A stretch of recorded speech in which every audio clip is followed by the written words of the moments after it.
Order. Questions for oral answer. Mr. Darrell David.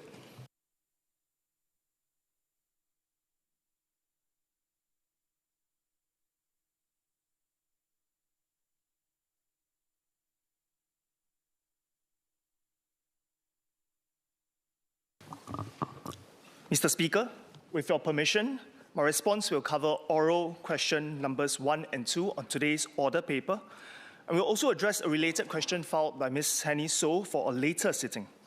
If the member is satisfied with the response, she may wish to withdraw the question after this session. Please proceed. Thank you. There is currently no evidence to suggest that this is a coordinated campaign by any particular government or organization. Investigations revealed that the content likely originated from a China-based platform and was subsequently carried on other platforms and websites, including those on our local information space. The posts attempted to sow discord by inciting ill will against our Indian community and sought to undermine Singapore's model of multiculturalism. The content was assessed to constitute an offence of knowingly promoting feelings of enmity, hatred, or ill will between different groups on grounds of race and doing acts prejudicial to the maintenance of harmony in Singapore under Section 298A, subsection A of the Penal Code. The government has issued disabling directions under the Online Criminal Harms Act to block access by Singapore users to the 14 online social media posts. In recent years, there has been an increase in AI-enabled and inauthentic content on a range of topics which has seeped into Singapore's online info space. We monitor the info space closely and will not hesitate to take measures if it's in Singapore's interests. The government regularly reviews our laws to ensure that they are updated and fit for purpose to deal with the evolving landscape. Aside from the legislative measures, building up a discerning and resilient populace against external influences is equally important. The Ministry of Defence drives national education and total defence to build a shared understanding of Singapore's foundational values and principles, to deepen our public's sense of identity and nationhood, and to strengthen awareness of and collective resolve against threats that may undermine social cohesion and resilience, including foreign interference. The SG101 website is a one-stop government site that consolidates educational resources on foreign interference, as well as Singapore's positions on sensitive issues to help the public better understand our national positions and to stay resilient against attempts to divide us. The National Library Board works to cultivate critical reading as a foundational skill and to engage the public through its SURE program. SURE stands for Source, Understand, Research, and Evaluate. And this equips our citizens with the skills to verify and fact-check online content. In addition, we regularly conduct briefings, dialogues, and workshops to raise awareness of foreign interference amongst groups, including our civil servants, national servicemen, and students. MHA also rolled out a campaign in 2025 on the use of deepfake videos, AI-generated content, and other inauthentic online posts to influence overseas jurisdictions to alert Singaporeans to this threat. And this effort will continue so as to raise awareness of the role that our Singaporeans can play. Ultimately, a discerning population is the most important defense against attempts to influence or divide our society. We urge Singaporeans to be discerning when consuming and disseminating information online, and to reject all attempts to divide our society. We take a serious view of threats to our social cohesion and racial harmony, including external actors, and will act resolutely against them. Mr. David.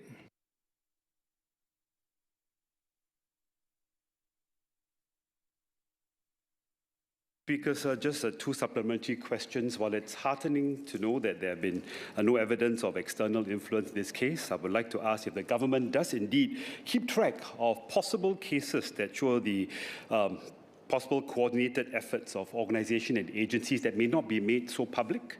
And if so, are such cases on the rise? And second question would be, if these cases show evidence also of the influence of state actors, what actions would our government typically take? Thank you, sir. MOSCO.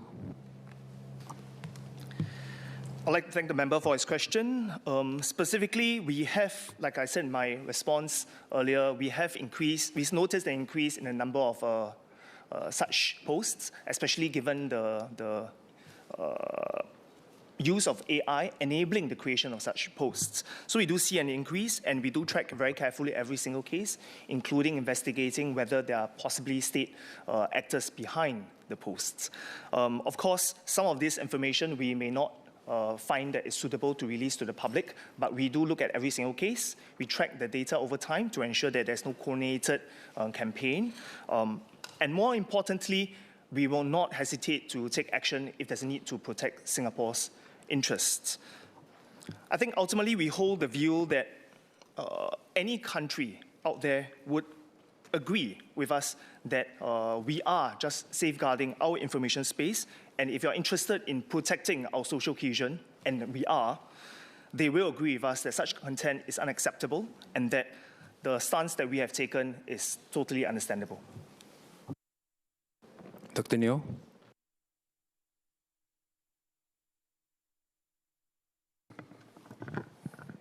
Mr. Speaker, sir, thanks to the Minister for the reply. Our current framework of preventing external influences primarily based on a couple of acts or laws of the Foreign Interference Countermeasure Acts, the FICA Protection of Online Falsehood and Manipulation Act, or POFMA, and also OCHA. These are, in the view of our populations, pretty much reactive in nature. I believe they are also proactive measures. Means that the population looks at it as what we do after the events have happened. The question is, how effective are they, and how do we measure this effectiveness? Is the ministry exploring more preventive measures compared to these slightly more reactive measures? What are the programs or initiatives that are preventive in nature? And again, how effective are they? Specifically, how to educate or train or inoculate our residents from believing or disseminating such malicious informations. Thank you. MOSCO.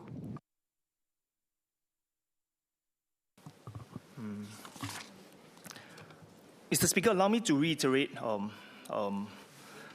in my response to the members' questions. The government had to act decisively against these videos because they seek to undermine Singapore's cohesion, and they seek to attack our multiracial society and attempt to divide us based on our race. Our societal harmony cannot be taken for granted because it has been painstakingly developed over decades, and every community in Singapore is valued. Everyone has our equal place, and this diversity in Singapore's fabric is our greatest strength. But it requires deliberate and constant protection against division. So these videos strike at the very foundation of what makes Singapore home for all of us. And that is why the government acted firmly against these videos, especially because they originated from a foreign source. And we must reject all attempts that seek to divide us. The member asked about proactiveness and effectiveness. He also mentioned that we do have various acts in place. Yes, I'd like to reiterate the government has various legislative levers, some more recently introduced, in place to deal with such threats. And these include the Foreign Interference Countermeasures Act, the Maintenance of Racial Harmony Act, the Protection from Online Falsehood and Manipulation Act, as well as the Online Criminal Harms Act.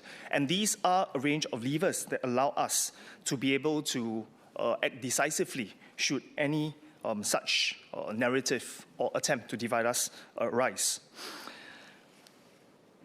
But having these laws, I want to make the point that having these laws allow us to be very proactive, going upstream to demonstrate that we not only have the laws and that we are also willing to exercise these laws to protect our citizens and our social fabric before our racial harmony is affected. Our online directions under FICA was first used in July 2024. We've also used other various online directions under OCHA, and they have been generally effective, as the social media companies have worked with us and complied with the directions issued by the government. And of course, we will, from time to time, continue to review the laws to ensure that they are fit for purpose, to continue to be proactive in this space. Of course, in my earlier main reply, I've also listed various efforts in terms of public education, and I'd like to reiterate that a discerning public is the most effective tool to fight against such interferences to split our society. And every incident that has happened is also a potential learning opportunity that we will use to educate our public to fight such division efforts. Mr. Cha Eng-cho.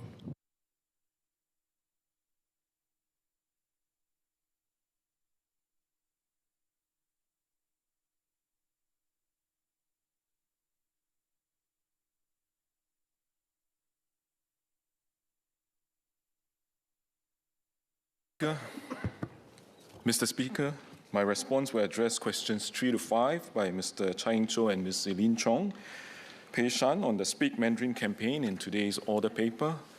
Well, sir, questions 6 to 12 on today's order paper addresses the use of dialect in films. The two sets of questions, while distinct, are related. So may I seek your permission to allow MDDI to provide the answers to questions 6 to 12 before MCCY and MDDI address any supplementary questions that the members may have. Members may be better informed after hearing both sets of responses, and that might give better clarity to our discussions. Yes, you may. Please proceed. So the Speak Mandarin campaign was launched in 1979 by promoting a common language across the Chinese community. It helps Chinese Singaporeans from different dialect backgrounds to communicate with one another, and it preserves access to the Chinese culture through Mandarin rather than through separate dialects. By simplifying the linguistic environment, it also gives our bilingual policy the best chance to succeed, and these objectives remain valid today.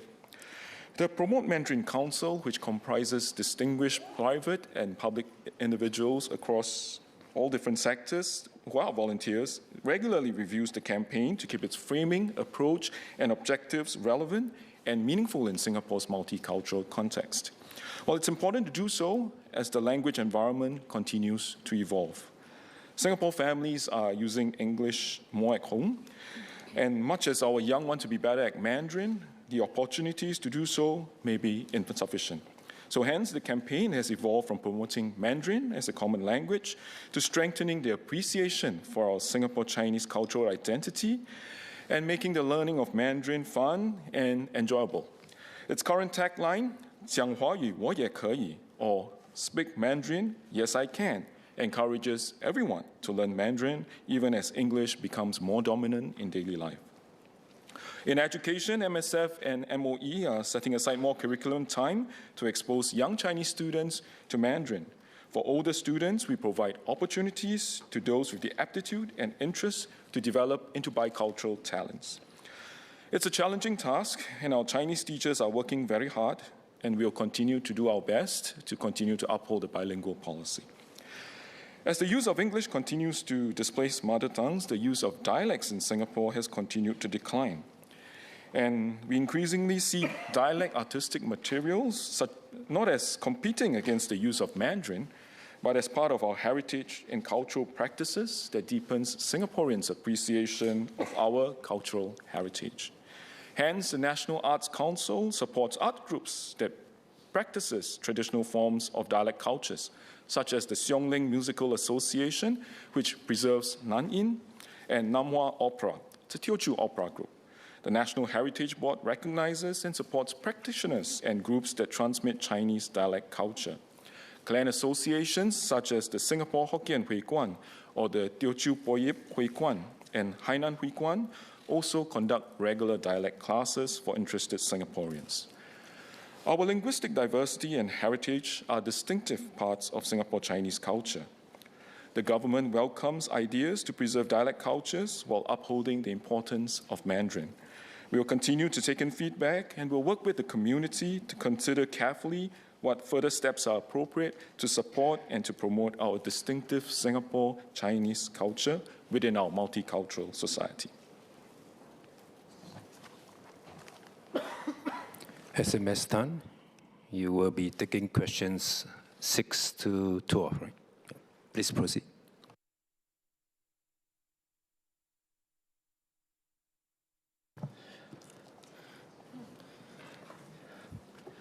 Mr. Speaker, my response will cover the questions raised by Mr. Chai Ying-chou, Mr. Gerard Giam, Mr. Kenneth Tiong, Mr. Saktiandi Supat, Mr. Dennis Tan, Ms. Valerie Lee, Mr. Liang Eng-hwa, and Dr. Neo Kok Peng in today's order paper, as well as related questions by Mr. Daryl David and Ms. Mariam Jaffa for subsequent sittings. If members are satisfied with the response, they may wish to withdraw their questions after this session. Guidelines on language use in media are implemented by the Infocom Media Development Authority, or IMDA. They support the government's long-standing policy to promote Mandarin as one of 4 official languages and have generally served us well. However, as noted in MCCY's earlier reply today, Singapore's language environment has evolved. Recognizing this, in implementing the guidelines, IMDA has exercised greater flexibility to allow more dialect content in films. Each year, around 30 to 40 dialect films are screened at film festivals. At the same time, IMDA has allowed unrestricted screenings of films with substantial use of dialect, such as 881 or Papayao, Long Long Time Ago, and Wonderland. For the film Dear You, IMDA has approved a total of 272 screenings of the Teochew version and is prepared to approve additional screenings should the film distributor request them in response to audience demand. Beyond these implementation changes, several members have called for the guidelines themselves to be reviewed. We recognize that the circumstances have changed since the guidelines were first introduced. There is therefore scope to consider how we can expand the space for dialects while continuing to uphold the importance of Mandarin. In doing so, we should also take into account the different media platforms. For example, there are no dialogue restrictions for art performances or content available on the internet and online streaming services. On free-to-air television and radio, we believe that Mandarin should continue to be the mainstay. For cinemas, we are prepared to allow more screenings of dialect language films so as to provide audiences with greater access to such content. We appreciate the feedback from members and will carefully consider what further steps are appropriate. Mr. Chai Ying-chou.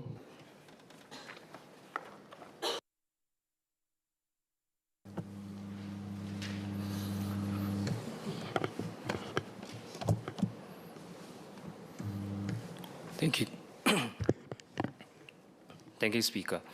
I'd like to declare my interest as advisor to Chinatown Heritage Centre, an attraction referencing 1950s Singapore, with our exhibits featuring dialect content. Parasite sparked conversations on inequality, how to make billions before grandma dies, spurred end-of-life conversations. Dear You has renewed interest in the sacrifices of our forefathers and personal heritage.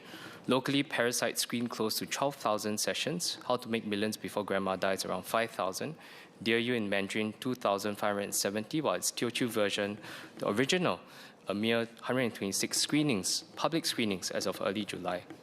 My first question to MDDI is, today, cinema is the only mainstream medium in Singapore where Chinese dialect content is restricted. OTT streamings on social media platforms and YouTube all already carry dialect content without equivalent restrictions. Should cinema remain subject to the campaign's dialect restriction rationale? There is also a commercial case. Our cinema operators have been under real pressure. Dear You shows that original dialect programming can be an asset, not a niche indulgence. Dear You has drew families off their sofas and back into theatres together across generations, including older Singaporeans who otherwise might not step into a cinema at all. Will the ministry go further in the review to consider removing this default restriction? In Mandarin, please. 师父领进门，修行看个人。可是方言艺术正面临一个更基础的问题：师父老了，却没有年轻人进门。方言艺术家逐渐凋零，后续无人，薪火难以传承。请问文化、社区及青年部有什么具体方案，支持方言艺术的传承，让他们在新加坡持续发展？华语是我们在社会里沟通的桥梁，方言让我们在家中与阿公阿嬷心连心。谢谢。SMS Tan.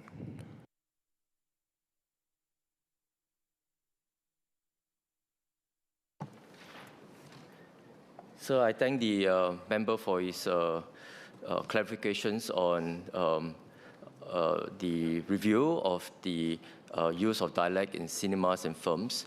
As I've explained earlier in my reply, we are hearing feedback from different parties, industry stakeholders, community, and we appreciate and welcome the conversations that has arose from the DLU screening. Actually, just yesterday, I had a screening in my constituency for my residents. One theatre in Teochew, one theatre in Mandarin.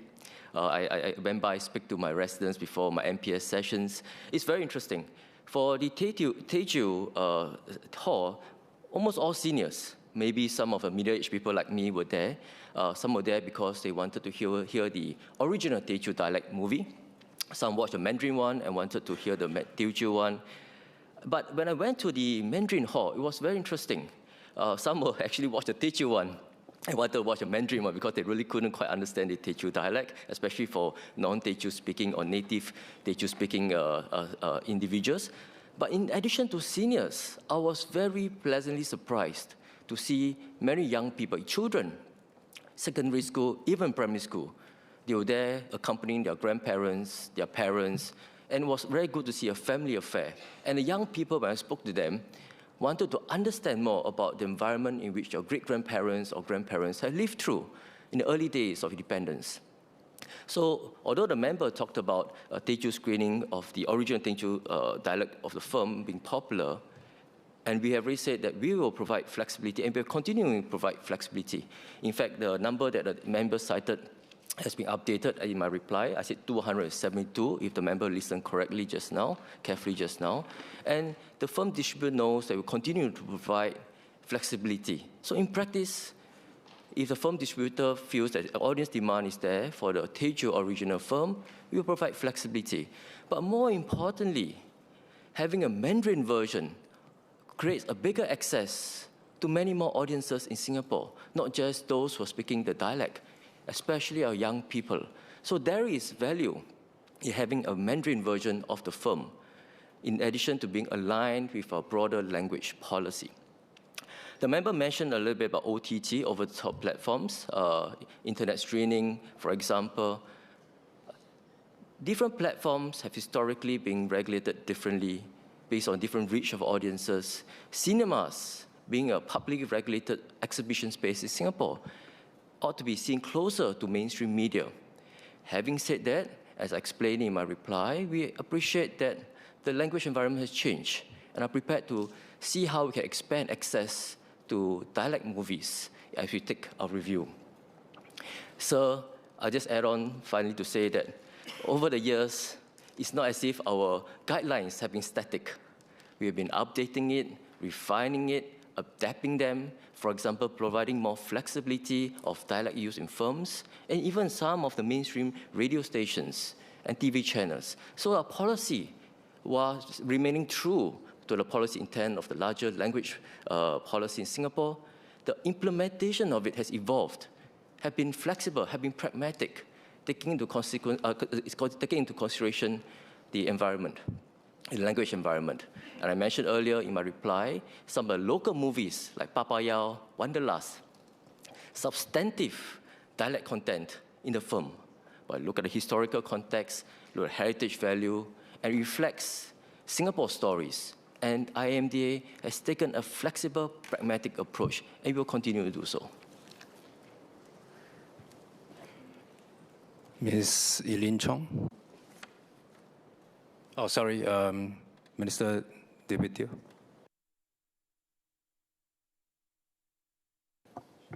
Mr. Speaker, to answer the Chinese portion of the member's question. And in the spirit of the Speak Mandarin campaign, if you allow me to take this one SQ in Mandarin. 方言艺术是我们传统艺术很重要的一部分。那国家艺术理事会呢，多年来也非常积极的支持与栽培我们华族艺术方言，尤其是方言艺术。那为相关团体也提供资助，也帮他们吸引新观众。那受惠团体就包括了鼓励年轻一代使用多种方言来传唱戏曲的新加坡传统艺术中心。那艺理会也通过奖学金来栽培我们的新一代的艺术从业者。那青年戏曲艺术家陈伟田就从小就跟随南华潮剧社来登台演出。那前年艺理会也资助他到上海戏剧院来深造。那去年艺理会和新加坡华族文化中心也携手创办首次的传统戏曲节，那由5支本地剧团同台献艺，呈现多元戏曲的风格。那但是去年我们的艺理会就已经资助了10部作品。那也包括了闽剧、潮剧、粤剧和京剧。那许多华族方言艺术作品也纳入新加坡文化通行证，让我们的年轻一代更有一个机会来体会我们的非常独特的那个方言文化。我们会继续为华族方言艺术开阔更大的空间，而且来培养下一代的传承者。谢谢。I see quite a few hands, and we do have 130 PQs. I'd like to get as many questions to be answered as many as possible. Just now, Mr. Chai, I must say that your asking of your SQ was a bit too long. You went a little bit into the mini speech. I almost stopped you, but it's a good negative example of what I hope to see going forward. Ms. Eileen Chong.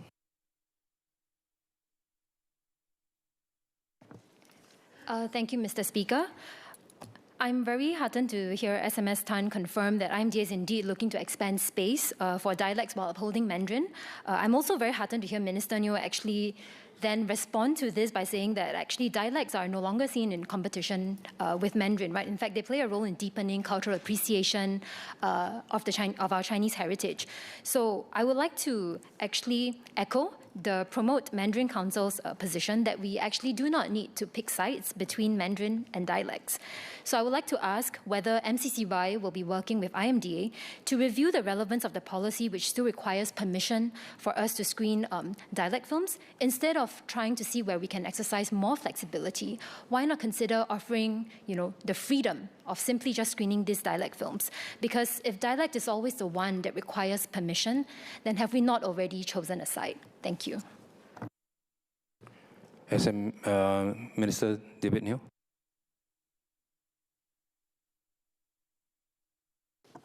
Mr. Speaker, I thank the member for her support. As I explained earlier, MCCY and MDDI are open to ideas about how can we preserve dialect cultures while upholding the importance of Mandarin, and we'll continue to take in all the feedback and consider carefully the appropriate next steps on how to do this well better. Thank you. Mr. Dennis Tan. Thank you, Mr. Speaker. I have raised issues relating to the preservation and use of dialects in this House several times in the past, including requests to lift the broadcast film ban, the broadcast ban. And indeed, I'm heartened to hear the ministers have spoken on this. And indeed, in my view, the main competitor to Mandarin today is not dialects, but English.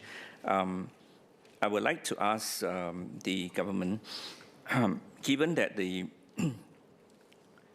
media is the primary vehicle for youth culture engagement, whether the either ministry agree that to review the lifting of the 1981 dialect broadcast restrictions to allow meaningful dialect-rich content that connects young Singaporeans to their grandparents, to their family, and importantly, to their cultural heritage. And I say this, as I said before, we are reaching a tipping point with an aging population, younger generation with limited exposure to dialects. And once this culture and heritage dies off, there's no way of rebuilding. And I would therefore like to ask the government to really consider putting more effort to work with the clans and other civic groups to promote our dialect heritage. And a question for SMS Tan. I don't think you have addressed my PQ directly. And I would like to ask relating to my PQ, ASQ first. And will the ministry consider establishing a standing institutional arrangement between IMDA and NHB with regards to a consultation on the heritage aspects for dialect films? Thank you. SMS Tan. So I can take the member's question first about the institution arrangement. Well, IMDA works very closely with different government agencies, including the National Heritage Boards. In fact, we work very closely in terms of looking at firms, the classification of firms. So there's no need for explicit institutions that are already doing so. But more importantly, I think his earlier point was really whether we consider heritage, artistic merit, and the context in which the dialects is used in the film.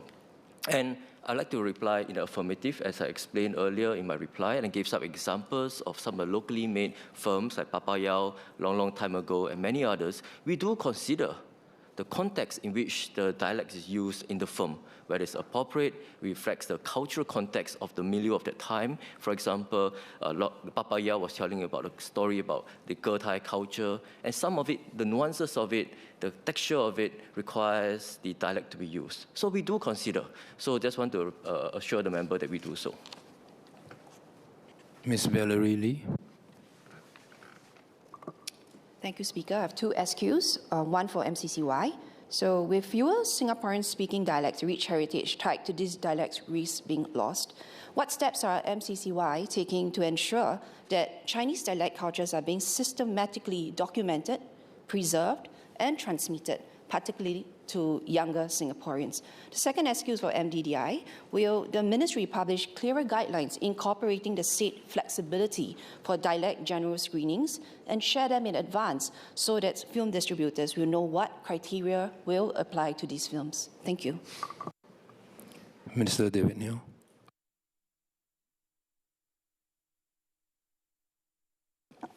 Mr. Speaker, I thank the member for a question, but Chinese dialect cultures are an integral part of our distinctive Singapore Chinese culture.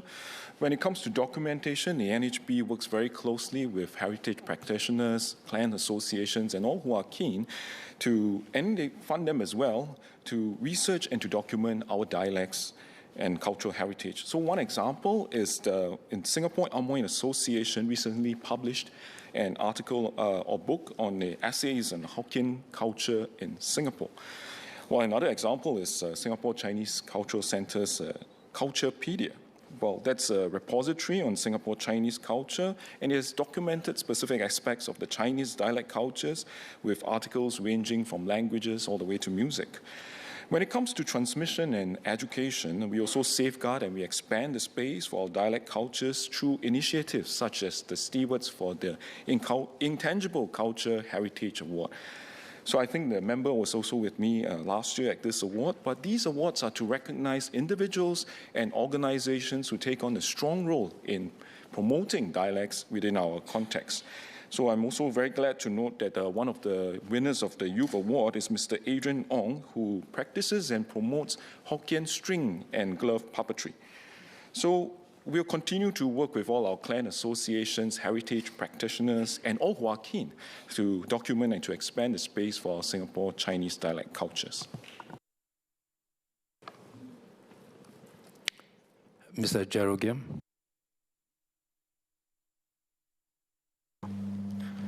Thank you, Mr. Speaker. My focus of my SQ would be on the film classification guidelines, which currently state that, quote, Chinese films meant for theatrical release should generally be in Mandarin, in line with the Speak Mandarin campaign. films with dialect content are allowed on a case-by-case basis, unquote. For the past 40 years or so, hasn't the Speak Mandarin campaign been geared more towards encouraging English-speaking Chinese Singaporeans to speak Mandarin instead of changing the language-speaking habits of dialect-speaking Singaporeans? If so, why do the film classification guidelines still hold on to the past focus of this campaign by restricting the screenings of dialect films in Singapore? And be that as it may, can case-by-case basis in the guidelines be interpreted as allowing certain dialect films a general commercial release without restrictions on the number of screenings? SMS turn.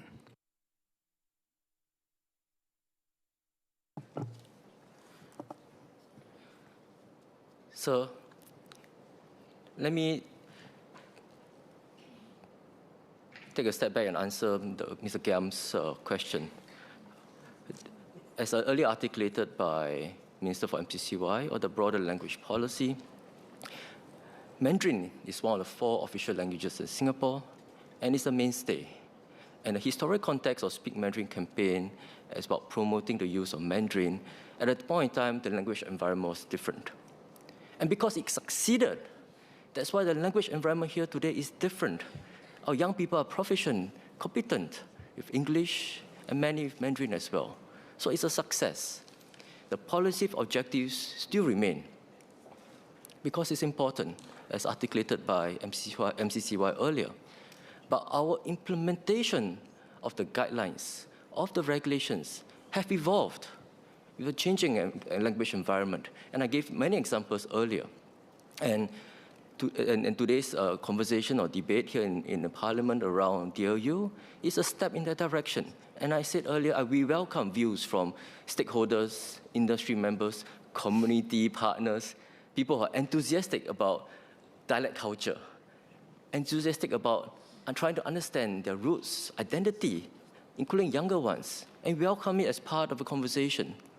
And as part of this conversation, we are reviewing our current film classification framework with respect to use of dialect in films.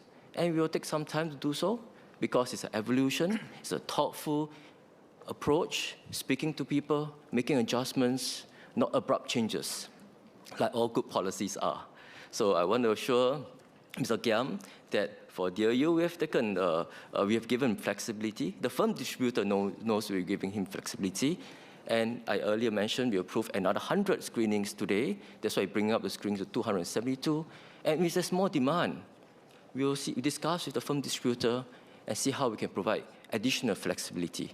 But we'll take a review as it comes along, and certainly something that we'll speak to all members, industry partners, community partners, and take their views on board. Mr. Saktiandi Supa. Thank you, Mr. Speaker. I have 2 SQs. My PQs that Ms. SMS answered earlier, I thank him for answering that because those are questions that my dialect-speaking seniors in Toa Payoh East and their families have actually raised to me. My first SQ is, as Singapore population ages, does the government regard original language Chinese dialect films as supporting active aging, social inclusion, and in particular intergenerational bonding? If so, how is this reflected in IMDA's policy? Second SQ is, has IMDA assessed audience demand for original language Chinese dialect films, particularly among seniors and younger Singaporeans? And if not, will such an assessment inform any future policy review? Thank you. SMS Tan. So I thank the members for his 2 supplementary questions. Firstly, I must say I empathize with his Toa Payoh East residents. Like Bedok, we have one of the more older estates and many seniors. And of course, they hold dialect and engagement with dialect as a very core part of their identity, their experiences. And I must add that beyond just films and cinema, actually there are many other venues for which seniors and those even not so old, younger ones, to engage with dialect culture. Clan associations, programs, different streaming applications, or even activities in the community. So it's not just isolated or confined to films.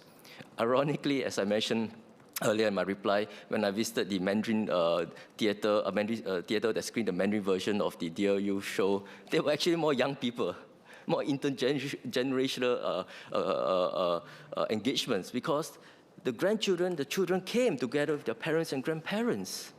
And because it was in Mandarin, it was more accessible to younger people. And when you talk about intergenerational cohesion, engagement, it really goes beyond just language. It's about creating the shared experiences and a space from which these conversations and dialogue happen.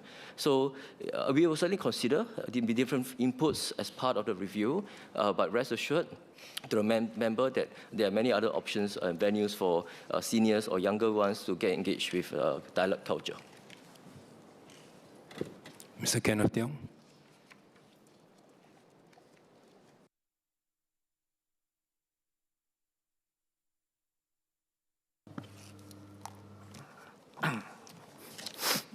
谢谢议长先生。上个月我和选区的潮州居民谈话，他们问我，做你比赛对有朝戏，意思是我们为什么不可以看潮州戏？议长先生，我有3个问题。第一，一个简单的问题，部长们自己看的是哪一个版本？是不是潮州版还是华语版？第二，我想请部长把这项指导原则背后的目标说清楚。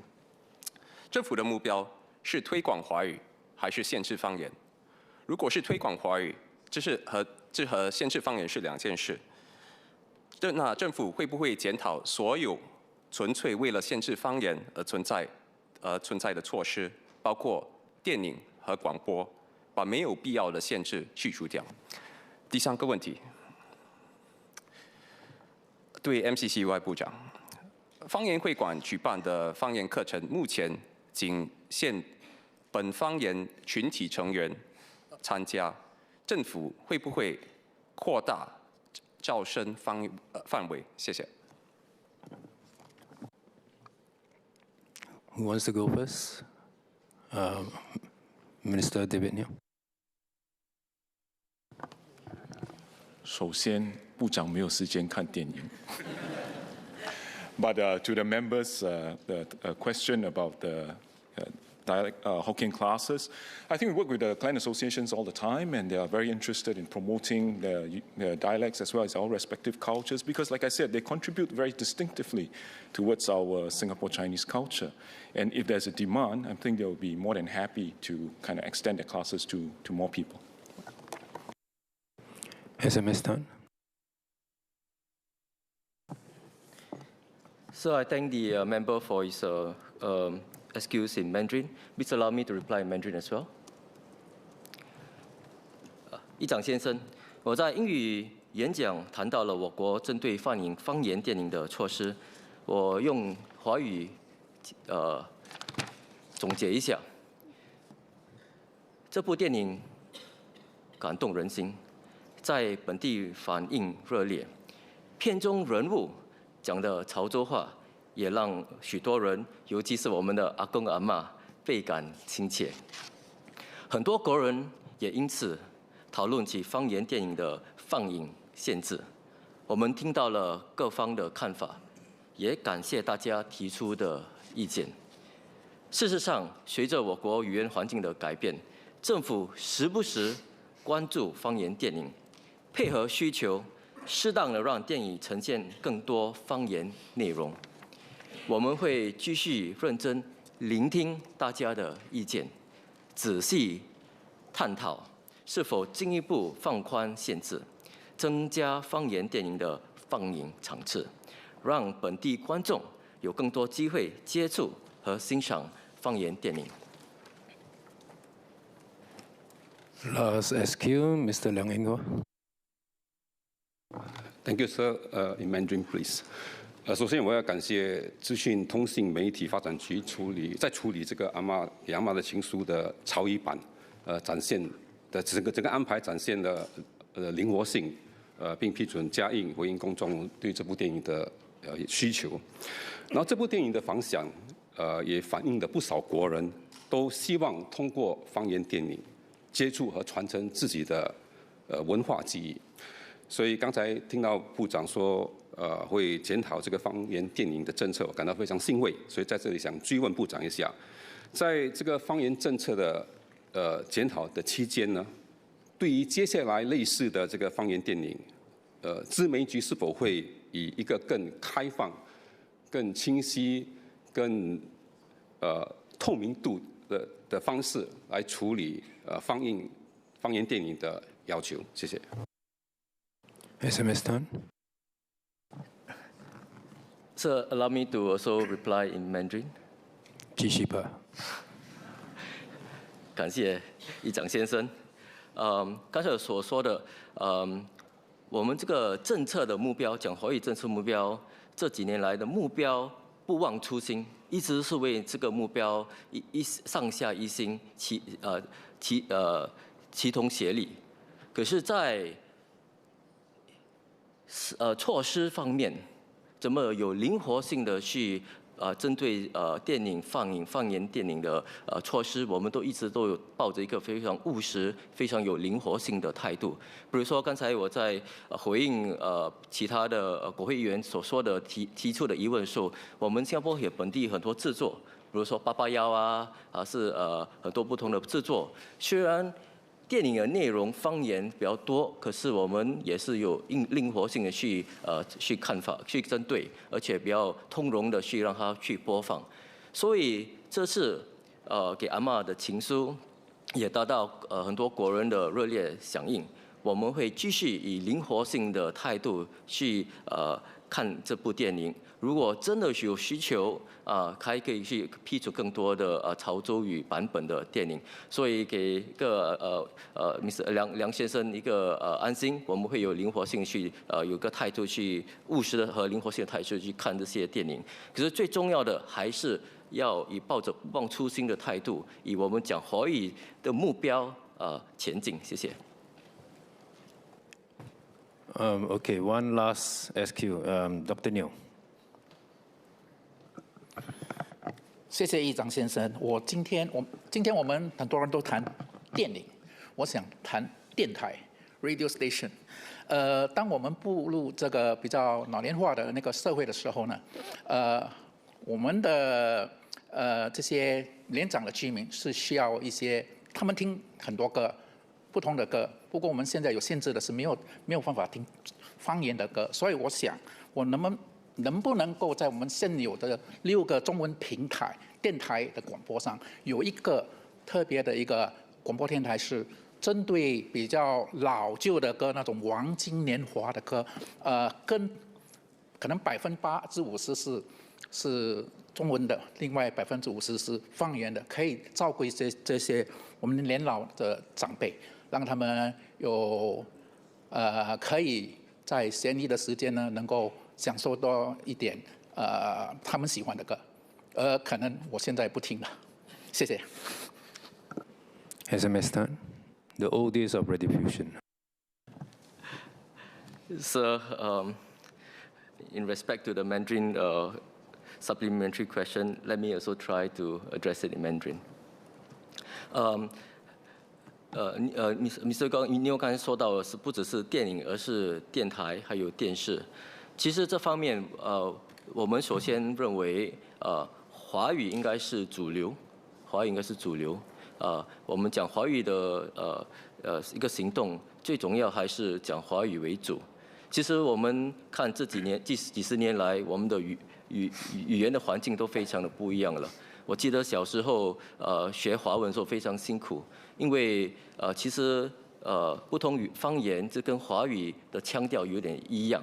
其实我读中学的时候，在华侨中学，我很多从马来西亚来的中学的朋友们同学们，他们以前是在马来西亚读小学，后来在我们的华侨中学读中学。他们虽然写的都 OK， 可是讲的方法讲的时候可能有点标准，因为他成长一个广东一个环境里面，语言的环境里面，所以我们觉得电台、电视最重要还是不忘初心，讲华语还是华语为主流。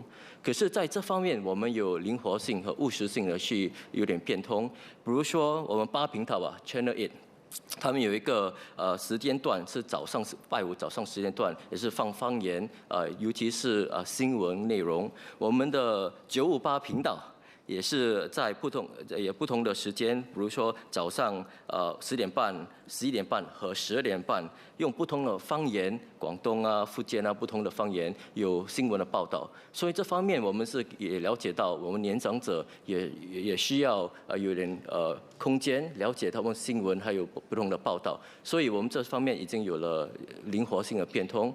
最重要，主流还是很多都是谈到我们电影给阿嬷亲书所带来的热烈反应，我们会这方面去探讨了。谢谢。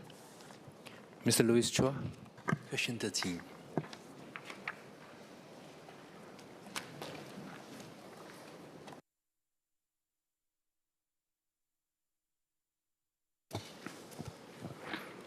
Mr. Speaker, may I have your permission to take question 13 and 14, the names of the Honourable Member Mr. Louis Chua, together? Please proceed. Sir, my response will also cover matters raised in the related oral questions, numbers 2503 and 2508, as well as written question number 1697, all filed by the Honourable Member Ms. Sylvia Lim. For a subsequent sitting, the Honourable Member may wish to withdraw her PQs if her queries are answered in today's sitting. Sir, these questions pertain to the Financial Action Task Force, or FATF, Mutual Evaluation Report of Singapore 2026, and span matters within the purview of the Ministries of Law, Finance, Home Affairs, and the Monetary Authority of Singapore. In the event there are any supplementary questions that pertain to MOF, MHA, and MAS, sir, I seek your permission for such supplementary questions to be answered by the ministers overseeing those ministries and agencies. All right. Thank you, go sir. ahead. Sir, the FATF is the global body that leads action to tackle risks associated with money laundering, terrorism financing, and proliferation financing, or MLTFPF for short. Members periodically undergo a peer assessment known as a mutual evaluation, or ME, of their level of compliance with the FATF standards and effectiveness of their anti-money laundering and countering of financing of terrorism, or AML-CFT framework. Singapore was one of the first countries in the first international financial center assessed in this 5th round of the FATF MEs.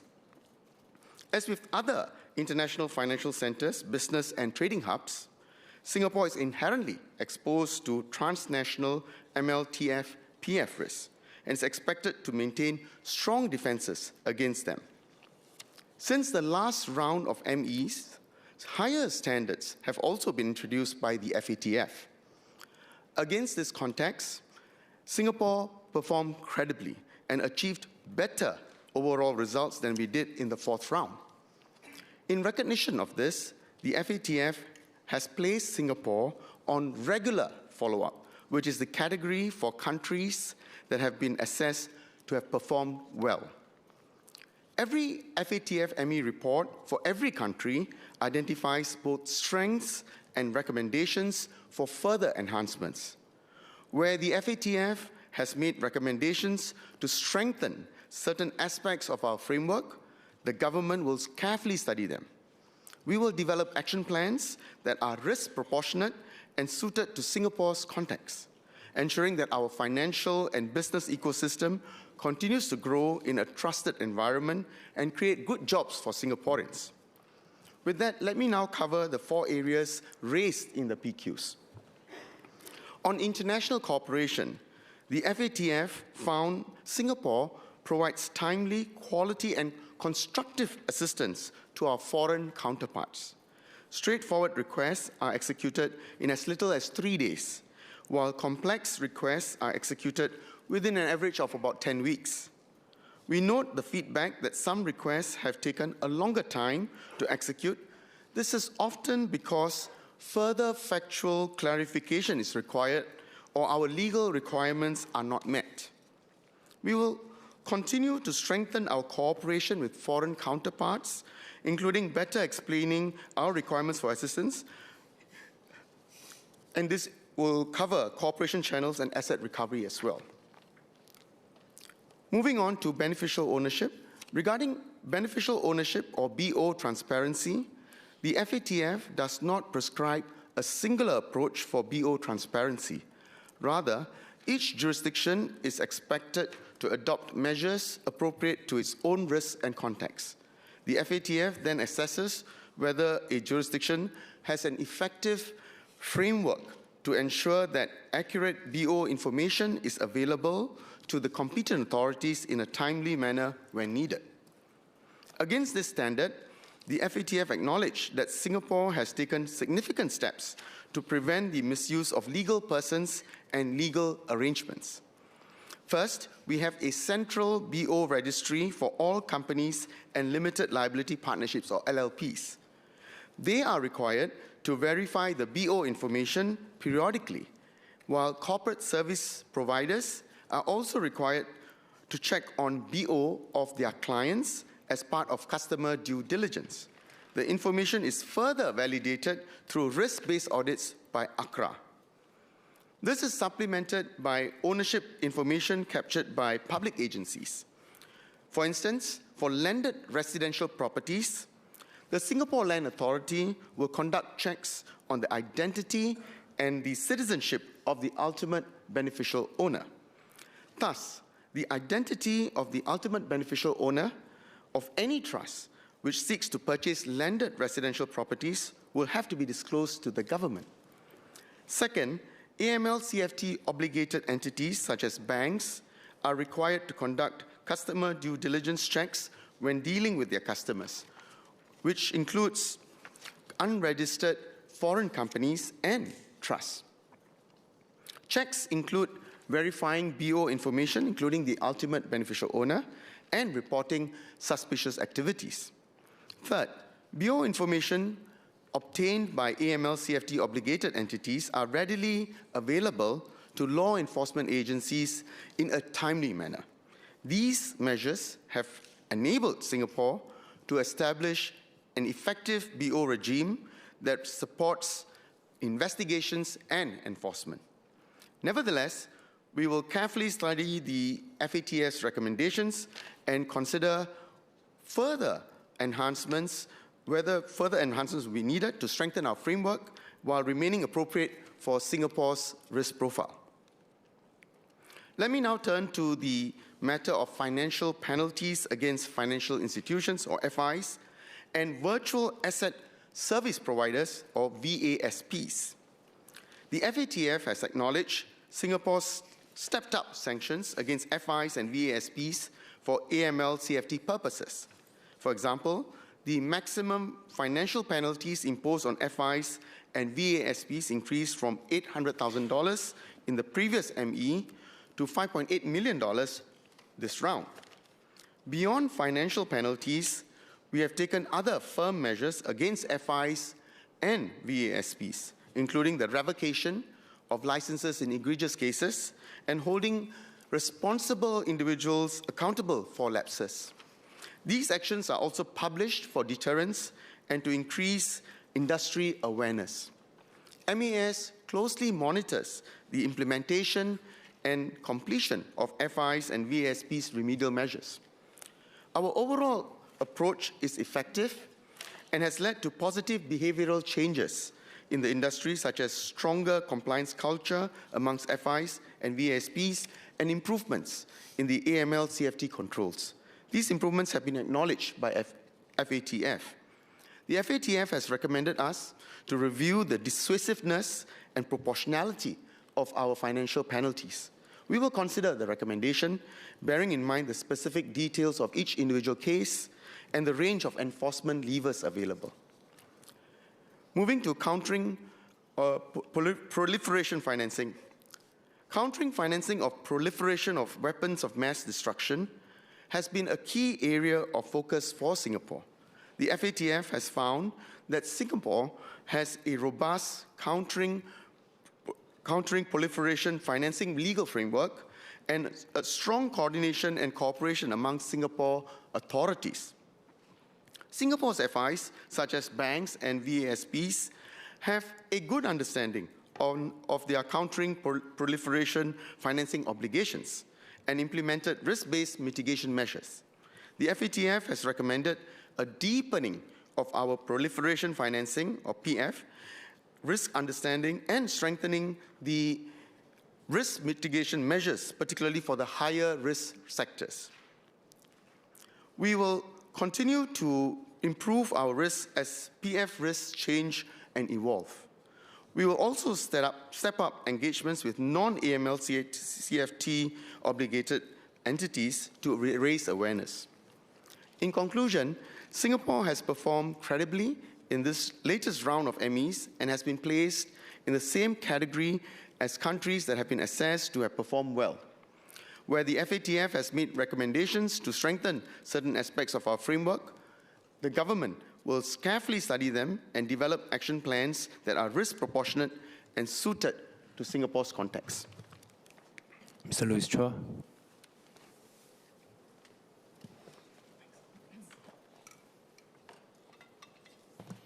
Thank you, Speaker. Allow me to first declare that I work in a financial institution. 2 SQs for the SMS. I think the first on beneficial ownership, based on the FATF report, information for VCCs and unregistered foreign companies is not available in a timely manner or at all in certain cases. Hence, my question is, will the central register's coverage be extended to these entities? And if so, any timeline for doing so?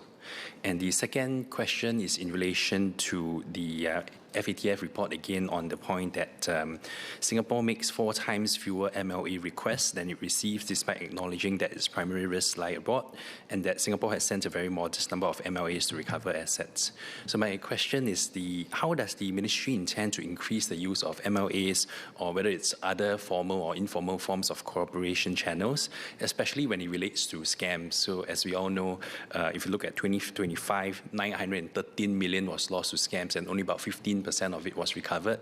And I think given that most of it originated from overseas, and when the funds go overseas, it's quite difficult for us to recover. Thank you. Ms. Murali. So I'm obliged to the Honourable Member, Mr. Louis Chua, for his 2 SQs. I'll take the first SQ. The second SQ, as it deals with enforcement measures, I'll defer to my parliamentary colleague dealing, or rather the political appointment holder dealing with MHA matters. On the first one, our operational experience is that the law enforcement agencies can and have gotten timely and accurate BO information in relation to legal persons and legal arrangements. May also help to appreciate that investigations don't start in a vacuum. Law enforcement agencies in Singapore work on leads which point them to relevant AML and CFT obligated entities to advance their investigations. We also tap on information in suspicious transaction reports, as well as partnerships with the private sector and foreign partners. This has enabled us to get information in a timely manner. And also, there was no evidence that the BO information was inaccurate. We provided this evidence to the FATF assessors that we were able to get the BO information that's accurate on unregistered foreign companies and legal arrangements in a timely manner as well. Ms. Lim. Thank you, Speaker. Sorry, sir. There's still a second SQ that has to be answered, sir. Oh, that's right. Who's going to take that? SMS Siman.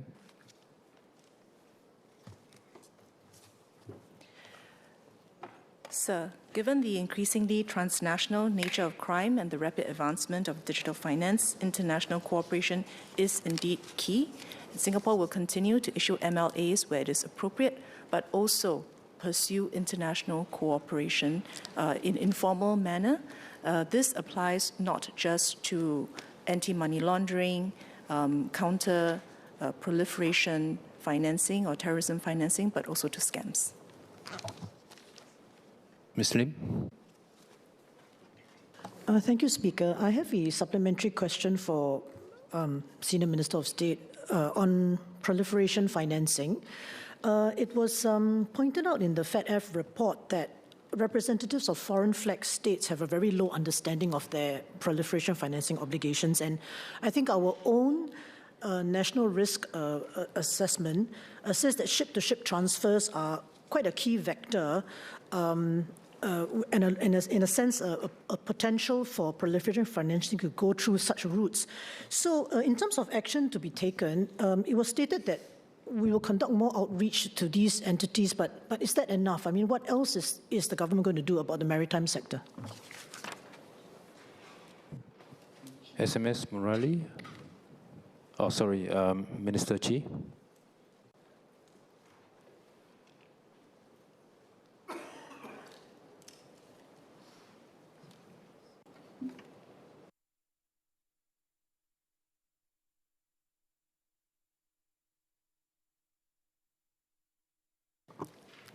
Thank you, Mr. Speaker. I'm answering in my capacity as the Deputy Chairman of MES. So, the way this works is that these countries with the ship registries, otherwise known as flag states, they will set up representative offices overseas to help with the processing of registration applications and the administration of the vessels that are flagged with them. So this is what the FATF was referring to, these representative officers of these foreign flag states based in Singapore. So like any commercial entity operating in Singapore, these officers are subject to and must comply with Singapore's laws. And this will include the United Nations Security Council sanctions, which are given full effect in our domestic legislation. And any entity found to be in breach of our laws will be dealt with accordingly. And the FATF has actually noted that Singapore has taken action against non-compliant entities. So we have increased the engagements with these representative officers of the foreign flag states because we know this is an emerging area of concern globally, not just in Singapore, but it's also a concern that has been flagged out by the International Maritime Organization, the IMO, FATF, of course, and also the Asia-Pacific Group on Money Laundering. Singapore has and will continue to engage these entities to alert them to the PF risks and also to remind them of their countering PF obligations. I think that's something that we will continue to do so.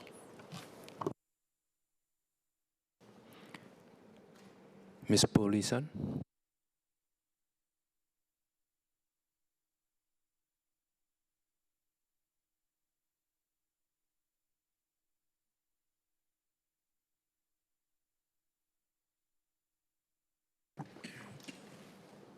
Mr. Speaker, may I have your permission to answer oral questions 15 through to 18 on today's order paper? Please proceed. Sir, Singapore disposed of 3.36 million tons of waste in 2025, with 1.67 million tons from domestic sources and 1.69 million tons from non-domestic sources. A breakdown by the type of the amounts of waste generated, disposed of, and recycled can be found on NEA's website. So, technological solutions are available to recycle most waste streams if properly separated and treated. However, even if recycling is technically possible, it may not always be practical or economical to do so. There are several economic, logistical, and behavioral factors determining our recycling rates. First, the business case for recycling has deteriorated due to rising logistics, freight, manpower, and energy costs across the wider landscape. These rising costs make it less viable for recyclers to operate a sustainable business around collecting and recycling of material. Second, export markets for recyclables have become increasingly stringent in their requirements. Singapore exports most of our recyclables for further processing. Tightening export requirements by the receiving countries could limit the quantity our local recyclers can sell. And third, the contamination of recyclables remains a persistent challenge, limiting the volume of recyclables that can be recovered and processed. These three challenges make the situation complex and contribute to the lower recycling rates we have seen in recent years. The definitions of recycling rates also vary internationally, with no consensus on the definitions. Some countries report recycling rates across different waste streams. Others use a broader definition of what counts as recycled, such as including energy recovery or repurposing of waste residues within the national recycling rate, which we do not. Comparing recycling rates across countries is therefore not always meaningful if the bases are different. However, we do believe that we can and must do more to strengthen resource circularity in Singapore. This is why I had earlier announced that MSC and NEA will be reviewing the 2019 Zero Waste Master Plan to strengthen our approach to waste management. Under the 2019 Master Plan, we had set a target of 70% recycling rate by 2030 and to reduce the waste sent to landfill per capita per day by 30% by 2030. While we are striving to achieve these targets, we will review them for relevance given the changing waste and recycling landscape. For the targets to be meaningful, we will address the challenges associated with recycling of both domestic and non-domestic waste. We're studying how we can increase the yield of clean, segregated recyclables that are easier for recyclers to meet regulatory requirements. We will engage the waste generators to explore better ways to segregate waste upstream in the process. For households, the Blue Bin network under the National Recycling Program, the NRP, remains the primary channel for recycling. Today, blue bins are managed by our public waste collectors, the PWCs, who are required to provide 1 blue bin per HDB block and clear recyclables up to 3 times a week. To address higher recycling demand and overflowing bins in certain areas, PWCs have deployed additional bins at around 700 locations and increased the collection frequency at more than 1,100 locations. NEA and the town councils, the TCs, also conduct joint site inspections to address estate-specific issues, such as bin placement and damaged bins, with straightforward issues typically resolved within 2 days. To improve the quality and yield of paper and cardboard, NEA has also worked with all PWCs to offer dedicated collection of paper and cardboard in their respective zones since December 2025. Efforts introduced by the PWCs include implementing smart recycling bins, door-to-door collection services, cash for trash events, or partnering TCs to set up metal cages or points for bulk collection. 5 TCs have come forward to partner the PWCs in dedicated collection, and we have seen encouraging results in collecting paper and cardboard with lower contamination rates. We encourage all TCs and community stakeholders to reach out and partner with their PWCs. We've also introduced source-segregated recycling at the national level, such as via the Return Right beverage container return scheme. By nudging consumers to make a small change in their lifestyle, we hope to increase the recycling of beverage containers and spark a change in our recycling habits. Moving forward, we will explore more ways to enhance the NRP, to reduce contamination and improve the volume of clean recyclables recovered from households, building up on ground-up recycling initiatives. This could include the use of source-segregated bins. Recycling is important, but we must also reinforce the other 2 Rs, reducing waste at the outset and reusing where possible.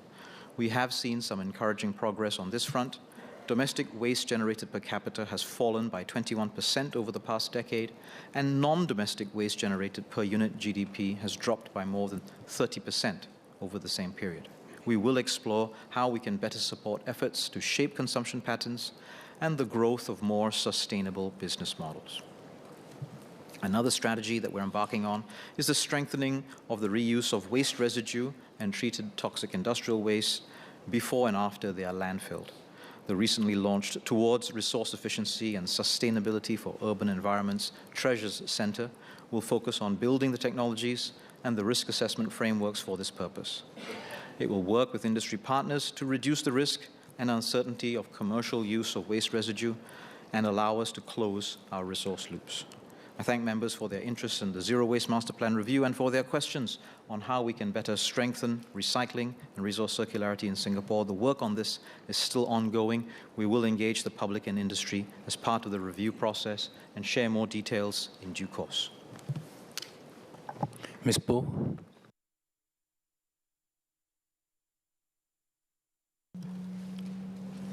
Thank you, Speaker and SMS General. I have two SQs. First one, will NEA consider adjusting gate fees for industrial and commercial waste collection to shift behavior of businesses towards high recycling rates, especially for food waste, which accounts for about 11% of total waste, but has a very low recycling rate of only 18%. And my second SQ pertains to the blue bins. You mentioned there's a high contamination rate, which renders the recycled or the collected items non-recyclable. So will there be any plans for NEA to consider a national recycling campaign to reduce blue bin waste contamination? Thank you. SMS General. So I thank Ms. Po for her questions. Indeed, we do have to shift behaviors, and the incentives and disincentives around recycling and waste disposal are an important part of it. We'll consider her suggestion around looking at the fees. The issue of blue bin contamination continues to be something that we have to engage in terms of public education and shifting behaviors, and will certainly form an important part of the review of the Zero Waste Master Plan. I thank her for her suggestions. Ms. Valerie Lee. Thank you, Speaker. I have two SQs. Beyond recycling rates, can the Ministry consider complementary indicators and targets such as waste reduction, material circularity, or recycling contamination rates to better measure progress towards a circular economy? The second SQ will be, how will the Ministry assess whether public education campaigns are working, translating into sustained improvements in recycling behavior rather than short-term participation? Thank you. SMS General. So I thank Ms. Lee for her two SQs, which address what are our targets, what is it that we measure. And indeed, the issue of how we should think about recycling and waste disposal will be at the heart of our review of our Zero Waste Master Plan, I beg your pardon. The issue that she brought up in her first SQ, should we focus purely on the recycling rate? Should we think about waste production? Should we think about waste disposal? The reality is today we look at all of these things, and the study and the review will address whether we should introduce new indicators or whether we should change the emphasis between the indicators that we currently track, measure, and target. She's right to then highlight that public education campaigns should look at what are the outcomes. We don't only look at, for example, participation in public education campaigns or awareness. We do indeed track the waste production, recycling rates, and many other outcome indicators, and will continue to do so. Ms. Lee Hui-Ying. Thank you, Mr. Speaker, and thank SMS for the reply. Our waste generation per capita actually has fallen from 1.06 kg in 2015 to 0.83 kg today. So this suggests that Singaporeans are ready to try and reduce waste, and also then the real progress lies upstream in waste prevention. So I have two SQs. What are the measures that MSE will take to help Singaporeans realize this? I have a few suggestions. We can draw reference from the EU's packaging and packaging waste regulation that minimizes the amount of packaging generated, or even RFID-based food waste sorting systems. Second SQ, businesses can be required to accept reusable containers supplying repairable products or refills. So what are the policy thresholds that MSE considers to disincentivize single-use packaging or restrict aggressive promotional tactics which may put more products into the market? Thank you. SMS General. So I thank Ms. Lee for her questions, and also for her highlighting that indeed waste generation is falling. That I think this is a marker of the awareness from the various campaigns and the engagement that Singaporeans have with the importance of this issue.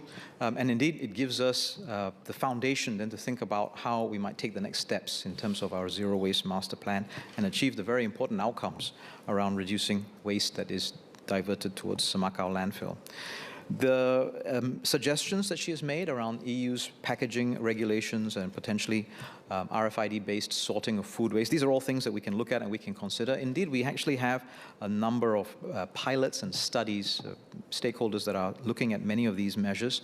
We are looking for tools and mechanisms to improve the outcomes, to reduce the amount of waste that we generate, to increase the recycling of the waste that we do generate. And what we have to do then is keep focus on the outcomes, whether it's about mechanisms such as packaging regulation, technology such as RFID, or the policy thresholds for disincentives. We have to look at the outcomes in terms of waste generation and recycling rates. And in some cases, some of these tools may end up diverting behavior to an alternative waste stream and an alternative packaging, which potentially may be harder to recycle or may have other consequences for the environment. And so we do have to then look at it holistically, whether it's about a policy threshold for a disincentive, technology implementation, or regulation that we impose on businesses. What is the outcome around waste generated? Ms. Heniso. Thank you, Speaker. Just one SQ.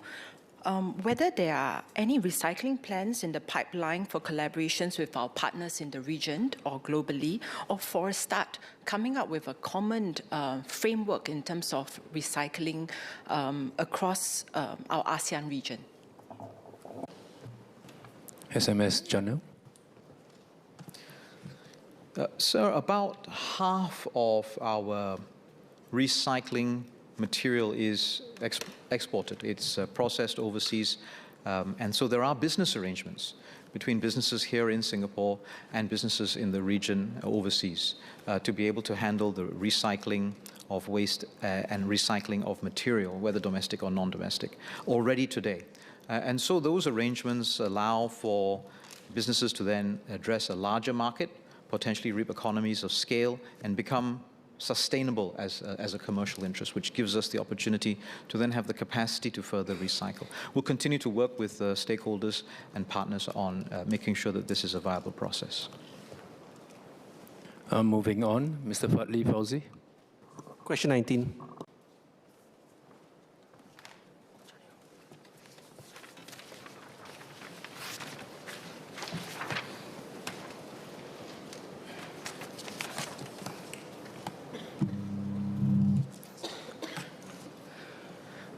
Sir, as part of the Ministry of Health's regulatory oversight over providers, we conduct regular and periodic audits, special thematic reviews, and inspections on nursing homes. This includes off-cycle audits in response to feedback and complaints to ensure residents' safety. Such an approach ensures that shortcomings and lapses in nursing homes are addressed and rectified in a timely manner. The great majority of nursing homes placed on closer monitoring take adequate corrective actions and sustain the improvements. However, if the gaps are serious, repeated, and there is a lack of serious effort to rectify them, such as in the case of Windsor Convalescent Home and LC Nursing Home, MOH will have to escalate our measures. These two cases of license revocation are therefore an outcome of the regulatory framework working as intended. In response to previous identified non-compliances, MOH conducted a thematic audit focusing on compliance with infection prevention and control practices and basic custodial and nursing care for selected higher-risk operators. After the gaps were first identified, operators were given an opportunity to rectify the lapses, during which we intensified our monitoring of and engagement with the operators. When we ascertained that the remediation efforts were inadequate or were not sustained for the two operators, we revoked their licenses and arranged for Vanguard Healthcare to step in. MOH and AIC will also be sharing the findings of our recent audits and the various manpower training and grant support available with the nursing home sector. This will help the sector maintain an appropriate standard of care. In response to Mr. Fadli Fauzi, like all regulatory functions, it is impossible to eradicate and prevent recurrences of lapses. But with a robust regime we can uphold good standards of operations, constructive relationship between the regulator and the operator to better serve the residents. Mr. Lee Hong Chuang asked about the claims and compensation. MOH's regulatory framework aims at assessing licensees' care delivery practices and protocols in compliance with the Healthcare Services Act to ensure resident safety. Where necessary, we will step in and take over the operations or coordinate the relocation of residents to another facility. However, as a provision of care is a contract between the resident and the nursing home, MOH is unable to coordinate private claims from residents or their families against the nursing home. Mr. Bartley, Palsy.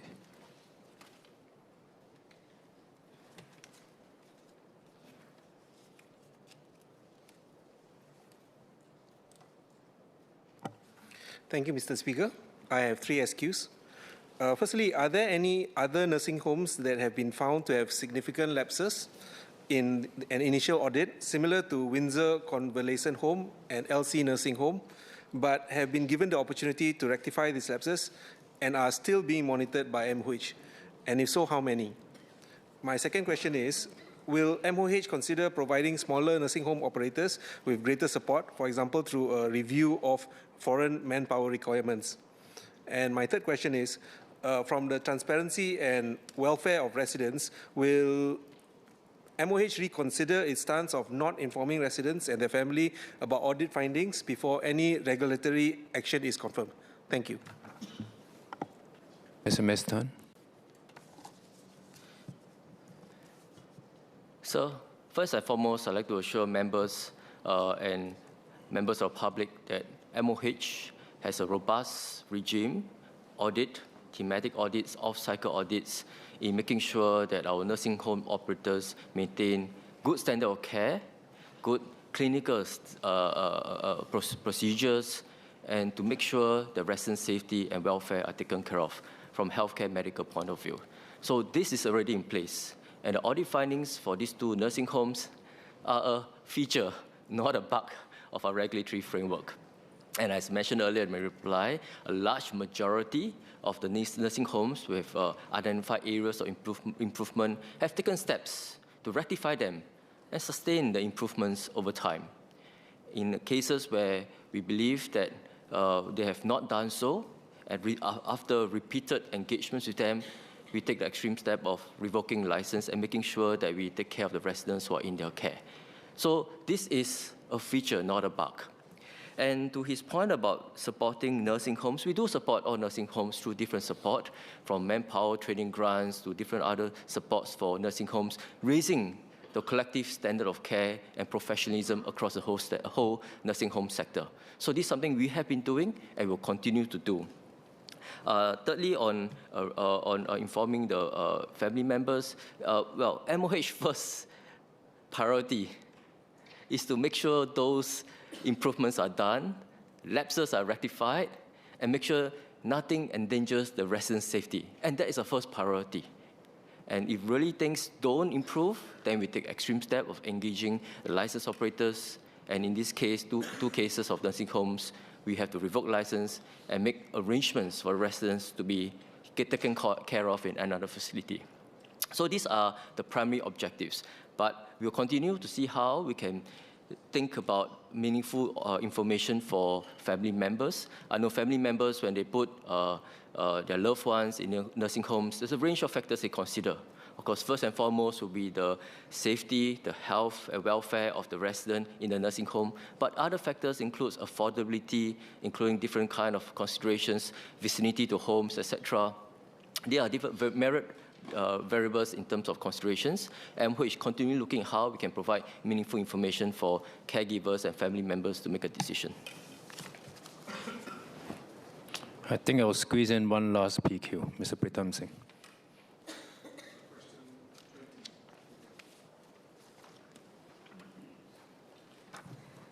SMS done.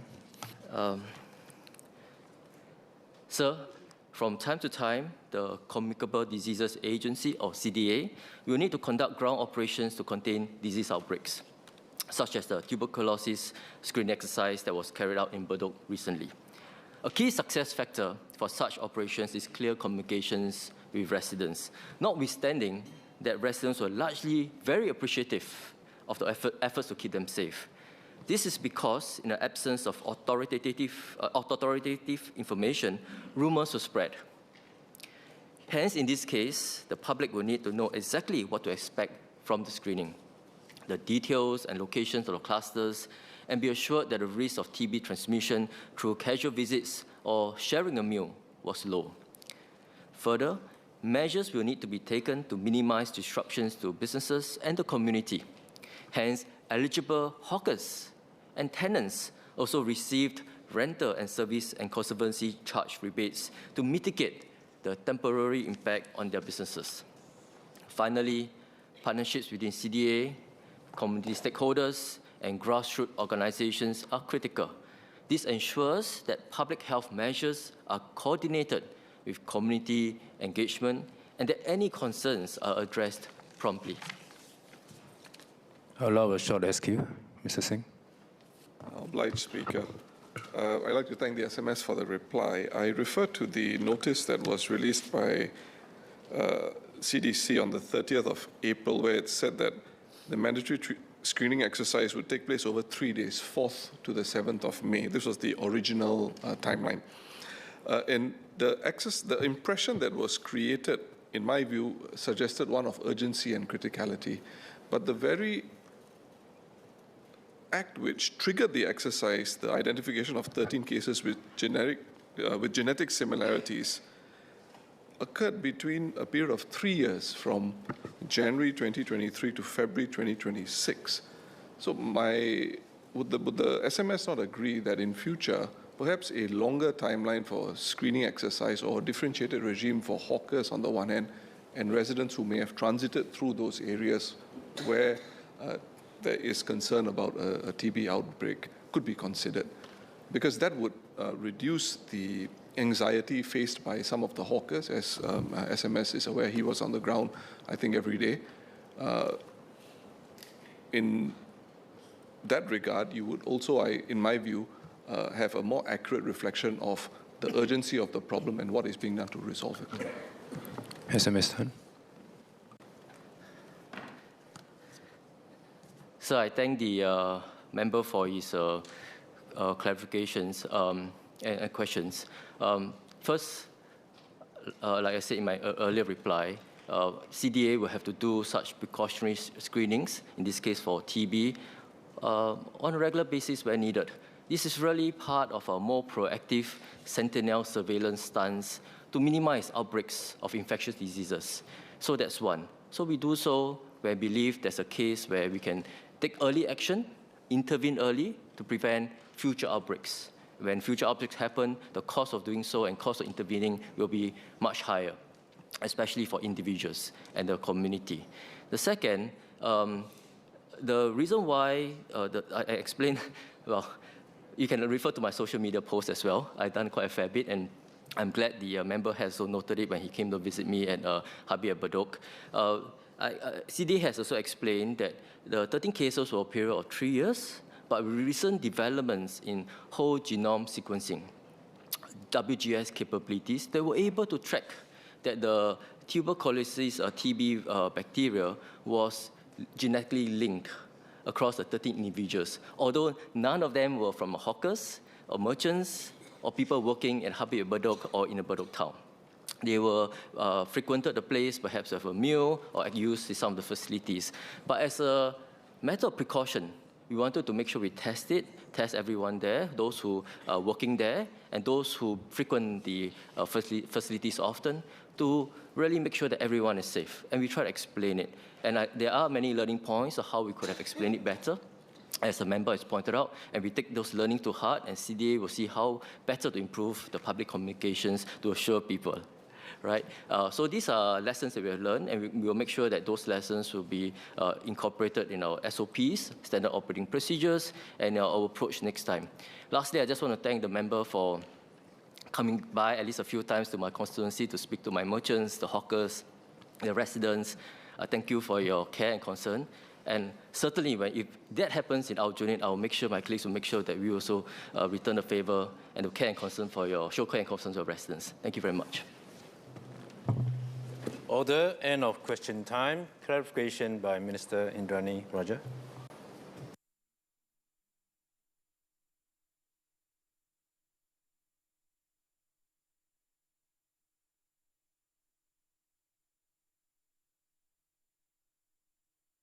Mr. Speaker, I would like to make a clarification in relation to 2 written answers on childcare leave issued by PMO on 25th September 2025 and 3rd February 2026 in response to parliamentary questions filed by Members of Parliament Ms. Cassandra Lee and Ms. Valerie Lee respectively.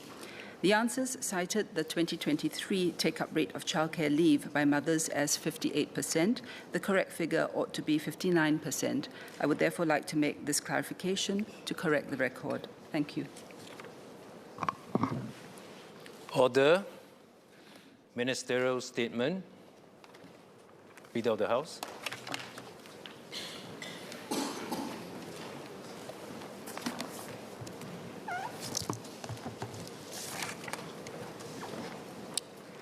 Mr. Speaker, I wish to make a ministerial statement to this House regarding the determination on the Committee of Privileges findings on the conduct of Ms. Sylvia Lim and Mr. Faisal Manap. On 14th January 2026, this House debated and passed a motion on expression of regret at the conduct of Mr. Pritam Singh and consideration of his suitability to continue as the leader of the opposition. The resolutions in that motion relating to Mr. Singh were all dealt with and concluded on that day. One matter, however, remained outstanding. Members will recall that in the 5th limb of that motion, this House noted that the High Court judgment and the committee's findings have implications for Ms. Sylvia Lim and Mr. Faisal Manap, which have to be considered separately. That is unfinished business which has to be dealt with. The question is what to do with the findings regarding Ms. Lim and Mr. Faisal in the Committee of Privileges report on the complaint against Ms. Raisa Khan for untruth spoken in Parliament, specifically the committee's findings that Ms. Lim and Mr. Faisal were untruthful to the Committee of Privileges about what was said at the 8th August meeting. I am now dealing with that today. To recap briefly, a key issue in the Committee of Privileges inquiry was what was said at the meeting of 8th August 2021 between Ms. Khan and the 3 senior Workers' Party leaders, Mr. Pritam Singh, Ms. Lim, and Mr. Faisal. In particular, whether Ms. Khan was told to suppress the fact that she had told an untruth in Parliament, i.e., that she should take it to the grave. The 3 WP leaders all denied this. The committee found otherwise. As the findings against Mr. Singh were the most serious, the House referred his case to the public prosecutor. This enabled the matter to be independently investigated, and if charges were brought, Mr. Singh would be able to defend himself with the benefit of legal representation, and it would be for the court to determine whether the charges were proven beyond reasonable doubt. In relation to Ms. Lim and Mr. Faisal, the committee found that they had lied about what was said at the meeting of 8th August. The report stated, and I quote, Ms. Lim and Mr. Faisal attended the 8th August meeting. They agreed to Mr. Singh's advice that the untruth should be buried and that Ms. Khan would not have to tell the truth. They did not tell the truth to the committee about that meeting, unquote. However, the committee considered Ms. Lim's and Mr. Faisal's roles in the matter to be subsidiary and noted that both had been somewhat helpful to the committee, albeit in a limited way. The committee therefore recommended that consideration of what, if anything, should be done about their conduct of stating untruths to the committee should be deferred until the conclusion of investigations and/or criminal proceedings against Mr. Singh. Parliament accepted the committee's recommendation.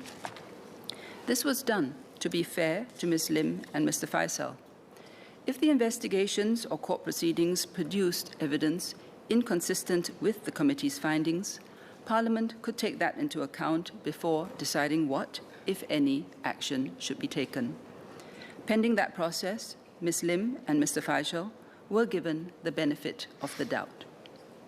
The criminal proceedings against Mr. Singh concluded on 4th December 2025 when the High Court judgment was delivered.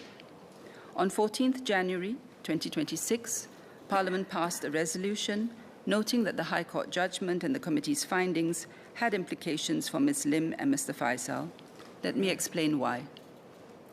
During the committee hearings, Ms. Lim denied that Mr. Singh had told Ms. Khan to take her untruth to the grave. She said that there was no discussion on this point. Mr. Faisal's evidence was that all three WP leaders did not remark on Ms. Khan's confession that she had lied and did not discuss what to do about it. Thus, at the Committee of Privileges hearings, both Ms. Lim and Mr. Faisal denied that Mr. Singh had advised Ms. Khan to take her lie to the grave and said that the matter was not discussed. However, now, after a full investigation, trial, and appeal dealing with this issue, the courts have expressly and conclusively found that at the 8 August 2021 meeting, at which all three WP leaders were present, Ms. Khan's untruth was discussed, and Mr. Singh had lied when he denied that he told Ms. Khan to take it to the grave, it meaning her untruth. The court's findings directly contradict Ms. Lim's and Mr. Faisal's evidence. It follows logically from the court's findings that their evidence to the committee was not true. The court judgment effectively confirmed the findings of the committee in relation to Ms. Lim and Mr. Faisal. The question that arises is what is to be done in light of this. That is the unresolved issue that was deferred for decision. In principle, if someone gave untrue evidence to a committee of Parliament and did so knowingly or intentionally, this would be dishonourable conduct and a serious contempt of Parliament and would be dealt with under the Parliament Privileges, Immunities and Powers Act 1962, or the PPIPA. Ordinarily, if there is evidence someone has lied to a select committee, I would initiate the PPIPA process for dealing with such conduct. However, there are certain timelines within which such action must take place. Let me explain. In most cases, offences under the PPIPA can be dealt with fairly quickly and in the same session of Parliament. Occasionally, the offence may occur in one session of Parliament, but for whatever reason, Parliament may not be able to deal with it immediately, and it is dealt with in a subsequent session of Parliament. However, in the interest of finality, there are constraints on this. Under Section 22 of the PPIPA, Parliament has the power to punish offences which have been committed in either A, the preceding session, or B, the last session of the preceding Parliament. The previous Parliament, that's the 14th Parliament, was first constituted on 24th August 2020. It was prorogued on 24th March 2023 and reopened on 10th April 2023. It was dissolved on 15th April 2025. The 14th Parliament, therefore, had 2 sessions. In this case, the relevant conduct of Ms. Lim and Mr. Faisal took place in 2021, during the first session of the 14th Parliament. Mr. Singh was convicted by the District Court on 17 February 2025. This was during the second session of the 14th Parliament. However, Parliament rightly deferred consideration of Ms. Lim's and Mr. Faisal's cases until the court process had concluded. Those proceedings concluded only on 4th December 2025, when the High Court delivered its judgment. By then, the 14th Parliament had been dissolved, a general election had taken place, and the 15th Parliament had begun. Under Section 22 of the PPIPA, this 15th Parliament can only deal with offences committed either in this session of the 15th Parliament or during the second session of the 14th Parliament. As the conduct in question took place during the first session of the 14th Parliament, it is no longer open to this 15th Parliament to impose any penalties in respect of this conduct under the PPIPA. This does not mean that Parliament is without recourse. The House could, if it wished, pass a motion to express regret at such conduct. Such a motion would serve to signal Parliament's disapproval, as it did in Mr. Singh's case in January this year. However, it should be noted that in the January motion, this House had already signalled its clear disapproval of lying to Parliament or its committees. Given the very specific circumstances of this case, it is my view that no further action need be taken by this House in relation to the committee's finding regarding Ms. Lim and Mr. Faisal. Had the timelines been different, I would have proposed a different course of action. This outcome has happened because even though this House was entitled to act on the committee's findings in 2021, it decided to give Ms. Lim and Mr. Faisal the benefit of the doubt for the time being. Even though the committee's findings have now been effectively confirmed by the High Court judgment, the law, in this case, the time bar provisions of PPIPA, must be observed. Unless any member objects, we can now bring this matter to a close. Before I call honourable members for clarifications, if any, I should point out that pursuant to Standing Order 23, members may seek clarification on the ministerial statement, but no debate shall be allowed thereon. Members can seek clarifications by way of asking questions. So I seek members' understanding to keep your clarifications clear and concise so that the Leader of the House can answer as many clarifications as possible. Likewise, I'll ask the Leader of the House to also keep your answers clear and concise. Any clarifications from Minister? Ms. Lim? Thank you, Speaker. I've noted what the Minister is proposing that the House do. I'm not standing up to object to it, but I think it's important for me to also state that my response on some of the issues that she mentioned, I've made them on the 14th of January during the debate on the motion on the LO, and I don't think I need to repeat them. That's all. Leader? I thank Ms. Lim for her indication that she will not be objecting to my recommendation. And likewise, when she made those statements on the 14th of January, I had also responded on the 14th of January, and my statements are on record.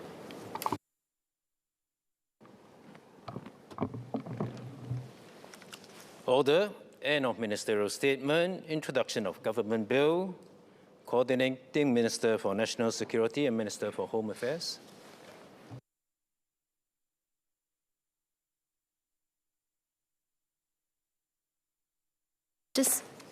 Mr. Speaker, on behalf of the Coordinating Minister for National Security and Minister for Home Affairs, I introduce a bill entitled An Act to Amend the Road Traffic Act 1961 and the Motor Vehicles Third-Party Risks and Compensation Act 1960.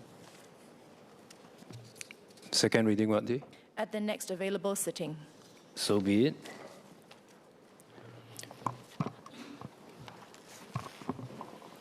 Order. The clerk will now proceed to read the notice of motion. Item 1, a notice of motion on reinforcing Singapore's position as a global transport hub. Ms. Tim Peling.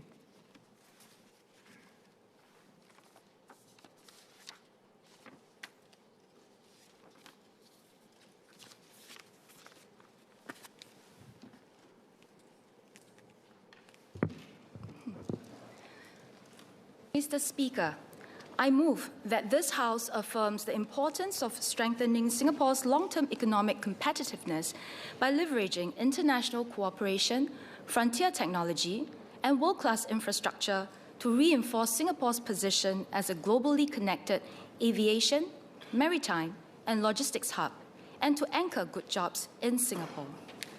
The Government Parliamentary Committee for Transport, comprising me as the chairperson, and fellow PAP members of Parliament, Mr. Edward Chia, Ms. Yeo Wan Ling, Ms. Poli San, Mr. Jackson Lam, whose names are set down on the order paper, as well as Mr. Liang Eng-Hwa, Mr. Ang Wei Neng, and Mr. Sharil Taha, is moving this motion as Singapore is compelled to rethink how we remain globally connected as we confront an ever-dynamic geopolitical environment and an emerging technological game changers. This motion is future-facing and strategic because transport is about connectivity across 3 domains: land, sea, and air. And connectivity enables economic prosperity that ultimately is about improving lives. Day-to-day land transport issues remain important and a priority to the Transport GPC. But they are not the focus of today's debate. To be clear, the GPC firmly recognizes that day-to-day public transport issues affect Singaporeans' everyday lives, and their importance cannot be understated. But we have discussed these issues many times in and out of this House, and will continue to have ample opportunities to do so. A number were raised during the Land Transport Bill in February this year, and I expect further sittings later this year will address them too. I therefore urge honourable colleagues to focus this debate on what is set out in today's motion. For this motion, I will begin by setting the context and putting forth a few recommendations.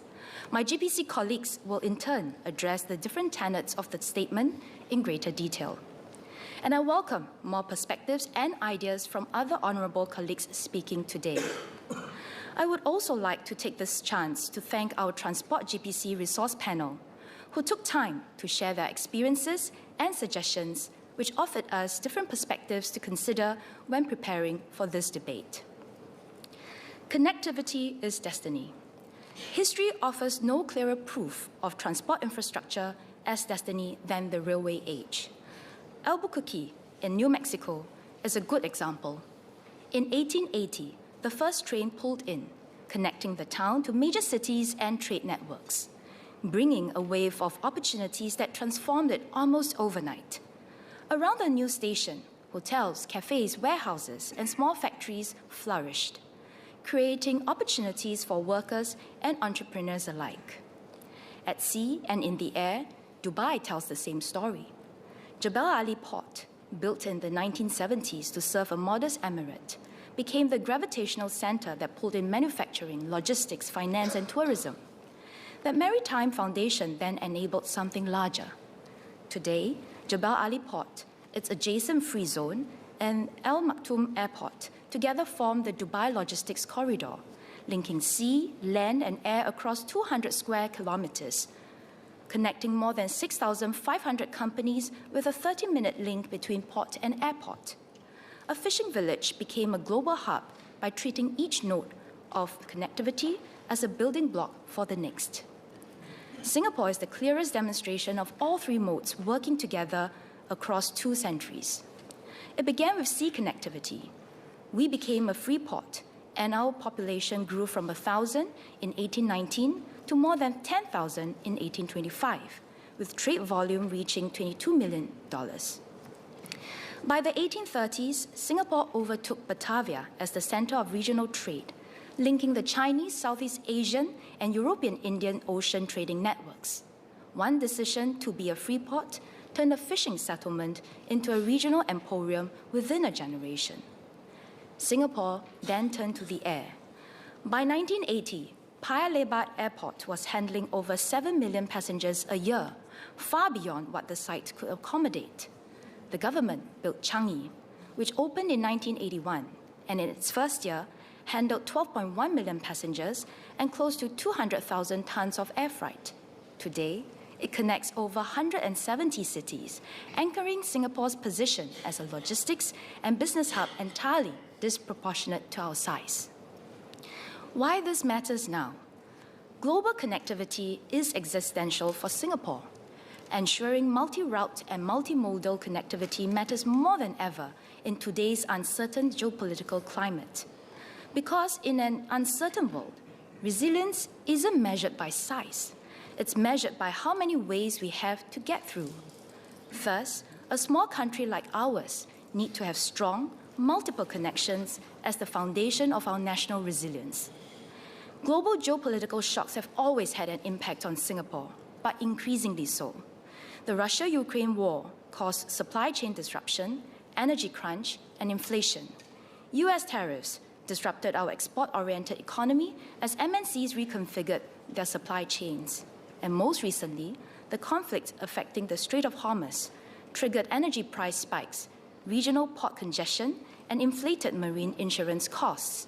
Singapore needs options to stay connected, to keep goods and people flowing in and out, whatever the disruption. Ironically, the recent geopolitical situation along the Strait of Hormuz has also increased global reliance on the Strait of Malacca, where we are strategically situated. This represents both opportunity and risk for us. We must have the capacity and the capability to handle the rising flows, or we risk choke points and losing trade to other ports. This means working more closely with neighbors in the region so that we can manage trade volume and storage demands together and achieve a win-win outcome for all. Singapore's transport system must be adaptive and responsive. So the strategy for Singapore's long-term economic competitiveness is multimodal global connectivity. The critical success factors for achieving it are three: frontier technologies, international cooperation, and world-class infrastructure. Together, they serve one ultimate goal: generating and anchoring meaningful jobs for Singaporeans to take up and grow in. Let me address each in turn. First, on frontier technologies. As the world digitalizes and frontier technologies scale, Singapore cannot afford to lag in adoption. At its core, leveraging frontier technology is about orchestration, predictability, and efficiency. On artificial intelligence, Singapore's advantage was never just scale. It is about throughput, reliability, and orchestration across a small, dense node sitting on major trade lanes. AI's biggest contribution is not automating individual vehicles or terminals in isolation. It is making the whole system, port, airport, roads, warehouses, customs, all behaving as one coordinated network instead of separate silos. Initiatives such as Oceans X and the Maritime Digital Twin are strong building blocks toward this vision. Oceans X enables system-to-system connectivity between maritime companies and government agencies, with digital port clearance as an initial service. The Maritime Digital Twin combines real-time and historical port data with simulation and modeling tools, giving agencies, industry, and researchers a shared environment to test what-if scenarios and de-risk decisions before they happen at sea. This includes using AI to calculate tighter vessel berthing configurations so that more ships can park safely within the same limited space. On autonomous vehicles, AVs are the physical execution layer for AI orchestration. Together, this combination lets Singapore compress turnaround times and run operations 24/7, increasing our ports' effective capacity without expanding their footprint. Today, AV adoption is most advanced at Tuas Port and in our maritime domain. As we scale our experience with AI and AVs there, we should also extend this cautiously to other domains to complement existing services and fill gaps. The Ministry of Transport has made commendable progress in meaningfully deploying frontier technologies. But more can be done to harness this power and extend Singapore's advantage. I therefore call on the Ministry to consider, number one, beef up on R&D into AI applications and AI governance across land, sea, and air transport. This means greater investment in funding and in expertise, with transport innovation established as a key pillar of our national strategy. Given our hub status, and with the right infrastructure and governance, we can build rich, live data sets and applications that generate innovative transport solutions. These solutions will not only benefit Singapore's own growth, they can be exported to other countries, enhancing interoperability. Because if our partners adopt them, we are in effect operating on the same system and the same standards. Second, deepen our digital twins. As we build higher quality data and stronger digital twin systems for our ports, airports, and logistics network, disruptions such as storms, cyber attacks, geopolitical choke point closures can be simulated and rerouted close to real time, rather than leaving us on the back foot when they hit. Third, work towards a One Singapore transport twin. Today, our AI gains sit largely within single domains, land, sea, or air, operating on their own. What would be transformative is linking the maritime digital twin, an airport twin, and a land network twin into one system, using AI to orchestrate genuinely intermodal decisions. Fourth, prepare, but carefully, for agentic AI. This integration raises the potential for agentic AI, autonomous agents that orchestrate and make decisions on their own. This is likely still some way off, as agentic governance has not been fully worked through. The good news is that Singapore has already introduced version 1.5 of the Model Governance Framework for Agentic AI, a world first and a strong start. But more research and experimentation are needed before we can confidently deploy such agents in transport, where the consequences of error carry real physical risk. Fifth, keeping humans in the loop. Finally, with AI and AVs, we must be clear-eyed that technology is meant to enable and improve lives, not to replace people. This means deliberate effort to preserve human oversight and to create meaningful jobs for our people, a point that I will return to later. My colleague, Mr. Edward Chia, will speak more on the use of AI in the region and corresponding support for SMEs. Likewise, Mr. Jackson Lam will speak more on building the smartest integrated hub leveraging the technology. And Mr. Ang Wei Neng will speak on the deployment of AVs in transport.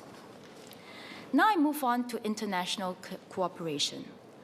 Global connectivity is only possible if other countries are willing to interact and operate under the same rules and standards, or at least a common understanding.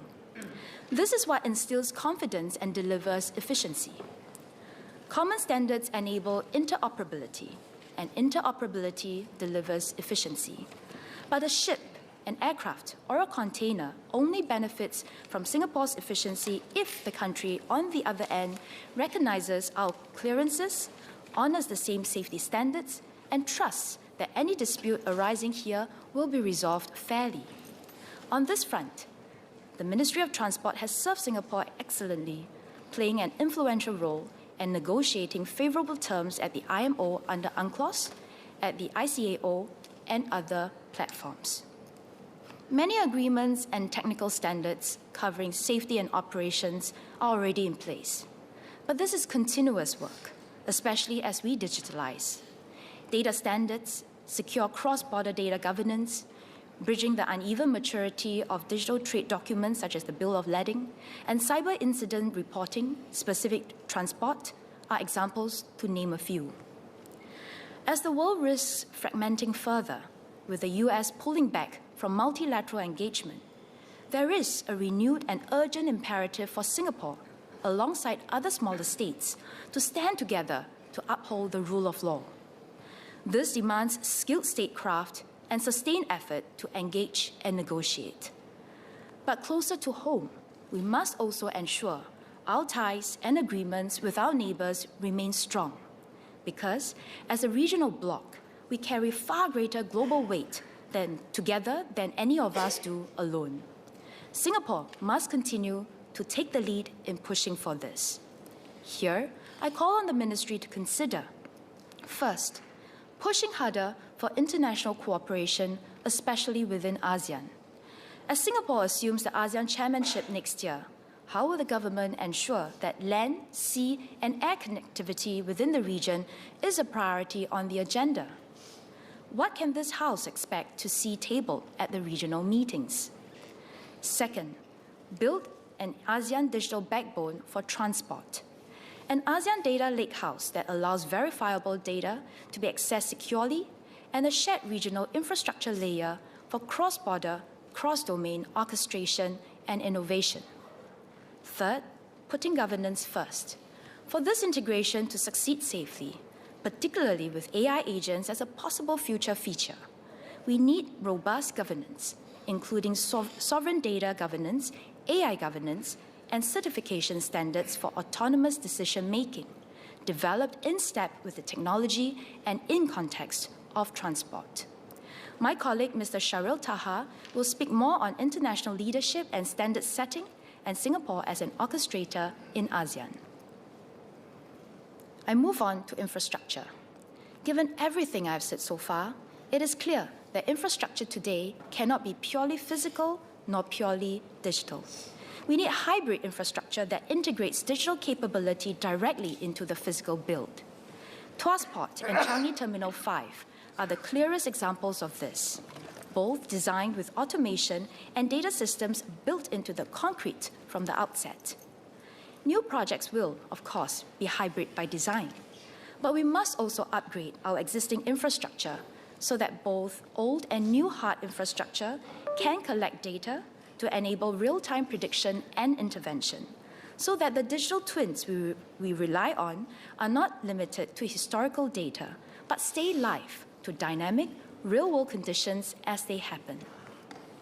From optimizing berthing and warehouse capacity to developing a digital freight corridor linking port, airport, and warehousing with shared real-time visibility as autonomous vehicles move cargo from port to destination, these outcomes are only achievable if our physical infrastructure can keep pace with the software and AI agents running on top of it. Here, my question is, what more will the Ministry of Transport do to upgrade or build future-ready hybrid infrastructure so that Singapore is well-placed to continue being a global hub? Beyond hybrid infrastructure within our borders, we should also look beyond Singapore's immediate geographical bounds, extending our hub function into complementary cities and ports across the ASEAN region to cope with overflow demand while keeping the highest margin activities here at home. The Singapore-Johor-Riau Islands, or SJORI, approach has served us well and continues to be upgraded today. Building on this, the same model could arguably extend to other parts of the region, though we will need to carefully consider what stays in Singapore and what is better sited elsewhere, so that the arrangement remains mutually beneficial. My colleague, Mr. Liang Eng Wah, will speak more about building infrastructure to support the electrification and digitalization of land transport and to connect Singapore and Malaysia. On to a note on sustainability. As we pursue all of the above, we should expect increased flows of goods and people, even as we must meet our green commitments to decarbonize. The topic on sustainability must thus be considered. My colleague, Ms. Po Lee San, will be speaking more on sustainability and specifically about positioning Singapore as an international green air hub. Singapore has made admirable progress on sustainable aviation fuel, but more can be done to diversify both the sources of our transport fuels and the routes through which we import them. Diversifying the sources of green fuel is a matter for our overall trade and energy strategy and not one for this debate. But transport is directly relevant because we must find ways to secure the transport of green energy itself to power Singapore's transport sector and indeed every other national need. Transport must be part of our national resilience strategy. The ASEAN Power Grid is a good example of a regional initiative that optimizes the matching of green energy supply and demand across the region, but it carries risks that we must be prepared for. Let me share one example, and here I declare my interest as co-president of a group that includes a deep tech company developing next-generation energy systems.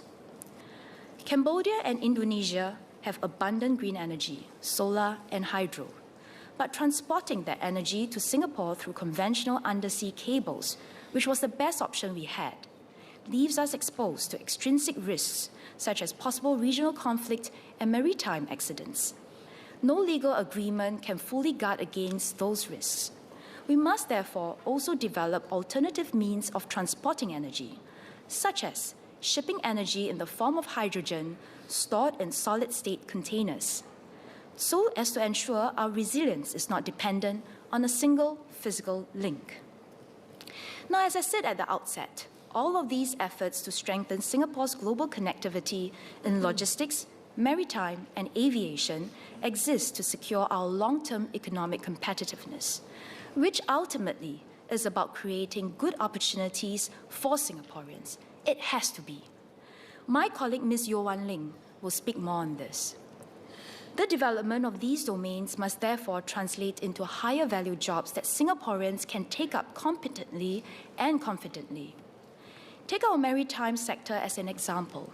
It employs around 170,000 people today and is entering a new phase where automation and AI are not eliminating jobs so much as elevating them.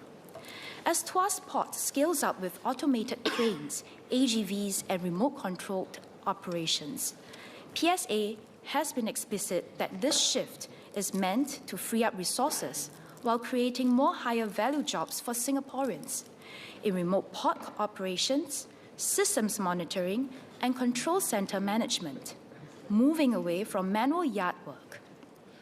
As public and private maritime investment grows, we should also expect real demand for Singaporean talent in maritime R&D, data science, and technology commercialization.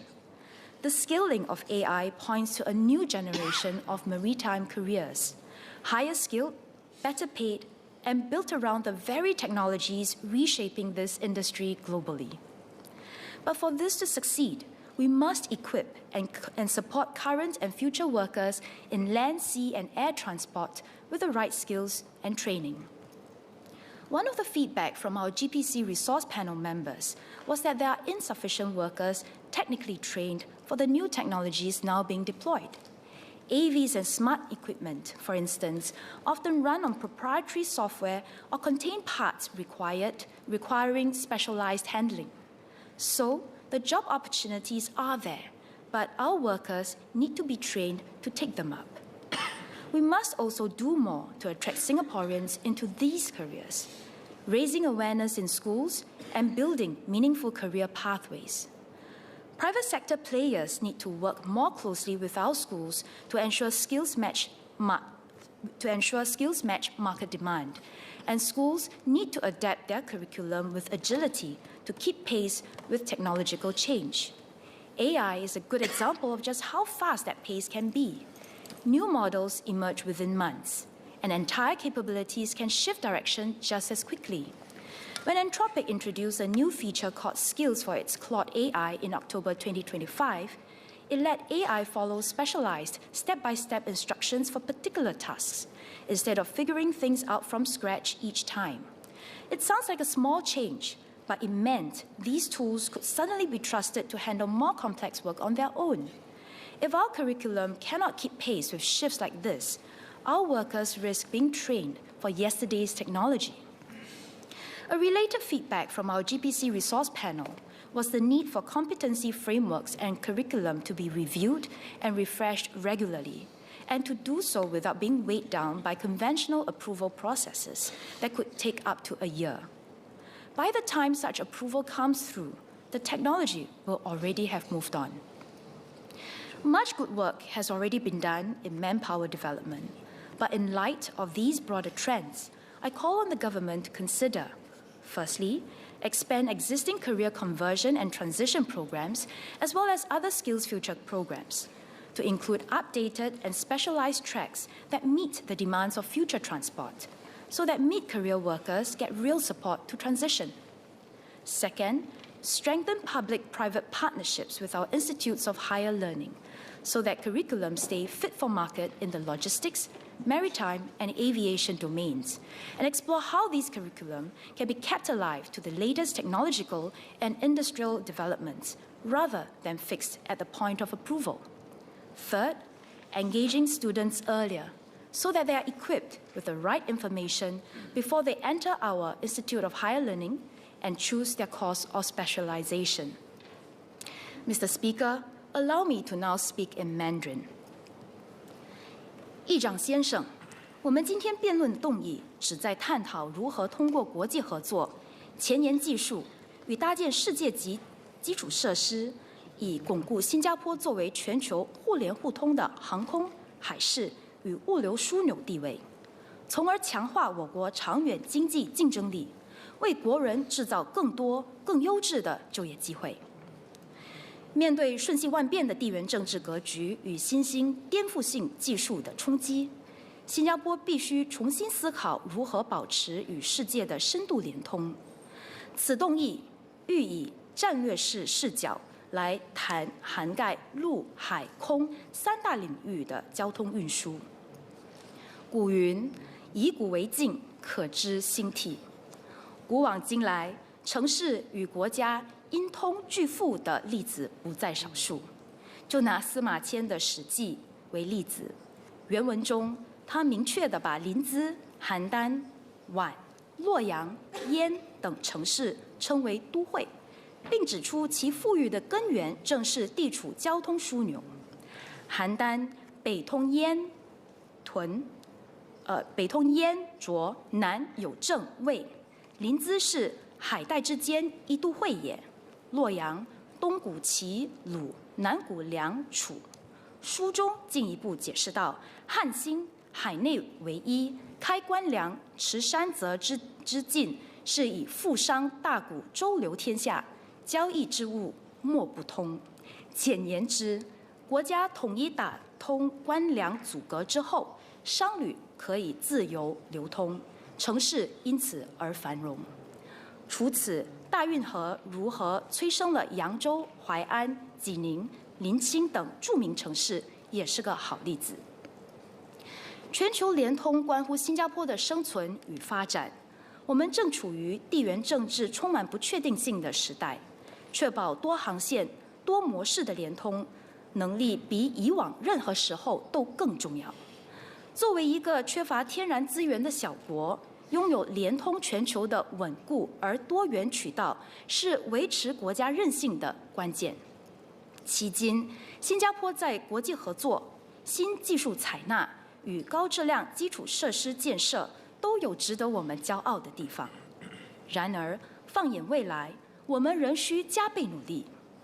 新加坡需要深化与亚细安各成员国的合作，与伙伴取长补短，优势互补。需要构建更强大的实体与数码融合的基础设施，使其能够在不损害国家主权与安全的同时，在统一的系统与标准下运行。我们需要在交通运输领域里的人工智能应用与人工智能治理研究上加大投入，拥抱这些前沿技术，也能够帮助我们模拟各类情景，以便更充分地应对挑战，提升精准度与预判力，提高效率与生产力。但与此同时，我们也必须警惕，不能在追求经济利益的当儿，误把人给淘汰了。因为归根结底，我们的这番努力本就是为了改善人民的生活，因此我们必须加大投资，帮助已在相关职场中的国人转换跑道或提升技能，并更刻意地培训青年。这不单是为陆海空交通运输领域搭建人才库与储备，更是为了帮助国人把握更有价值的机遇，否则我们就本末倒置了。Mr. Speaker, Singapore did not inherit our connectivity. We built it deliberately, chapter by chapter, and this House now holds the pen for the next one.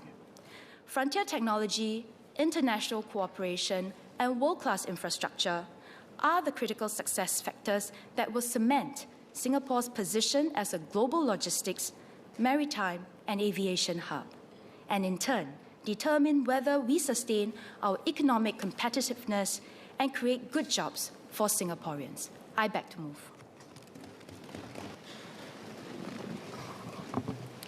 The question is, as moved by Ms. Tim Pei Ling, Mr. Dennis Tan.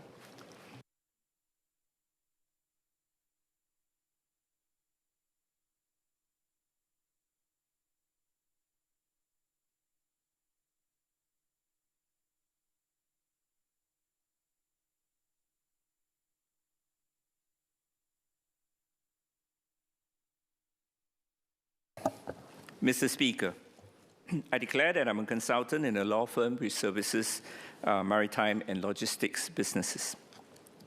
The motion today calls on this House to affirm the critical importance of strengthening Singapore's long-term economic competitiveness by leveraging international cooperation, frontier technologies, and world-class infrastructure to reinforce our position as a globally connected aviation, maritime, and logistics hub, and to anchor good jobs in Singapore. I start with the standard of competitiveness and the changing horizon. We are not blessed with natural resources, a massive domestic hinterland, nor an expansive geography footprint.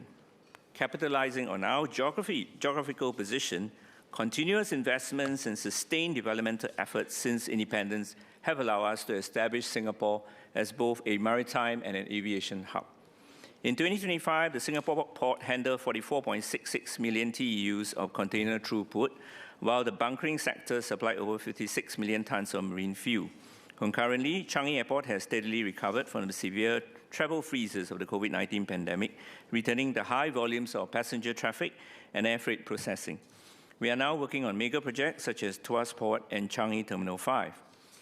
But, Mr. Speaker, past operational success does not guarantee resilience against future structural changes. The rules of global commerce are shifting.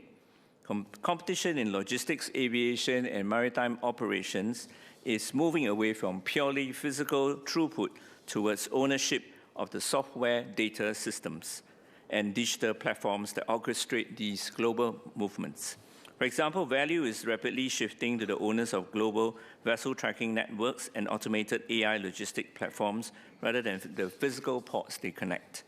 As we debate this motion on preserving our long-term competitiveness, we must continue to evaluate the structural vulnerabilities underlying our transport hub status. We must actively fight to defend our share of the high-value supply chain, ensuring that these digital and analytical segments remain anchored in Singapore, rather than losing ground to rival digital hubs.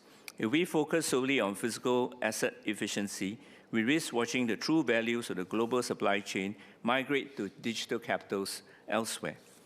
Next, the geopolitical crucible, regional disputes, and hub resilience. Our long-term economic competitiveness cannot be divorced from our immediate geopolitical resilience. The past half a year has thrown our trade dependencies into sharp relief. The severe escalation in the Middle East following the outbreak of hostilities between the US and Iran in late February 2026 has severely disrupted shipping and energy flows through the Straits of Hormuz and shattered hopes of global supply chain normalization. The crisis has once again demonstrated how quickly geopolitical shocks can reverberate through international trade networks and affect interconnected economies like Singapore. For the first time in recent memory, global maritime and aviation corridors have faced simultaneous closures. We must look closely at how these multimodal disruptions have impacted Singapore over the past 6 months to extract vital lessons for our future survival. Next, the maritime hub, energy shocks, and equipment contagion. The closure of Hormuz has sent severe shockwaves through our maritime transshipment and bunkering operations. First, the immediate halt of outbound crude oil and LNG from the Persian Gulf triggered an unprecedented global energy price shock. This inflated fuel costs rapidly, introducing extreme price volatility that severely squeezed carrier margins. Second, although primary east-west container shipping routes do not depend directly on the Persian Gulf, the conflict has nevertheless created significant knock-on effects across global logistics networks. Thousands of containers become stranded within affected regional supply chains, reducing equipment availability and disrupting normal cargo flows. As carriers rapidly reshuffled schedules, redeployed vessels, and adjusted service networks, major transshipment hubs face the challenge of accommodating irregular arrival patterns and maintaining operational reliability amid heightened uncertainty.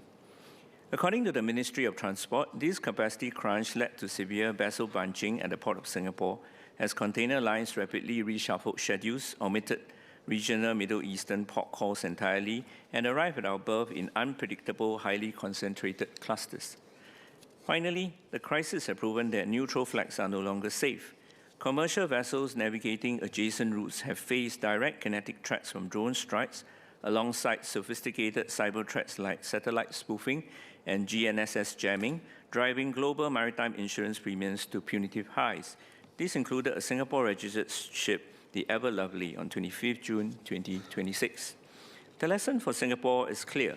The MPA can accelerate strategies to anchor alternative multimodal trade corridors and remains capable of responding rapidly when competing aviation corridors face disruption. Sorry, I say again. The MPA can accelerate strategies to anchor alternative multimodal trade corridors and aggressively diversify our bunkering and energy supply networks away from traditional geopolitical checkpoints. PSA can continually expand its dynamic yacht capacity planning and utilize predictive AI tools to act as a reliable shock absorber when global schedules collapse. Next, the air hub space constraints and a rerouting penalty. Parallel to the maritime shocks, extensive airspace restrictions across parts of the Middle East have fundamentally reconfigured international aviation. The disruption has affected airline scheduling, fleet deployment, and the operational efficiency of several major aviation hubs like Dubai and Doha. The episode has also demonstrated the value of maintaining a resilient and globally connected aviation hub. As airlines adjusted flight paths and network strategies to navigate operational uncertainties, Changi Airport and Singapore Airlines were well positioned to capture the traffic opportunities arising from disruptions elsewhere. This reinforces the importance of operational flexibility and strong airline partnerships so that Singapore remains capable of responding rapidly when competing aviation corridors face disruptions. However, these traffic flows come with operational challenges.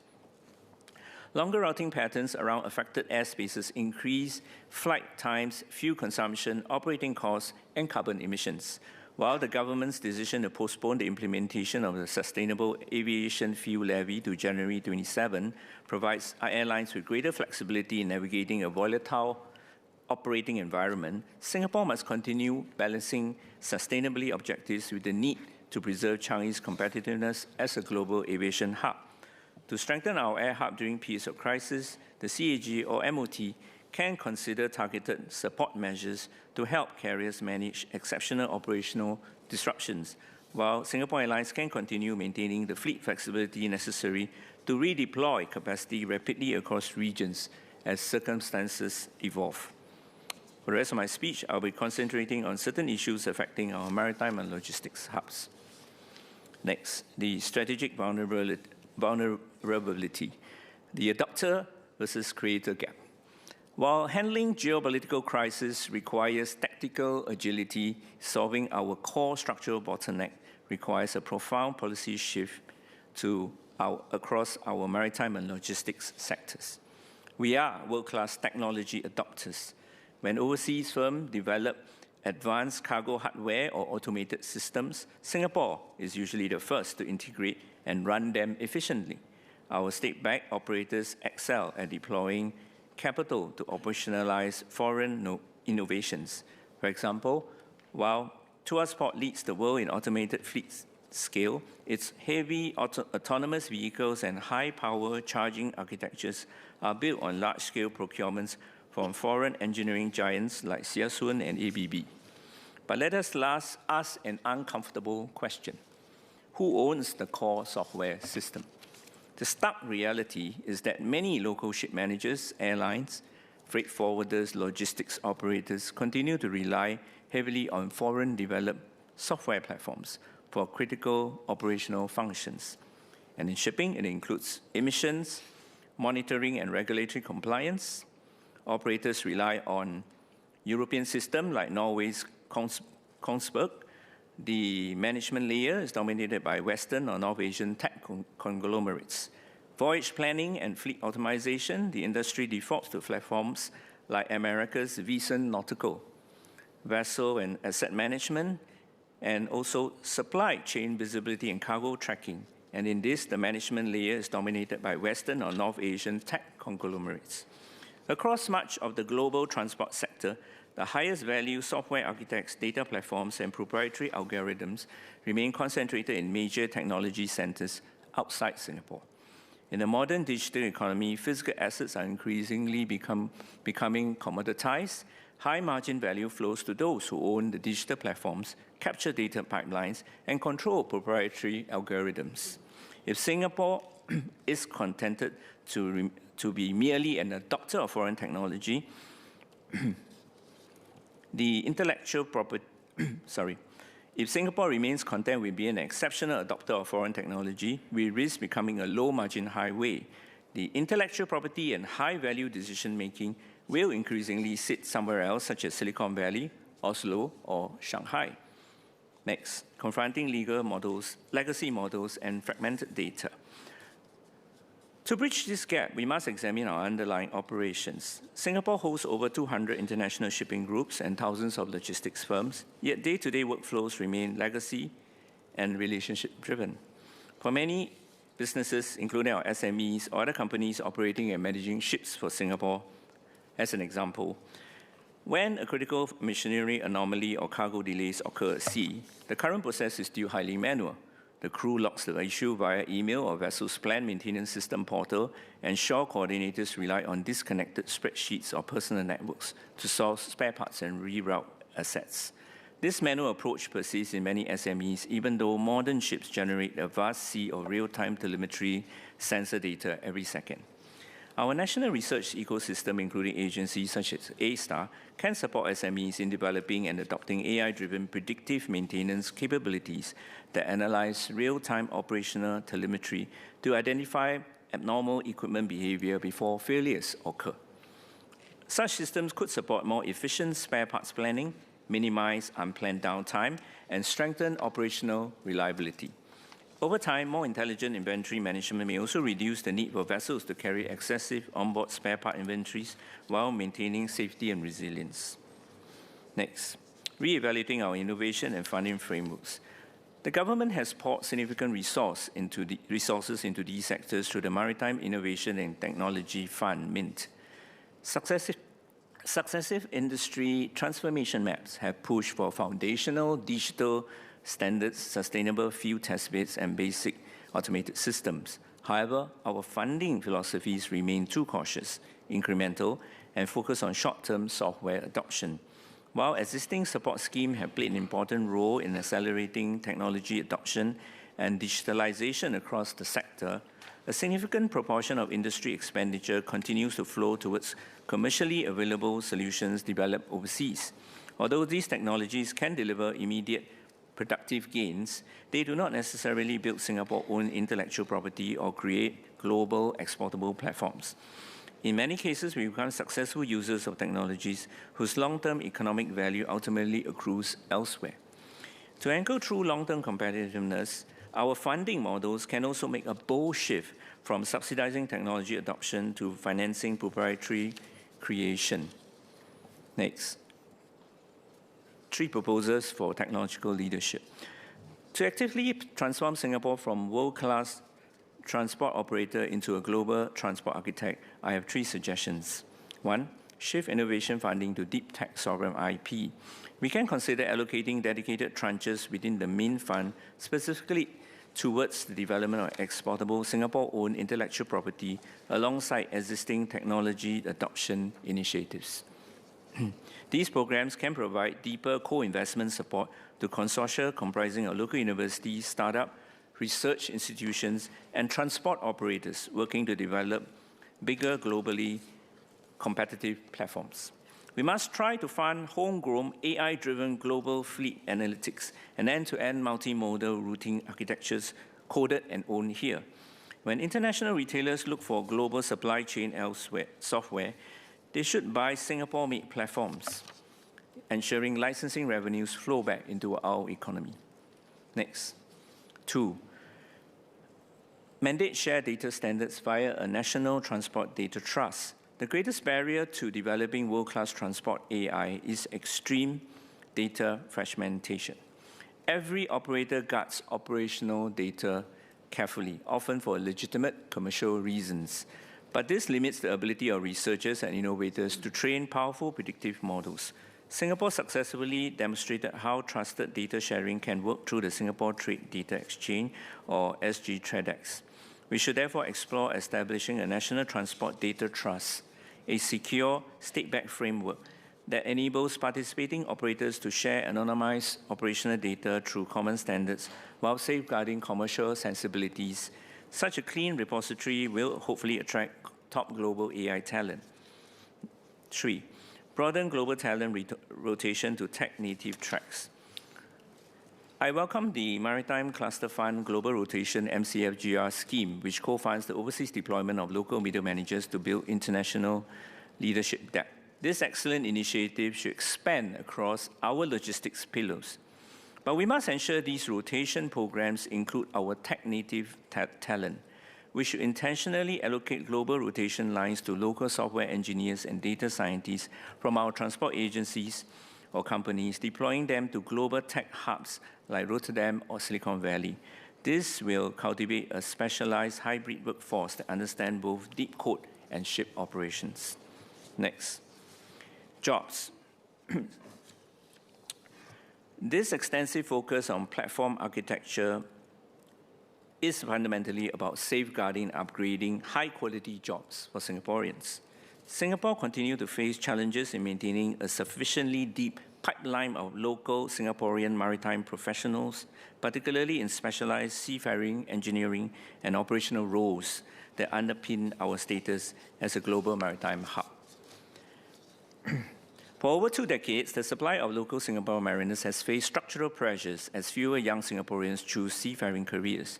This creates a long-term challenge. It is difficult to design world-class ship management platforms, train advanced maritime AI systems, or lead global maritime enterprises without professionals who possess deep practical experience at sea. Equally, following the sale of NOL, Neptune Orient Lines, Singapore no longer has a national shipping line of the scale and strategic significance that NOL once represented. NOL was more than a commercial carrier. For generations of Singaporean deck officers and marine engineers, it provided a structured pathway to sea experience, rise to the ranks, and ultimately assume command responsibilities. The impact was not only felt at sea. Many former NOL officers later transitioned into shore-based roles across ship management, maritime services, logistics, port operations, maritime law, and ship finance. The company serves as an important pipeline for the wider maritime ecosystem, including public sector institutions and industry positions. My colleague, the Honourable MP Kenneth Tiong, will be speaking more on this. Maritime hubs are ultimately built on people and expertise. Ports, vessels, and technology can be acquired, but deep operational knowledge and technology takes decades to cultivate. We therefore need to ensure that Singapore continues to provide sufficient opportunities for our mariners to gain practical seagoing experience and develop into the future leaders of our maritime sector. Otherwise, we may one day find ourselves facing the uncomfortable prospect of having to look overseas, even for some of the most critical leadership positions, such as our port master, marine superintendents, maritime regulators, and industry leaders. Mr. Speaker, our national strategy must follow a clear multi-tier approach. First, the government must aggressively support and build operational and seafaring careers among Singaporeans to feed our critical onshore management roles. I call on the MOT and MPA to significantly enhance our existing frameworks, such as the Tripartite Maritime Training Award. We must boost retention, incentive, enhance mid-career conversion pathway, and work with Singapore firms to improve shipboard working conditions and mental health support, making these foundational tracks attract our youth. Simultaneously, deploying frontier technology must be our second strategy. Deep maritime technology is not about replacing our people, it should be about scaling them. By building advanced automated systems, remote fleet management system, predictive maintenance systems, and operating firms, we can better enable our workforce to leverage their irreplaceable operational expertise from onshore command centers in Singapore. Mr. Tan, you have less than a minute to go. Yes, sir.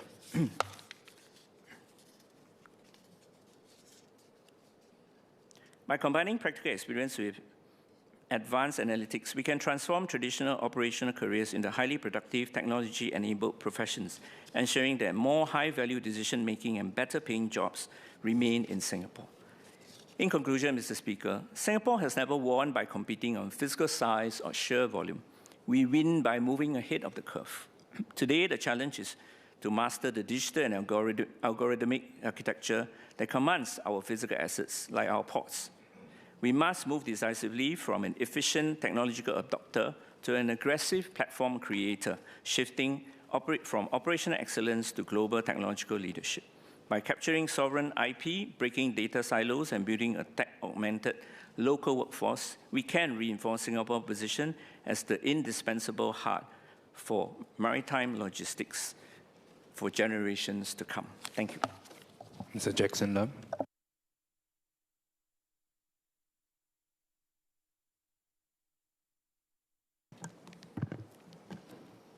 Mr. Speaker, sir, Singapore has always been more than just a place on a map.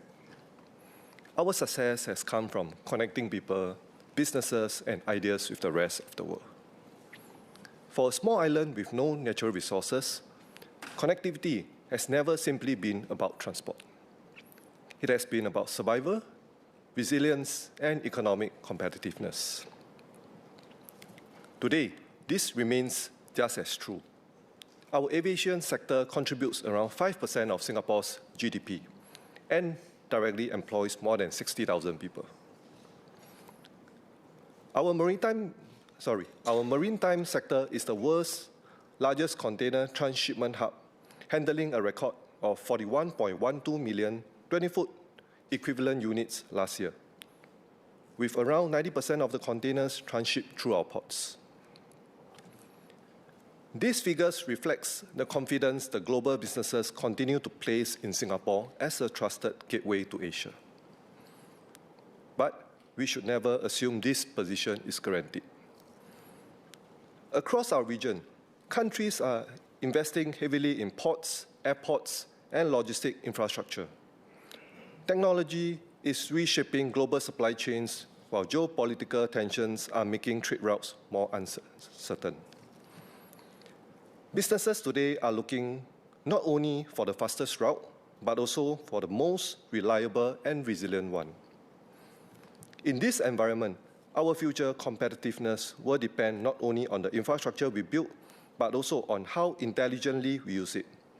This is why I believe Singapore should focus on 3 priorities. First, we must become the world's smartest transport hub through AI and data. For decades, our competitive advantage has been operational excellence. The next leap forward will come from intelligence AI. AI can optimize cargo flows, predict equipment failures before they occur, improve vessel and aircraft scheduling, and detect supply chain disruptions before they become costly delays. Imagine identifying a disruption at a regional hub hours before it affects Singapore, allowing shipping schedules to be adjusted automatically or carrying out maintenance based on predictive analytics rather than fixed schedules, reducing downtime while improving safety. These technologies are no longer theoretical. They are already being deployed around the world. Singapore has also made encouraging progress. The Maritime and Port Authority has launched Singapore's first maritime digital twin, a real-time virtual model of our port that supports planning, risk management, and operational optimization. It is also working with industry partners to develop AI applications for route optimization, fuel efficiency, and predictive analytics. The next step is to connect these efforts across our ports, airports, logistic providers, and custom systems into an integrated digital ecosystem. When trusted data flows securely across the supply chain, cargo moves more efficiently, businesses gain greater visibility, and resources are used more productively. In other words, data itself becomes a source of competitive advantage. Second, Singapore should aspire not only to be a transport hub, but also a transport innovation hub. Throughout our history, Singapore has succeeded not by inventing every technology ourselves, but by becoming the place where innovations are tested, refined, and commercialized. We should apply that same philosophy to transport.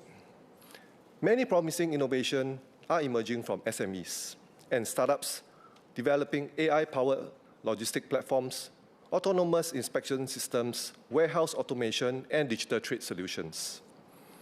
Our ports and airports should become living test labs where these companies can test their innovation in real operating environments. If a Singapore company develops an AI solution that improves cargo handling at Tuas Port or streamline operation at Changi Airport, that solution can be exported across ASEAN and beyond. In doing so, we are not only exporting transport services, we are exporting Singaporean innovation, creating new opportunities for our enterprises while strengthening our position in regional value chains.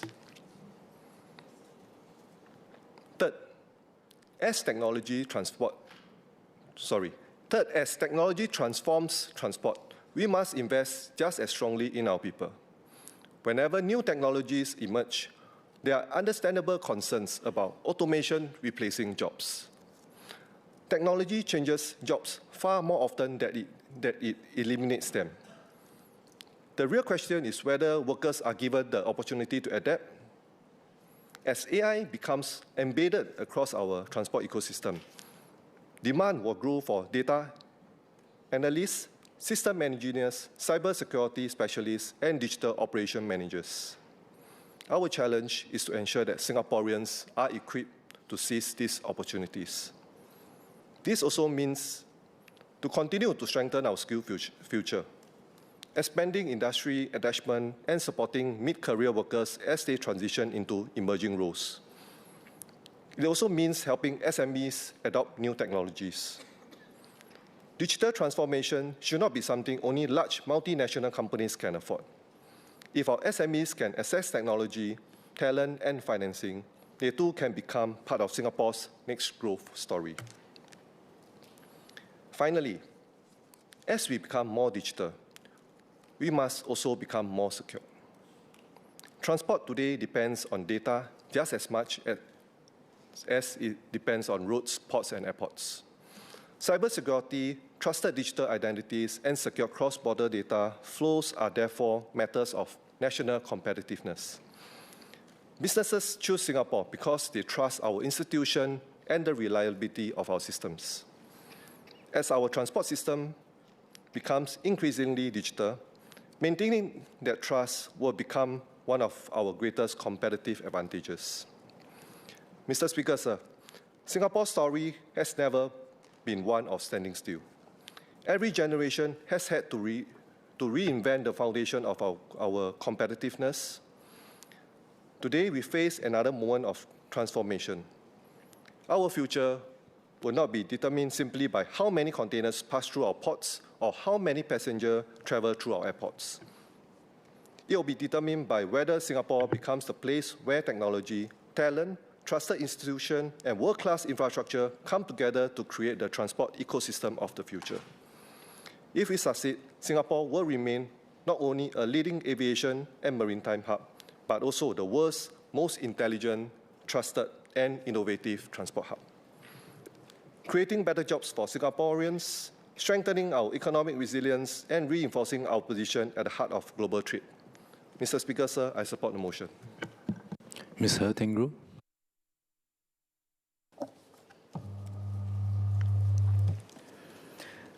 Mr. Speaker, in a world that is in turmoil, in retreat from multilateralism, it is often tempting and even, some say, intuitive for us to hunker down and look to protect our own first.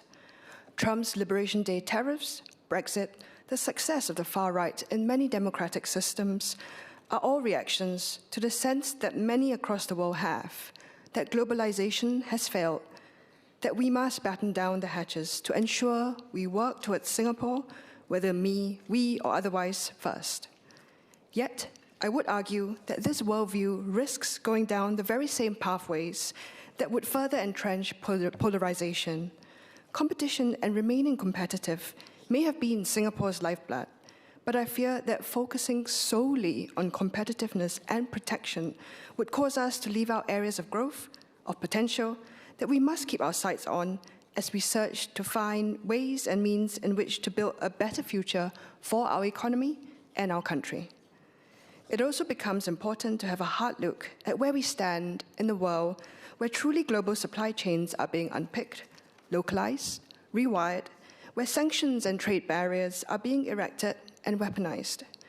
And the role that I believe we must play has to revolve around trust, trust that we remain open, predictable, and never an instrument of another's strategic goals. And it is also why I believe that our way forward has to be a reframing of the role that we play in the world.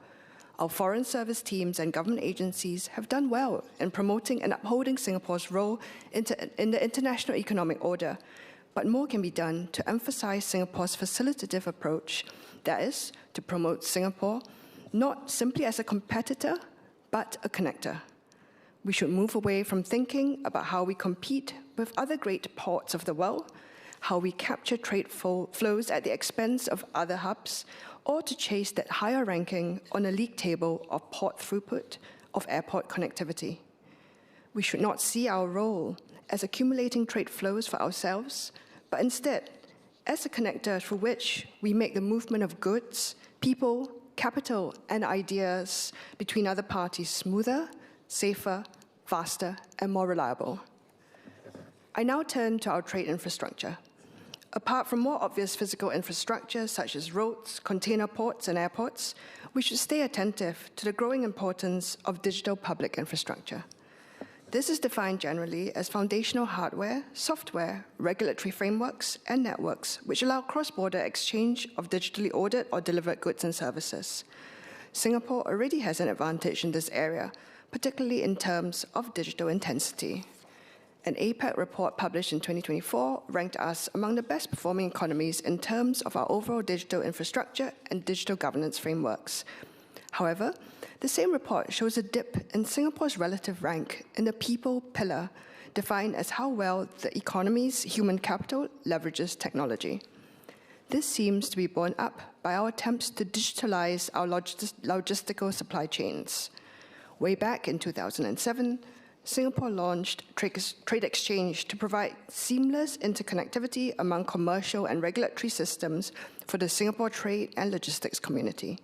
In 2018, this was replaced by the Network Trade Platform.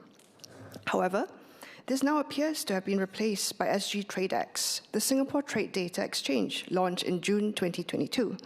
This platform was backed by MDDI and aims to streamline information flows and promote efficient data sharing across the fragmented global ecosystem through a common data highway. This new system was launched to facilitate digital trade and deter fraudsters, which became even more pressing in the wake of fraud allegations at trading companies and has demonstrated itself as a proof of concept. Yet, publicly available data suggests that SG TradeX, like Trade Exchange and the NTP before it, has not achieved universal use.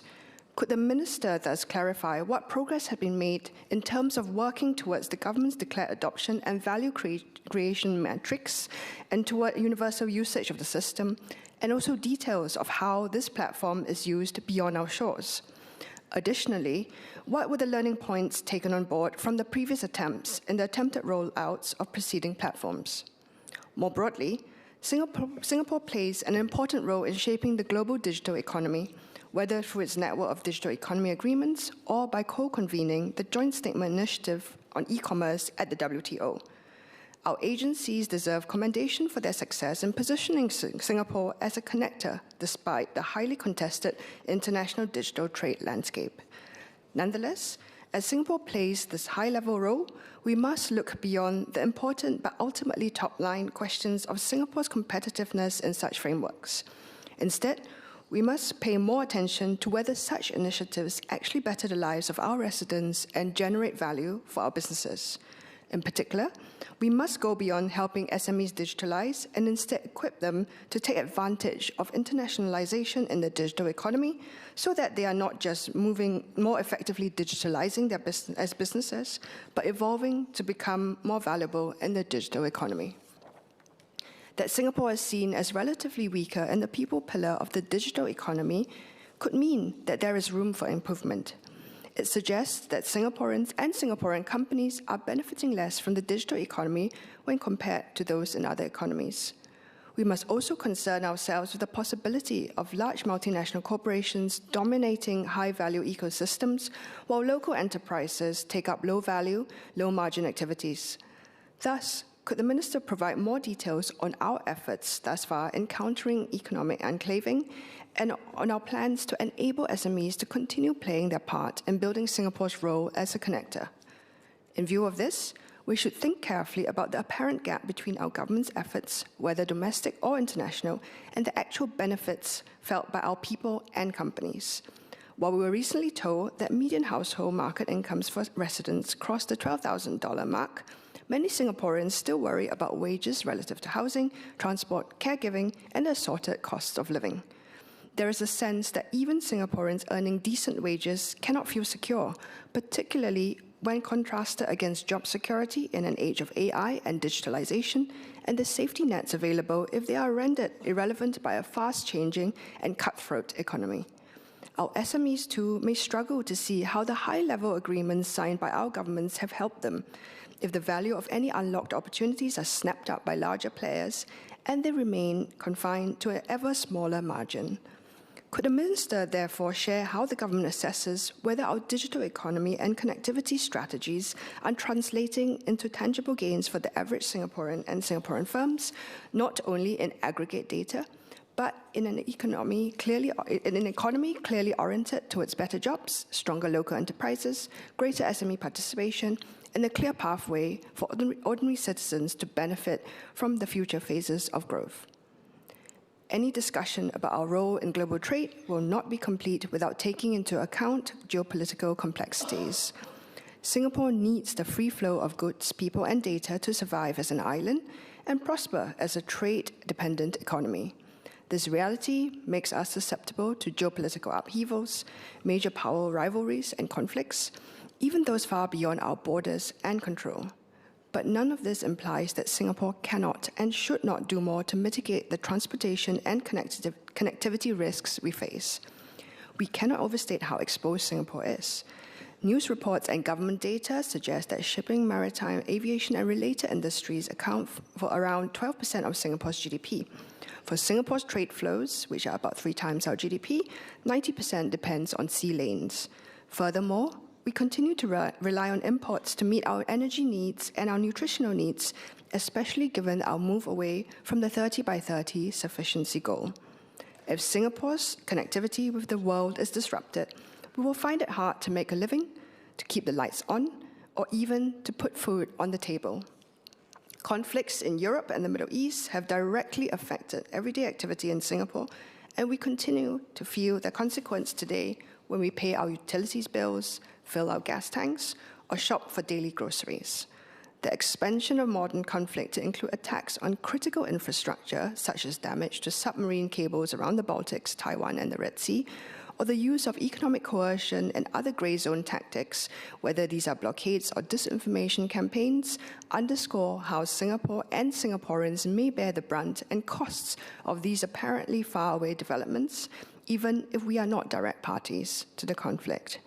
Faced with such tumult, we cannot afford to settle for being an oasis of superficial stability. Instead, we must actively assure both Singaporeans and international partners that Singapore will remain reliable, valuable, and connected in any future scenario. So, while the current government looks at enhancing Singapore's position as a transportation and communications hub, I would like to seek more details on our plans for making Singapore the location of choice, despite our earlier mentioned exposure. In the plans for transportation, could the government lay out more fully how they intend to mitigate the risk of Singapore being cut off from global and regional transportation networks and communication lines? Could the Minister clarify the specific risk frameworks and contingency plans that would keep Singapore connected if key maritime, aviation, digital, or energy supply routes are disrupted, and how these plans and frameworks are coordinated across agencies? Singapore has been severely tested in the past. The COVID-19 pandemic tested the resilience of our open economy, bringing to light potential choke points in our access to labor and critical supplies. But today's crises are more complex and fractious, and the coming challenges may be even more wide-ranging and long-lasting. Deeply integrating contingency planning into the transportation plans at hand will help reassure citizens and partners alike. To conclude, Mr. Speaker, as the world is becoming more volatile and less forgiving, Singapore must redouble efforts to remain globally indispensable and to work to fortify the stable international order on which our prosperity depends. In doing so, we must champion connection and collaboration instead of close-minded focus on competition. But this larger strategic view must never obscure the real value of economic success. We do not pursue growth or connectivity for their own sake. We do so for Singaporeans.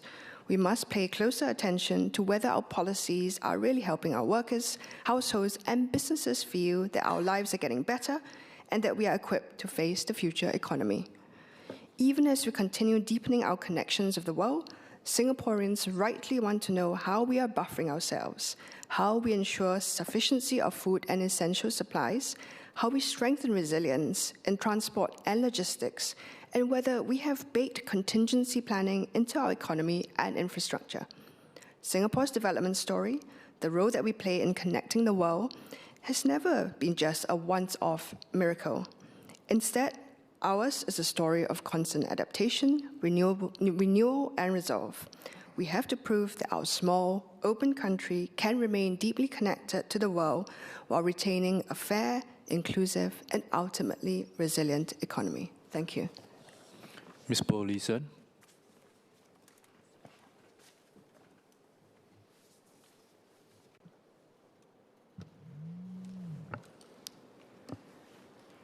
Mr. Speaker, as we debate on the future of transport in this motion, I would like to propose establishing Singapore as an international green air hub, as a new growth engine for our aviation and aerospace industry.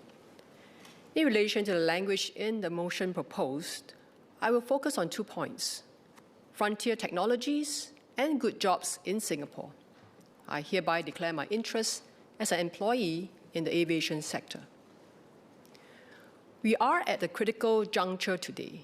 We are committed to specific green goals, including on carbon emissions. We are also committed to building a vibrant aviation industry to provide good jobs and continued growth. But we cannot meet both ambitions under the current business as usual paradigm.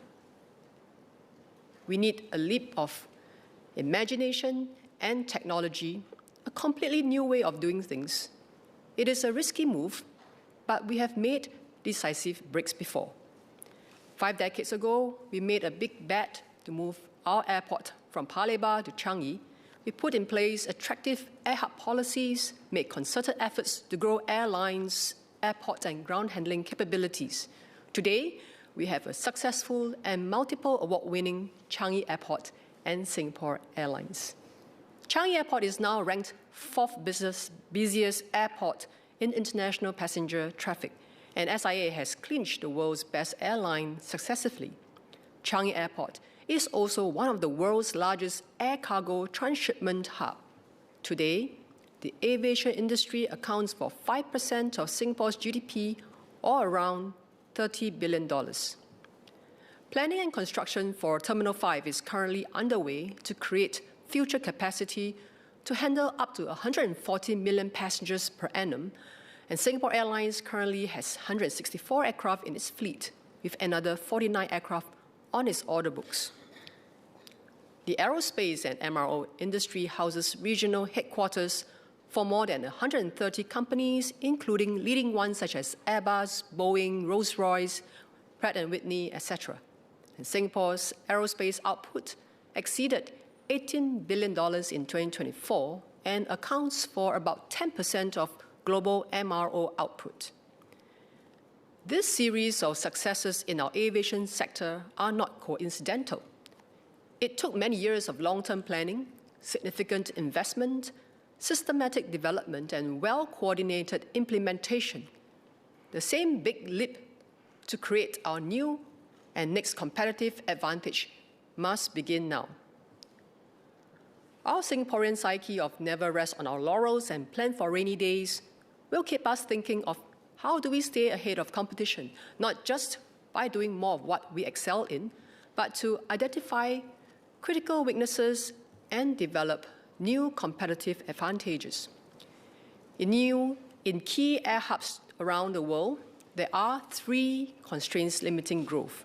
First, capacity. Second, manpower. And third, carbon emissions. With the third runway completed and T5 construction underway, the first constraint on capacity growth is being addressed. The second constraint on manpower is an ongoing challenge. Many airport staff had left the industry during the pandemic. We have an aging population and worsening climatic conditions. To tackle this, we have started concerted R&D innovation efforts in Changi Airport over the past few years, leveraging technology developments in autonomous vehicles, robotics, and AI. In the next decade or so, we should see a new generation of autonomous solutions deployed, particularly in traditionally manpower-heavy roles, such as in ground handling and facilities management. Also, the CAS has launched the One Aviation Manpower Fund to attract and retain talents in the aviation sector, with some $200 million of government grants allocated. The third constraint in carbon emissions is probably the hardest to crack. In a recent report published by Transport and Environment and Aviation think tank, Changi Airport is ranked 9th in the world in terms of Scope 3 carbon emissions. As an expanding air hub, Changi Airport will inevitably chalk up higher carbon emissions so long aircraft engines continue to burn jet fuel. In 2024, CAS released the Sustainable Air Hub Blueprint. The key recommendations included improving the efficiency of air traffic management, increase solar panel deployment in Changi and Seletar airports, expand the use of clean energy around ground vehicles, and adopting sustainability aviation fuel by airlines. The SAF levy bill was passed in October 2025 in this House and will take effect from 2027, barring further delays. The goal is to create certainty in aggregate demand so as to prime local SAF production at scale by key producers such as Neste. In 2022, Neste established the world's largest SAF production facility in Singapore. The intent is to start small with 1 to 3% SAF uplift because the price of SAF is currently at least 2 to 5 times the cost of normal aviation fuel. Coupled with the recent war in the Middle East that already drove fuel prices to double their original levels, aviation authorities worldwide will be reluctant to mandate a more aggressive SAF policy. Moreover, feedstock availability to produce SAF is limited, so the ability to meet long-term supply capacity at a market competitive cost may still be in question. Like all fossil fuels, the supply of aviation fuel will one day run out. In recent years, there are 2 other streams of technology development for aircraft powered by clean energy. In 2020, Airbus announced the hydrogen-powered aircraft concept 0E for rollout in 2035. However, presumably due to uncertainties of hydrogen as a fuel and the challenges of deploying hydrogen in an operational environment, Airbus has shelved the 0E prototype from 2035 by 5 to 10 years. Instead, Airbus announced in March 2025 the open-fan engine new generation single-aisle hybrid electric aircraft that will enter operations in the second half of 2030s. Meanwhile, another track to design and manufacture battery-operated hybrid electric and electric aircraft has been progressing steadily. With the rapid improvements in battery technology, it is estimated that in 15 years' time, hybrid electric aircraft flights for short-haul flights within a range of 1,000 nautical miles will become a reality. From Singapore, popular destinations within a 1,000 nautical mile radius include Kuala Lumpur, Jakarta, Phuket, Langkawi, Medan, and Tioman. Worldwide, about half of flights operated are short-haul flights under 3-hour flight time and up to 1,000 nautical mile range. Short-haul flights create 4 times more carbon emissions per seat compared to long-haul flights.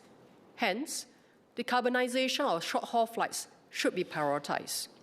and switching them to fully electric flights will reduce overall aviation carbon emissions by an estimated 20%.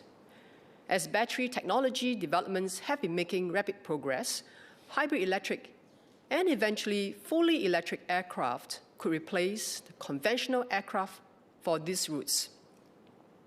This is a game changer in carbon emissions reduction, and we must spot the trend and the technology early. If we can do so and establish ourselves as an international green air hub, that will not only address our growing carbon emissions challenge, but also cement our positions in sustainable aviation and in turn create many new opportunities for Singapore's aviation and aerospace industry. We have done this before for new technologies in the past. For example, EDB brought in Hyundai Motors Group to set up its EV manufacturing plant in Singapore, even though we did not have any car manufacturing track record and facilities. To become an international green air hub, Singapore can be established as a center of excellence for the R&D of hybrid electric and electric aircraft, manufacture the aircraft parts in land abundant Johor under our Special Economic Zone Collaboration Framework, assemble the aircraft back in Changi East Industrial Zone, and finally test flight the aircraft in Changi Airport. This approach is how Toulouse became the home of Airbus and Seattle becoming the home of Boeing decades ago. However, with trillions of dollars worth of back orders, neither of these two hubs are focused on becoming hubs of the future aircraft. We are already halfway there.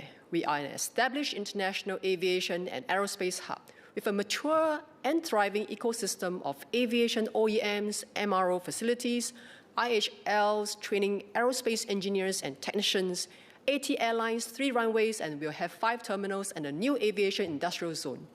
We have a biennial Singapore Airshow and a very pro-innovation, pro-investment funding and financing environment. Moreover, Singapore sits in the center of the world's fastest growing region for aviation, comprising India, China, and Southeast Asia. The carbon emissions in the supply chain logistics in terms of aircraft manufacturing, assembly, testing, and delivery would be minimized. There is a famous saying by Chinese philosopher Mencius, to achieve success, the right timing, right place, and right people must coexist.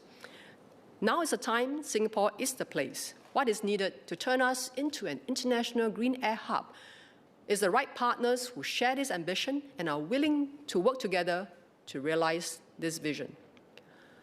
While Singapore is already home to the regional headquarters of conventional aircraft manufacturers Boeing and Airbus, smaller aircraft manufacturers such as Embraer and ATR, and new players in the electric aircraft space such as Elysian Aircraft, Hart Aerospace, Nimbus Aviation, Electra, and Mitsubishi Aircraft Corporation are mostly based in the Western world in North America and Europe. Similar to how the Chinese EV manufacturers are disrupting the automobile industry, these electric aircraft companies will be the new darlings shaping the future of the aviation industry.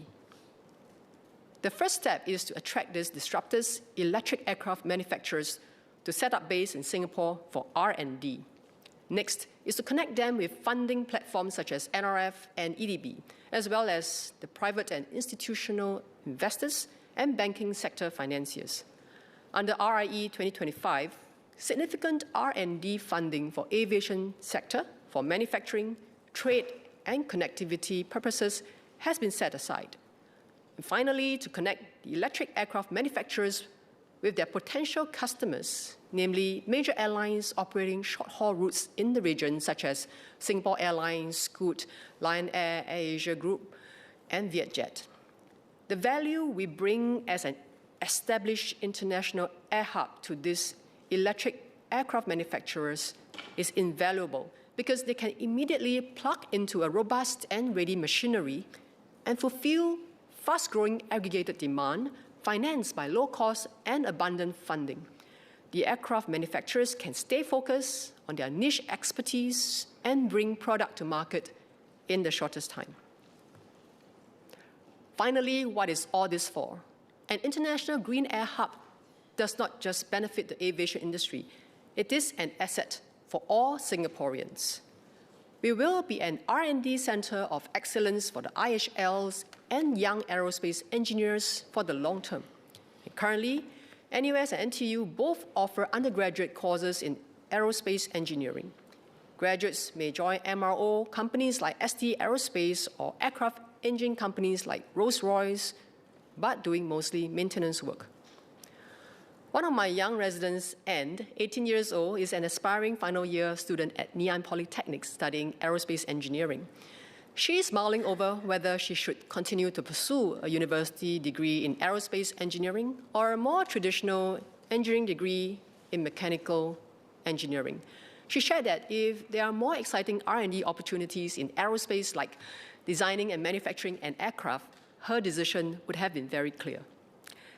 Young Singaporeans want to be challenged, and we can create opportunities for them. We can also attract world-class talents in aerospace engineering to work and live here. In time, Singaporean engineers and designers can become world-class leaders in this nascent field. More importantly, aviation manufacturing is a high-tech, high-value industry, and these new career pathways will create many high-paying jobs. They can apply the latest AI and 3D printing technologies to design and build an electric aircraft from scratch. Adrian Goose and Akim Niyomzimas, the founders of Nimbus Aviation, shared that his team used AI and 3D printing to design and build its aircraft prototype, massively reducing the cost of R&D and the time required to commercialize a solution. Moreover, many young people very much care about the environment and want to continue to contribute to the decarbonization journey. Creating an electric aircraft that can dramatically reduce aviation carbon footprint would be a dream career for many young engineers. Mr. Speaker, as I said earlier, we are today at a critical juncture. It is our time for an ambitious goal for air transport from Palembang to Changi almost 50 years ago, from fossil to green aviation today. I hope the Minister for Transport and his team will carefully consider my proposal to create an international green air hub and grow the Centre of Excellence for electric aircraft manufacturing in Singapore. This will be a new engine of growth, and this is the use of frontier technology to secure good jobs for Singaporeans. This is the story of the past which has given us our prosperity and our place in this world today. And this can be the future, and this can be the story of our future, and we must take to the skies and reshape our destiny once again. Mr. Speaker, I support the motion. Mr. Fadli Fauzi.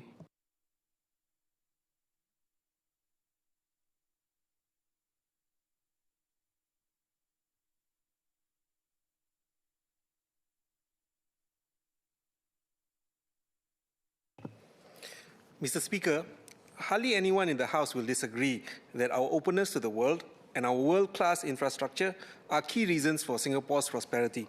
Our major gateways like Changi Airport and the Port of Singapore have enabled our nation to punch above our weight. Our future success will rely on us being at the forefront of connecting people, markets, ideas, and capital. Today's motion affirms the role of a world-class infrastructure in reinforcing Singapore's position as a global transport hub and anchoring good jobs in Singapore.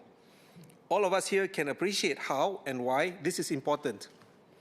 However, I hope the House will join me in reflecting whether our world-class infrastructure should only have the purposes of consolidating our status as a transport hub and anchoring jobs here. Should we not ponder on the question, who should our world-class infrastructure serve? Should our world-class infrastructure merely facilitate the movement of capital, goods, and talent across borders? Or should it also improve and enhance the everyday lives of Singaporeans? My answer, Mr. Speaker, is that our world-class infrastructure should not just create economic opportunities for Singaporeans. No doubt that is an important objective. However, it is also imperative that our world-class infrastructure is something that serves our citizens directly. As far as possible, our infrastructure should not merely facilitate Singaporeans getting good jobs, but also tangibly improve the lived experiences of our people. By this, I mean ensuring that Singaporeans can genuinely enjoy or benefit from our infrastructure. Changi Airport offers an example of what I mean. Changi is unquestionably a world-class aviation hub. It is also well-loved by Singaporeans, something that we all are proud of. Even if one is not catching a flight, one can spend an afternoon at Jewel. Families can gather there for a meal at one of the many wonderful restaurants. Couples can go for a date at the Canopy Park, and everyone, young and old, can enjoy the rain vortex. Changi Airport is an excellent model of infrastructure that generates economic value while simultaneously enriching the everyday lives of Singaporeans. Yet, the airport creates job opportunities. But yes, the airport creates job opportunities, but it also offers social and recreational amenities to ordinary Singaporeans, including those who are not frequent flyers. And I think it is good that Changi Airport is not merely the preserve of a jet-setting elite, but open to all Singaporeans in the sense that there will always be something for someone to do there, even if they're not catching a flight. Sir, this element of public access is what our world-class infrastructure should always aspire to include. In our pursuit to be a globally connected aviation, maritime, and logistic hub, we must ensure that Singaporeans are not and do not feel alienated from the world-class infrastructure which underpins and makes possible the hub status. Allow me to further illustrate my point with the more mundane example of expressways. They undoubtedly facilitate trade and logistics. Goods can be efficiently transported from our port terminals to our industrial estates and commercial zones and vice versa. But while we appreciate the economic efficiencies created by our network of expressways, we should also keep in mind the 2/3 of Singaporean resident households that do not own cars, including myself. Non-car owning Singaporeans can only directly benefit from an 8-lane expressway if they are riding in a private hired car or one of the bus services that ply an expressway sector.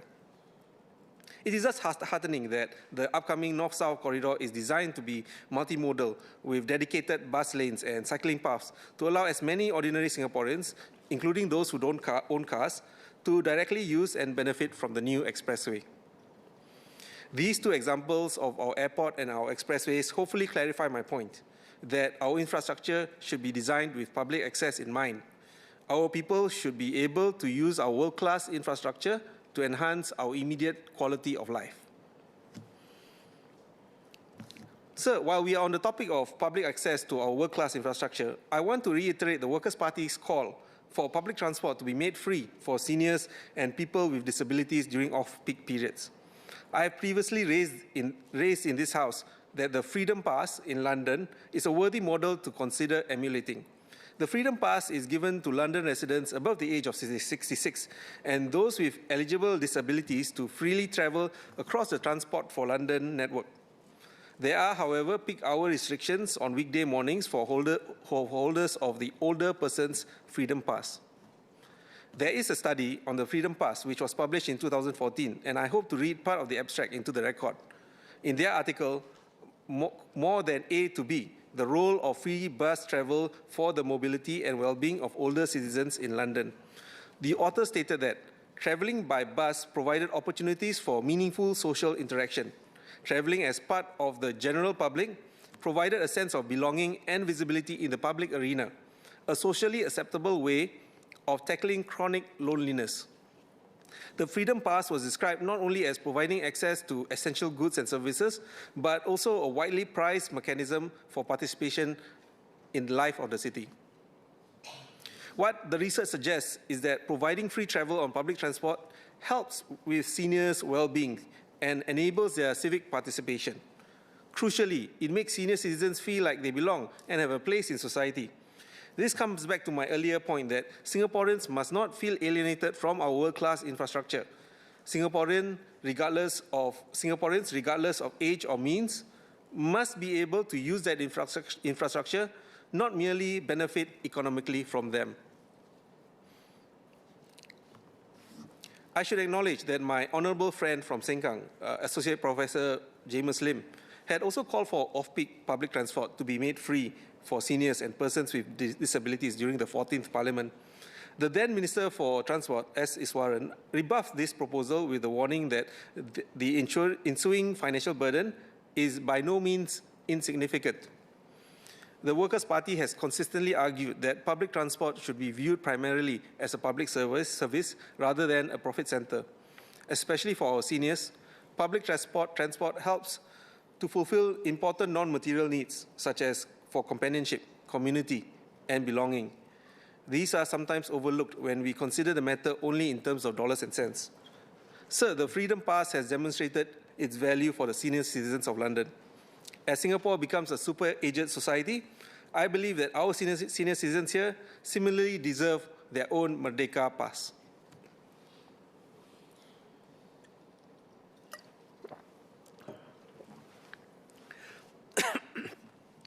Mr. Speaker, the motion also mentions the role of frontier technologies in anchoring good jobs in Singapore. While AI threatens to change the face of many professions, we continue to face persistent labour shortages in the public transportation sector. Currently, less than a third of bus captains are Singaporeans. The Acting Minister for Transport has also acknowledged that recruitment and retention are the biggest challenges preventing further expansion of the bus network. Frontier technologies like automatic vehicles, or AVs, could offer a potential solution.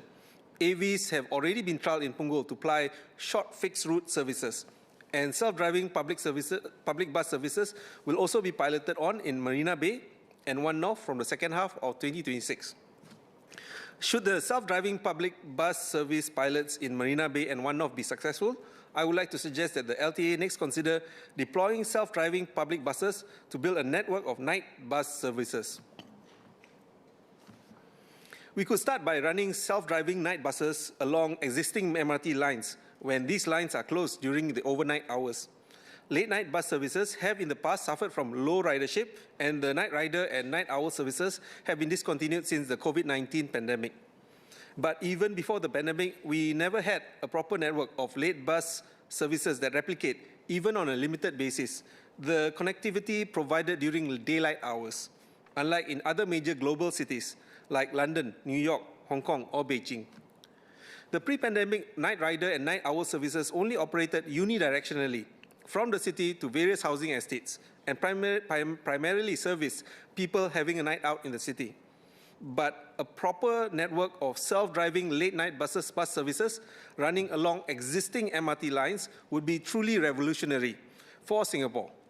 It would not just benefit Singaporeans enjoying the nightlife, but also people who finish or start work after the MRT shuts down, and staff and travellers going to the airport for late-night flights.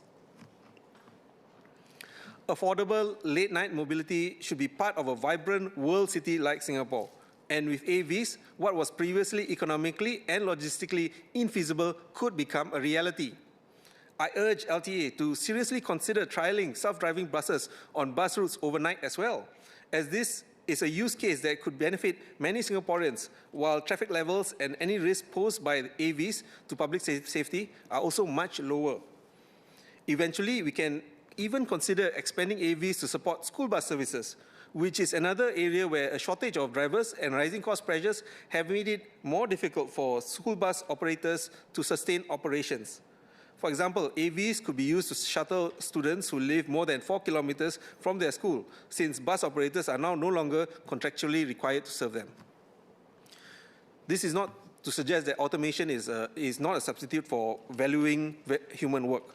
Even with AVs, Singaporeans will continue to depend on thousands of bus captains for the foreseeable future. While we rely on AVs to supplement our manpower needs, we must continue to make sure that our bus operators enjoy the wages, career progression, and working conditions that are commensurate with the skilled and socially valuable work that they do. Bus driving should be seen as a profession Singaporeans should be proud to enter, and not simply one that we struggle to fulfill. Sir, in this speech, I only want to affirm that ordinary Singaporeans should not feel alienated from the world-class infrastructure sitting in our country. As we have seen with Changi Airport, Singapore is capable of building infrastructure that both impresses the world and benefits the lives of Singaporeans. Changi drives our economic competitiveness while simultaneously being a place for Singaporeans to gather, relax, celebrate, and create memories. So as we develop the infrastructure befitting a global hub status, I hope the House can appreciate that the real measure of a truly world-class infrastructure is whether the people who built our country can truly enjoy it. Thank you, Mr. Speaker. Mr. Ong Wei Neng.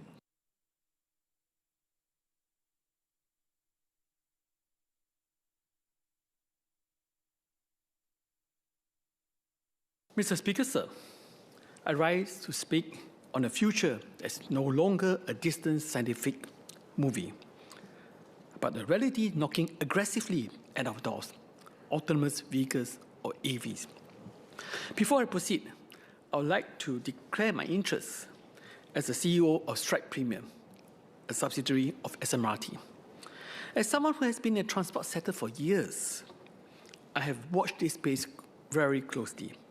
Almost 10 years ago, I took my first AV ride with Newtonomy at One North. It was groundbreaking for its time, but looking back, it was quite basic. If there was a simple obstacle on the road, the vehicle came to a dead halt. It could not even overtake. Fast forward to the last couple of years, I have personally tested Waymo in the US, Mobileye in Germany, Baidu Apollo Go, WeRide and Pony AI in China. The leap in technology is staggering. They are no longer mere experiments. They are fully mature robotaxis, taking fare-paying passengers, navigating complex megacities daily.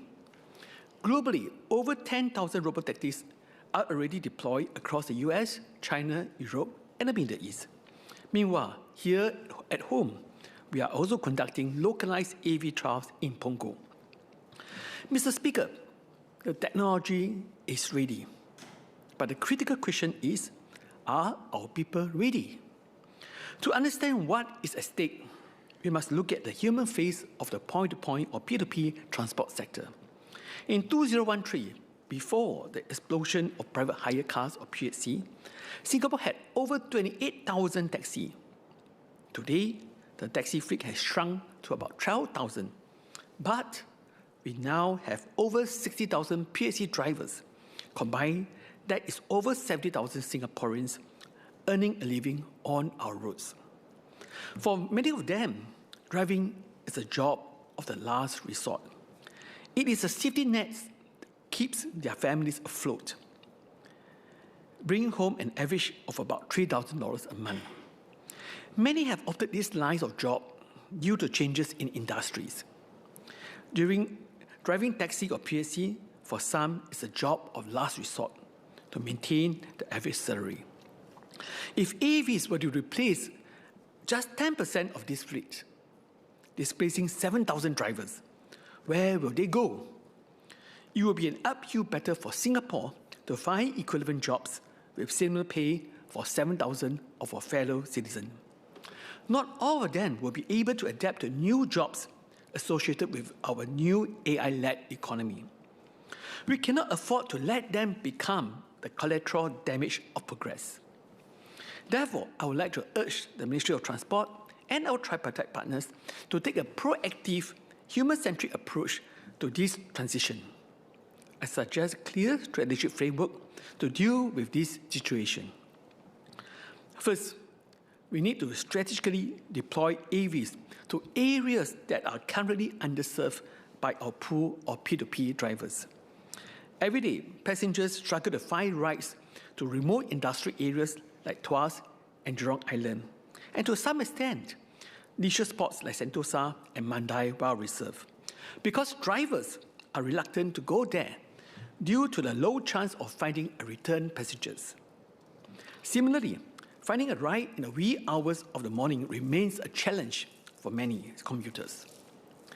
Let us consider deploying AVs to plug these exact operational gaps and serve the underserved, rather than pitting machine against our drivers in high-demand zones. Second, we must look at retreating with a dose of realism. I urge MOT to collaborate with NTU and and E2I to convert some of our displaced P2P drivers into controllers at AV operational control centers to monitor fleets and to take over the AVs during unusual circumstances and during emergencies. However, we need to be brutally honest with ourselves. This cannot be the only solution. As each controller is expected to oversee up to 15 AVs concurrently, the math simply does not add up. There will not be enough controller jobs for every displaced driver. Furthermore, these roles require entirely new tech skill sets that some existing drivers may not possess. Therefore, MOT and NTUC need to work aggressively with various agencies, including MTI and social service sectors, to provide comprehensive career conversion programs. We need to look beyond land transport and transition these drivers to other structural growth sectors of our economy, such as healthcare or our moving aviation sectors, including the upcoming new Terminal 5. It is highly unlikely that AVs will displace a massive number of P2P drivers in the near term. But we must start planning today so that our people will be prepared. Finally, Mr. Speaker, we need a dual-speed strategy. While we have to move cautiously on robotaxi to ensure safety and because of the direct impact on Singaporean livelihoods, we should do the exact opposite when we face severe domestic shortages. We must deploy AVs where we have a high reliance on foreign labour. Look at public buses. LTA recently had to work with public transport operators to significantly increase the starting pays and sign-on bonuses for bus captains. Why? Because local manpower is shrinking. In 2021, Singaporeans and permanent residents make up 54% of our bus captains. By 2025, the number dropped to just 41%, or a worrying 13% drop. Assuming they are completely safe, autonomous buses are the exact solution we need to mitigate this acute domestic manpower crunch. LTA is already trialling AV for bus services 400 and 91, but we can consider doing more. I urge MOT to consider investing more capital, pouring in more resources, and moving with a much greater sense of urgency. The same logic applies to our maritime and aviation sectors. These critical economic engines have a heavy and structural reliance on foreign neighbours, where deep automation will be immensely valuable. However, unlike robotaxi, AV deployment in these heavy industrial sectors use lower immediate commercial returns, making private players hesitant to shoulder the massive upfront risk alone. MOT and the related agencies could intervene, co-invest, and accelerate adoption by making far better use of the National Research Foundation's NRF funding under the RE 2030 framework. Instead of small, isolated pilots, we need to direct these national resources toward high-impact, scale-up industrial applications. At Changi Airport, we also need to aggressively expand airside trials, utilizing autonomous baggage tractors to optimize the ferrying of luggage and cargo dollies between terminals and aircraft. Simultaneously, at the Tuas Megaport, we need to accelerate the trial and push for the full commercial maturity of automated guided vehicles, or AGVs, to replace foreign container truck drivers. By boldly backing these strategic sectors, we can solve our structural labour constraints while firmly securing Singapore's position as a premier, future-ready global transport hub. Mr. Speaker, in Mandarin, please. 今年6月初，应陆交管理局的邀请，我带了近50名居民和基层领袖去旁阿，去亲自乘坐了无人驾驶的车辆。虽然车上配有安全驾驶员，但是居民看得清清楚楚，方向盘自己在旋转。在整整的20分钟的车程里，完全无需人工操作。遇到路上有障碍时，自驾车还能够老练的自己绕道继续行走。当时有一居民感叹说：“哇，关起眼睛来的时候，根本不知道自己是在坐自驾车。”我笑着问大家：“如果没有安全驾驶员，你们还敢不敢坐？”因为居民马上说：“我更要做，因为没有人更有适应权。”居民的积极反馈让我有点惊讶，大家都感叹自驾车不再是科幻片里的场景，而是眼前的事实。但就在大家为科技感到兴奋的当儿，一阵沉默，居民不约而同地流露出了深深的担忧。我们的德士师傅和网页器师傅未来该怎么办？议长先生，这是最扎到我心窝的痛点。在我国，有超过7万名德士师傅和网页师傅在马路上风雨无阻地奔波谋生。对他们来说，载客是长起整个家庭衣食住行的安全网。虽然自驾车在近期内未必对他们会带来太大的冲击，但我们应该未雨绸缪，绝不能等到雨打湿了衣裳才想起来要遮雨。劳资政三方必须从现在开始一起努力，为受影响的德士和网页车师傅为他们另寻出路。我们绝对不能让这些曾经为新加坡默默付出的师傅们成了科技的牺牲品。相反，我们要牵住他们的手，帮他们转型，让他们成为我们各个新兴行业的新的生力军。Mr. Speaker, sir, disruption is inevitable, but hardship for our workers are not. Innovation is a tool, but compassion must be our guide. Let us prepare Singapore for AV revolution, not by rushing to replace our local drivers, but by strategically using technology to solve our deepest manpower deficits, while protecting, retraining, and honoring the human beings who keep our nation moving every single day. I support the motion. Thank you. Mr. Kenneth Tiong.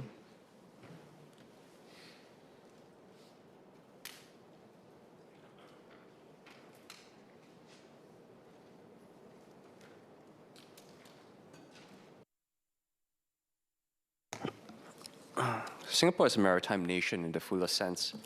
The world's busiest container transshipping port, the world's largest bunkering hub, and by one global ranking, the leading maritime city in the planet. The sea is not one sector among many for us. It is the foundation we were built on. We are an island that imports more than 9 in 10 of our calories across the water, and we sit astride the Strait of Malacca, through which roughly a quarter of all seaborne trade and nearly half the world's seaborne crude oil moves. A nation this dependent on the sea cannot safely treat the capability to move on it as a commodity to be rented. Yet over 2 decades, we quietly gave away one of its core sovereign capabilities, a shipping line of our own. Neptune Orient Lines, NOL, the national carrier, was sold to France CMA CGM in 2016, the last act in a long dismantling. The tanker fleet to Malaysia in 2003, the headquarters in 2012, the logistics arm in 2015, and then the line itself. In so doing, we exited an entire strategic domain. We did this right as every serious maritime nation moved the other way. France is putting 10 of the world's largest ships under its flag as a strategic fleet, requisitionable in a crisis, crewed by its own officers, using CMA CGM, the very company that bought our line. Korea, after Hanjin collapsed the same year we sold NOL, poured state billions into rebuilding HMM into a top 10 carrier through a dedicated sovereign vehicle. China built COSCO into an arm of national power. Even Australia, down to a dozen trading ships, is legislating a national strategic fleet. These are not nostalgias. They are states that understand shipping is a strategic capability and not a commodity service to be rented. And our own government knows this. In the air. For Changi to work well and succeed, it told this House, quote, you must first have an anchor national carrier, SIA, end quote. When SIA neared collapse, Temasek put in up to $15 billion to keep it alive. SIA and NOL were both Temasek operators. We treat the airline, SIA, as strategic and rescue it, but we treat the sea carrier, NOL, as a commodity and sell it. Temasek has since bought into a different carrier, Pacific International Lines, PIL, but we hold it for a return and not for a purpose. So Singapore stands as a major maritime hub with no national line of its own. It sold NOL on the argument that container shipping is fungible. The box does not care whose ship it rides in. It does not defend SIA on those grounds at all. It keeps the airline because a national carrier is a strategic asset in its own right, a capability the country controls, the people it trains, and the option to direct it in a crisis. The government has not stopped believing a national carrier is strategic. It's only stopped believing it for the sea. The case for selling NOL rested on a category error. The shipping line is just freight, and freight is fungible. It is not. A national line is two strategic capabilities bound together. First, it is the academy that makes our maritime people. There is a ladder that runs from the deck of a ship to the command of a port, and every rung is built on the one below. It begins at sea. A cadet stands his watches and qualifies as an officer of the watch, then as chief mate, and a decade or more on as master. The engine room climbs the same way to the chief engineer. None of this can be done in a classroom or board with a grant because each certificate is a legal product of documented sea time on a working ship. That sea time is the entry ticket for the shore rows that keep a port's waters safe. A harbor pilot who boards and perfs the largest ships afloat, the surveyors who inspect them, and must abide by the rules, hold those certificates. And above them sits the port master, the statutory officer who can order any vessel in our waters to move, stop, or stay. Singapore's port masters have been a line of master mariners. Captain M. Segar, who came up as a cadet, then a harbor pilot, then port master, then rose to assistant chief executive of the MPA, and Captain Lee Cheng Wee, the harbor pilot of the early 1970s, whom the government held up in this year's budget debate as an example for the next generation. No one is being made a master mariner by a scholarship. Marine Command is the one part of the port that still requires a master's ticket, and we are failing. Fewer than 1 in 12 officers on our own flag are Singaporeans. Our cadets must seek their sea time on foreign ships and may face a lack of access. Britain watched its officer corps aged and shrink as its fleet flagged out, and then had to pay ship owners through the tax code to train cadets again. Australia, down from 100 trading ships to about a dozen, is now legislating a strategic fleet to rebuild the skills it lost. Ships can be bought or chartered within a year, but a generation of sea-experienced Singaporeans takes a generation to grow. When Temasek sold NOL, it crystallized a financial gain, a one-time figure on a balance sheet, and it sold the entire training ground, which the whole ladder stands on. Cut the fleet away at the foot of the ladder, and a decade or more on, the top of it empties, and this is what we are seeing. We have been in search of lost time ever since.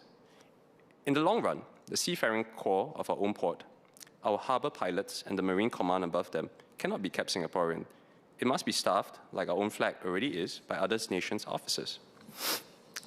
Second, it is directable capacity, the difference between sovereignty and dependence in a crisis. Container space is rationed whenever effective capacity is squeezed faster than it can be replaced. A demand surge like the pandemic, when rates rose 7-fold, or a risk-driven diversion like the Red Sea, where rerouting every ship around Africa swallowed a tenth of the world's capacity. In such a crunch, the market does not serve all comers equally. The carriers still sailing gave priorities to exporters under their own flag. Korea ordered HMM to ring-fence space for Korean firms. And a nation relying on foreign lines is served last, at whatever price is named. A country that owns no capacity in a capacity crunch is a beggar for allocation and will be served with all others. I put this to the government in April. Its answer was that our supply lines are secured by diversification, our standing as a transit hub, and a wide network of global shipping lines. I respectfully disagree, and I think it conflates the role of the port and the carrier. It turns on the ambiguity in the word node. When we call ourselves a node, we mean leverage, some power to bend the flow of trade our way, but hub port only gives you half of that. It gives you centrality, the power to attract, but doesn't give you leverage, the power to make ships that call serve us first when it counts, or to train our own merchant navy. After all, a neutral hub holds its traffic only by staying competitive. And even winning that competition, if it wins, is not the same as holding leverage. While Singapore is still the world's largest transshipment hub, the Maersk Hapag-Lloyd Gemini network still chose Tanjung Pelapas over Singapore as its most important hub in 2025. The carrier picks its port, but the port cannot pick its carriers. And when space runs short, it is the carrier that rations it, not the port. The sale of NOL and the stripping before it were Temasek's calls, the same Temasek that in 2020 put $15 billion into rescuing SIA. One set of hands kept one national carrier and sold the other. It was a big failure of strategic judgment, and the government should not have allowed Temasek to sell off NOL. So, let us rebuild. I'm asking the government to treat sovereign shipping as what it is, a strategic capability to be rebuilt deliberately.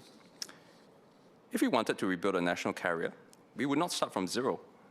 Through Heliconia, Temasek holds the majority of Pacific International Lines, PIL, our largest homegrown carrier, which is 100-odd ships, profitable, and strongest where the giants are in Africa and the global south. But Heliconia currently holds it the way it holds any company, as an investment for a return. It calls itself, in its own words, an SME enabler. PIL is run as a profit-maximizing line by a professional chief executive under no national duty of any kind, no obligation to reserve capacity for Singapore in a crisis, no Singaporean crew requirement even on the ships that fly our flag, no training quota, and the one voluntary scheme it has is winding down, and no mandatory routes that it must run. So what is missing is a purpose. PIL could be given a national mandate, both for a return, and also to train our officers, to hold capacity that can be directed when the crisis comes, and back to grow over time. PIL's moat is a niche, Africa and the global south. It is not fully the academy that we need, because our port is an east-west machine. Asia-Europe and trans-Pacific arteries, the largest ship afloat, and transshipment at a scale that only those lanes generate. So the real questions are how much of the east-west capability that we gave up with NOL we now have to rebuild, and how far up the ladder we are willing to climb to do it. Hard choices face this country again. At the floor, a national mandate over PILs as it stands, a training quota, reserve crisis capacity, a Singaporean crew requirement on the ships that fly our flag for a cost of about tens of millions a year. The next rung, back PIL to climb into the east-west trades. At first, through slot charters and vessel sharing, rebuilding the operational skills our hub actually runs on. At the top, owning mainline tonnage outright, the capital-heavy commitment a serious rebuild demands. Each rung costs more and buys more sovereignty. The judgment is how far to climb, but standing still is also a choice, and the one that ends in a port unable to crew its own senior ranks. We should study all proven models. Korea's KOBC is a statutory body charged by law with maintaining an essential national shipping system, financing the fleet and guaranteeing tonnage. We too should also consider a binding obligation to train our Singaporean cadets. And be clear about the cost. Scale in the mainline trades is brutal and capital hungry, which is why it needs to be government-backed, phased, and built with patience. Korea rebuilt HMM over 5 years and several $billion. If we were to do it, it would cost us billions too. But to balk at that cost means having almost no Singaporean sailors manning Singapore's ports. Ultimately, we need to decide if we are going to create a system to perpetuate Singaporeans in our own maritime industry and ports, to rebuild our own leverage over shipping capacity, whether we are a country that means to own the ship or one content to crew someone else's. Or if we want to be a country that doesn't have the ships to train our own people in ship pairing, and that we will, in the next supply shock, stand as a price taker in its own port. Speaker, in conclusion, France was our counterparty and is a mirror. It treats the company, CMA-CGM, that bought our line, NOL, as a sovereignty asset, and it's enlarging its national fleet, while we dismantled ours and called the matter settled. It is not settled. I have 3 questions for this government. 1, by the same logic that makes SIA the anchor in the air, why does a national carrier stop mattering at the water's edge? 2, if we mean to grow our own seafarers, how do we make a master mariner with no fleet to make him or her on? And who then fills the marine command our own port depends on?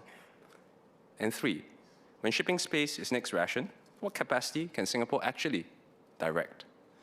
That the sale of Neptune Orient Lines was a very poor decision, CMA CGM's ability to turn a net profit less than 1 year after acquisition clearly proves. My belief is that we must draw a line on Temasek's very poor decision to sell Neptune Orient Lines in 2016, move on to rebuild our shipping capacity, and make back the time we have lost. Thank you. Mr. Sharil Taha.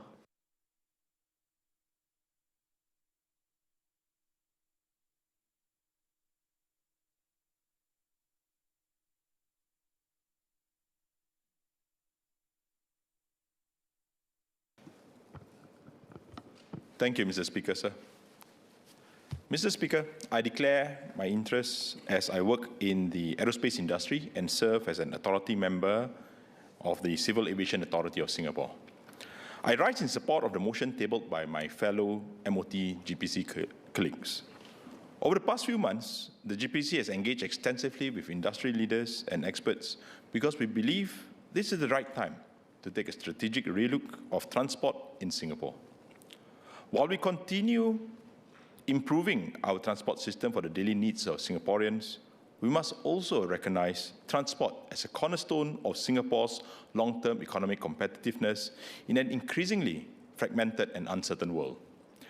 This motion is therefore about far more than transport. It is about Singapore's future. Our position as a leading aviation, maritime, and logistics hub was never inevitable. It was earned through decades of bold leadership, long-term planning, and the discipline to stay ahead of change. But staying ahead is becoming harder. Around us, countries are building bigger airports, deeper ports, and larger logistic parks. Infrastructure alone is no longer enough. Singapore must create new sources of competitive advantage. Today, I would like to propose a simple framework. Growing trust to give us influence. Through influence, we create integration. Integration generates intelligence, and intelligence creates economic value. I'll shape the framework through 4 interconnected ideas. First, strengthen Singapore's international leadership by shaping global standards and leading aviation and maritime governance. Second, build an integrated regional transport and manufacturing ecosystem that deepens connectivity and multiplies ASEAN's collective competitiveness. Third, harness frontier technologies and AI to transform Singapore from a trusted transport hub into a trusted orchestrator of intelligent, multimodal transport and logistic flows. Finally, treat transport not merely as an infrastructure, but as an national economic strategy that creates new engines of growth, high-value jobs, and long-term prosperity for Singaporeans. First, lead by shaping the rules. Singapore's success has never been built on geography alone. It has been built on trust. Every aircraft departing Changi depends not only on our airport, but on international agreements that allow aircrafts to move safely across borders. Every vessel entering our ports depends on trusted institutions, common standards, and international cooperation. The recent Singapore-Indonesia Flight Information Region Agreement, together with disruptions around the Strait of Hormuz, reminds us that diplomacy, trusted partnerships, and international law remain strategic assets. As countries invest in bigger infrastructure, Singapore cannot compete on size alone. We must compete by shaping the rules that govern global transport. History shows that countries which write tomorrow's rules rarely struggle to compete under them. We should continue strengthening institutions such as CAS, MPA, and the Singapore Aviation Academy, not only as regulators, but as global platforms for capability development, thought leadership, and international collaboration. I would also like to take this opportunity to acknowledge the outstanding work of our CAS officers, whose dedication helped Singapore secure re-election to the 36-member ICAO Council with the highest number of votes ever received by any member state in ICAO history. While we continue to strengthen the institutions, at the same time, Singapore should lead the governance of next-generation transport. From low-level airspace management systems, cross-border drone corridors, and autonomous aviation to AI-enabled air traffic management, autonomous vessels, and digital maritime standards. For example, Singapore could pioneer a low-level airspace management system, the digital operating system for low-altitude space, Unlike today's conventional air traffic control, LLAMS would safely integrate drones, autonomous cargo aircraft, and future urban air mobility through dynamic routing, digital flight authorization, geofencing, AI traffic optimization, and real-time conflict management. This will create the regulatory and digital framework for regional drone corridors, further linking Singapore with the region and unlocking new opportunities in industrial logistics, offshore energy, maritime inspection, and autonomous cross-border services. Trust gives Singapore influence, but influence alone is not enough. To create value, we must build a larger ecosystem. Which brings me to my second point on building the ecosystem. If international leadership gives us influence, regional integration gives us scale. We often view aviation, maritime, and land transport as separate sectors. However, our future advantage will not come from having the best airport or the best port in isolation. It will come from orchestrating them as one intelligent regional ecosystem. The development of Changi Airport Terminal 5 presents a once-in-a-generation opportunity. By integrating Terminal 5 with Tanah Merah Ferry Terminal and stronger links to the Johor Singapore Special Economic Zone, the oil and gas industry in Pengerang, the Batam Bintan Karimun Free Trade Zone, and regional tourism destinations, we can create a truly multimodal gateway connecting this region to the world.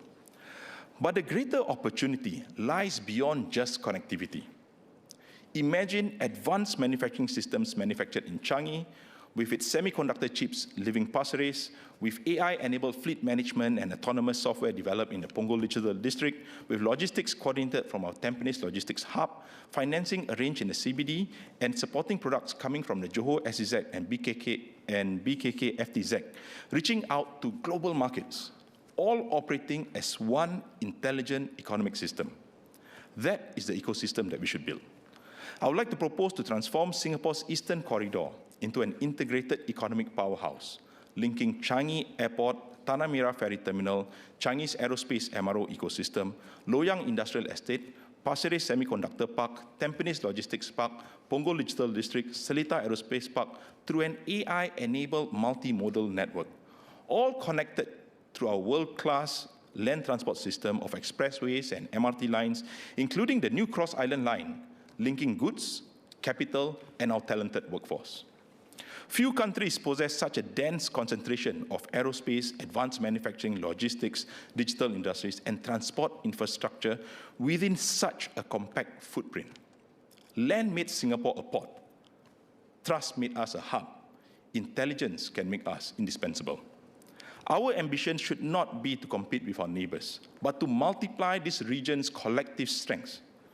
Singapore can anchor advanced manufacturing, aerospace engineering, R&D, financing, and supply chain orchestration, while complementary manufacturing takes place where land, labor, and natural resources are more competitive. Take batteries as one example. Indonesia has abundant nickel. Singapore can become the world-trusted hub for battery certification, financing, commodity trading, sustainability assurance, and global logistics. Transport can no longer create prosperity simply by moving goods. It creates prosperity by connecting ecosystems. Regional integration gives us scale, but scale alone will not define the future. Our next competitive advantage must be intelligence. Which brings me to my third point on leading with frontier technology. The industrial age rewarded geography. The digital age rewarded connectivity. The AI age will reward efficient orchestration. Singapore should establish itself as a global center of excellence for AI-enabled multimodal transport, logistics, and industrial optimization. To realize this vision, I would like to propose 3 national initiatives. First, build the world's first national AI logistics control tower, a digital brain for Singapore's logistics ecosystem. Rather than optimizing individual companies as part of a value chain, it would be using agentic AI and integrating maritime, both high altitude and low altitude, and land digital twins to orchestrate cargo seamlessly across ports, airports, drone corridors, roads, warehouses, and customs as one intelligent national network. Second, make Singapore the world's living laboratory. Let me repeat that again. Second, make Singapore the world's living laboratory for autonomous logistics through the Singapore Autonomous Logistics Initiative. By integrating autonomous vehicles, drones, hovercraft, and intelligent logistics systems under a common national regulatory framework, Singapore can pioneer regional drone corridors and autonomous freight networks that become the global reference model for future logistics. Third, establish the world's first national quantum logistics program, combining AI and quantum optimization to solve logistics challenges beyond the reach of conventional computing, from airline cargo allocation and multimodal routing to fleet deployment, port operations, and supply chain resilience. Mr. Speaker, the future will not belong to the countries with the biggest ports or airports. It will belong to those with the smartest transport ecosystem. Singapore already has the trust, connectivity, and talent. We must now invest more boldly in research, innovation, and enterprise so that we do not simply participate in the future of global transport. We help define it. Finally, transport is an economic strategy. We often think of transport as just a sector. I believe we should think of it as an enabler of our economy. Every investment in transport multiplies opportunity across every other sector. It strengthens advanced manufacturing, anchors global supply chain, accelerates the digital economy, attracts investments, and creates better jobs. As supply chains become increasingly shaped by AI, data, and geopolitical changes, the countries that create the greatest value will not necessarily manufacture everything themselves. They will design, coordinate, and optimize how the entire network operates. That should be Singapore's ambition, not merely to move cargo, but to move value. And no operating system succeeds without great people. I therefore welcome the Ministry's continued investment in developing our transport workforce through initiatives such as the One Aviation, which was launched by MOS Sun Xueling. I'm especially pleased that Pasir Ris Changi will host the One Aviation Career Fair later this month, creating opportunities for more Singaporeans to participate in this exciting future. Because ultimately, our greatest competitive advantage will never be our infrastructure. It will always be our people. Mr. Speaker, in Malay, please. Masa depan Singapura bukan lagi bergantung kepada siapa yang mempunyai lapangan terbang atau pelabuhan yang paling besar. Masa depan kita bergantung kepada keupayaan kita memimpin, menghubungkan rantau ini dan menggunakan teknologi pintar untuk menggerakkan ekonomi. Pengangkutan bukan sekadar membina jalan, MRT, pelabuhan atau lapangan terbang. Ia adalah strategi ekonomi negara kita. Kita perlu memimpin dalam menetapkan piawaian antarabangsa, mengukuhkan hubungan dengan negara jiran, serta memanfaatkan kecerdasan buatan supaya Singapura menjadi pusat penyelarasan pengangkutan dan logistik pintar di rantau ini. Matlamat kita bukan untuk bersaing dengan negara jiran, tetapi untuk membina ASEAN yang lebih kukuh dan lebih makmur bersama. Jika dahulu Singapura dikenali sebagai hub pengangkutan dunia, kini kita mesti melangkah lebih jauh menjadi orkestra pengangkutan ASEAN kepada seluruh dunia yang menyelaras pergerakan barangan, kapital, teknologi, idea dan bakat. Dengan cara ini, kita boleh mewujudkan lebih banyak pekerjaan bernilai tinggi, menarik pelabuhan berkualiti dan memastikan kemakmuran yang berkekalan untuk semua rakyat Singapura. Mr. Speaker, allow me to conclude with a simple framework. Singapore's future lies in creating flow. F, frame the global rules. L, link regional ecosystems. O, we orchestrate with AI and frontier technologies. And W, we win by creating greater economic value, better jobs, and better lives for Singaporeans. For the past 60 years, Singapore mastered the movement of ships. Then we mastered the movement of aircraft. Today, we are mastering the movement of data. The next chapter is even more ambitious. It is to orchestrate the movement of everything else, of people, goods, capital, ideas, technology, opportunity. That is the difference between being a transport hub and becoming the operating system of Asia's economy. If we succeed, Singapore will not simply connect the world. We will help coordinate it. That is the opportunity before us, and that is why I stand in wholehearted support of this motion. Thank you, Mr. Speaker, sir. Mr. Gerald Giam.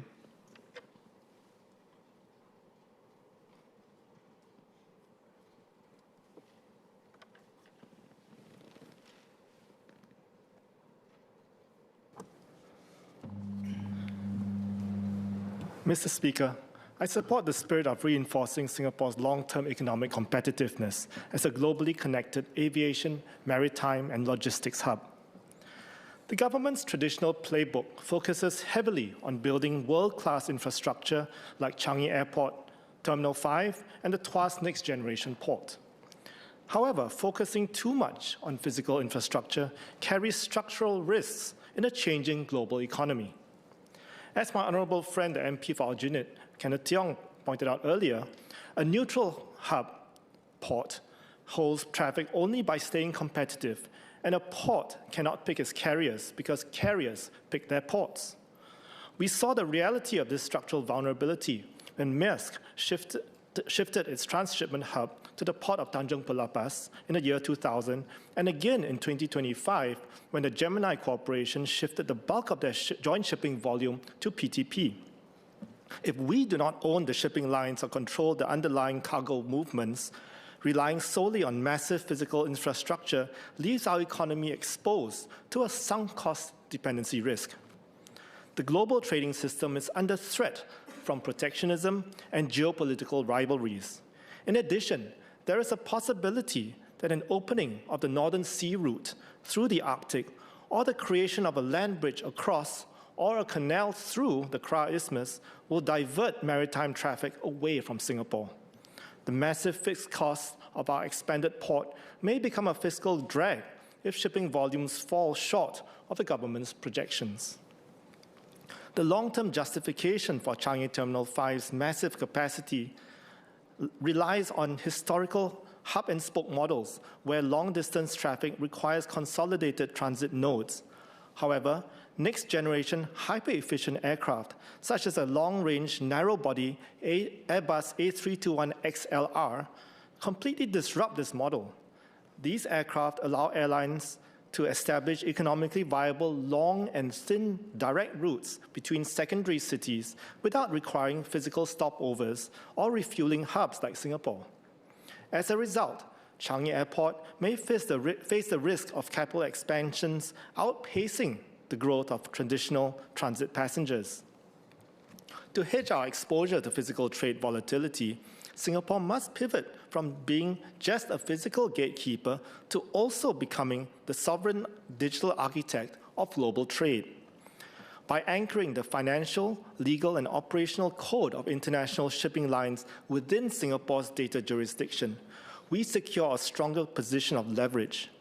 Even if mega alliances berth physically at regional competitors' ports, the critical financial transaction layers and supply chain networks running those operations will still run through digital nodes owned by Singapore. We must therefore rebalance our long-term capital spending.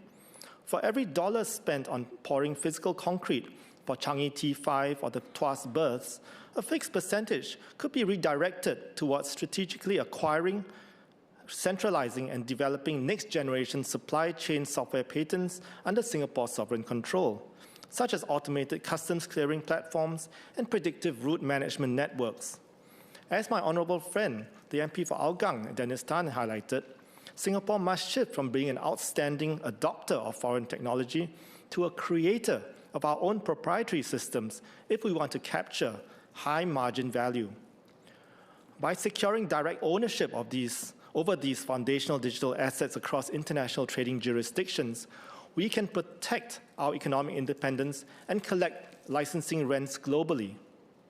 This allows us to successfully reduce our reliance on absolute volatile physical cargo throughput, ensuring our national revenue is buffered even if global trade patterns shift away from our shores.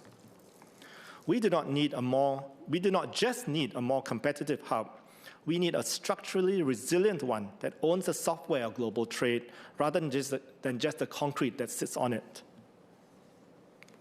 This strategic resilience must also extend to the second pillar of the motion, which champions the use of frontier technologies to anchor good jobs. While automation drives corporate efficiency, we must build a system that governs these tools to protect the daily working conditions of our workers. If we do not actively govern the code running inside of our transport infrastructure, frontier technology can inadvertently lead to the extraction of productivity solely at the expense of human well-being. This is not a theoretical anxiety. In a 2024 report titled Algorithmic Management Practices in Regular Workplaces, Case Studies in Logistics and Healthcare by the International Labour Organization and the European Commission's Joint Research Centre, provides empirical evidence of what happens when algorithmic management is introduced in regular transport and logistics workspaces. The report notes that competitive pressures related to cost efficiency and timely deliveries have driven an increased centralization of control and monitoring through corporate governance structures, shifting the power balance within organizations heavily towards management. In advanced logistics networks across the world, we are already witnessing these technologies being used in ways that constrain worker autonomy and intensify the pace of work. For instance, the report highlights automated postal and distribution networks where algorithms generate precise, hyper-optimized itineraries, giving workers compressed, exact time slots for each delivery. These machine-generated instructions can become so detailed that they leave minimal space for human judgment or physical adjustments. The report also underscores cases of asymmetric accountability and glitch penalization. Workers are uniquely vulnerable to connectivity issues and system failures. The report found that when software scanners freeze or experience network disruptions, automated systems can register these technical errors as drops in worker efficiency. As a result, workers risk being unfairly held accountable for mistakes originating from computer errors rather than human errors. The report found that the introduction of digital tools had a positive impact on job quality in some more developed countries, but a negative impact in some developing ones. The authors attributed this to differences in institutional and regulatory frameworks. Businesses in Singapore have to use digital tools to improve productivity and efficiency, but we must also ensure that these changes will benefit workers rather than harm them. We must remain firmly pro-innovation. Our goal should not be to ban automation or to turn our backs on technology, but to govern it so that productivity gains are equitably shared with workers rather than extracted solely from their physical and mental well-being. To achieve this, I wish to make 3 policy proposals. First, we should update the subsidiary regulations in the Workplace Safety and Health Act to mandate that workforce management and dispatch algorithms used in critical transport hubs explicitly factor in human physiological constraints. The code must include safety buffers for ambient heat stress, which is vital for Singapore's tarmac and port environments, alongside a mandatory human-in-the-loop override. This will give terminal safety supervisors and operations managers the clear statutory authority to adjust AI targets by a safety buffer during peak operational strain or adverse weather without incurring penalties. Second, we should introduce algorithmic transparency and explainability requirements under the Employment Act to give workers a statutory right to explanation. Any automated tracking platform used to grade performance, allocate split shifts, or determine contract renewals must provide employees with a clear, plain language breakdown of its underlying metrics. This ensures workers have open, accessible administrative channels to contest unfair automated penalties caused by network disruptions, hardware glitches, or system errors. Finally, we should consider implementing a transport sector digital dividend framework. When transport, logistics, and aviation operators achieve major productivity breakthroughs through the use of AI, those productivity gains must be shared. Instead of squeezing headcount or expanding workloads, operators should be required to pass these gains down in the form of a structured wage increases or compressed human-centric working hours with no loss in base pay. Mr. Speaker, we cannot allow physical infrastructure expansion to blind us to the shifting digital geography of global trade. Nor should we allow frontier technology to reduce the economic agency of our transport workers. We must instead make it our goal to ensure that as our infrastructure and machines grow more capable, our citizens grow more secure. By implementing these targeted worker safeguards and digital asset strategies, we can ensure that technological progress serves the dignity, economic agency, and long-term resilience of every Singaporean. Dr. Wan Rizal.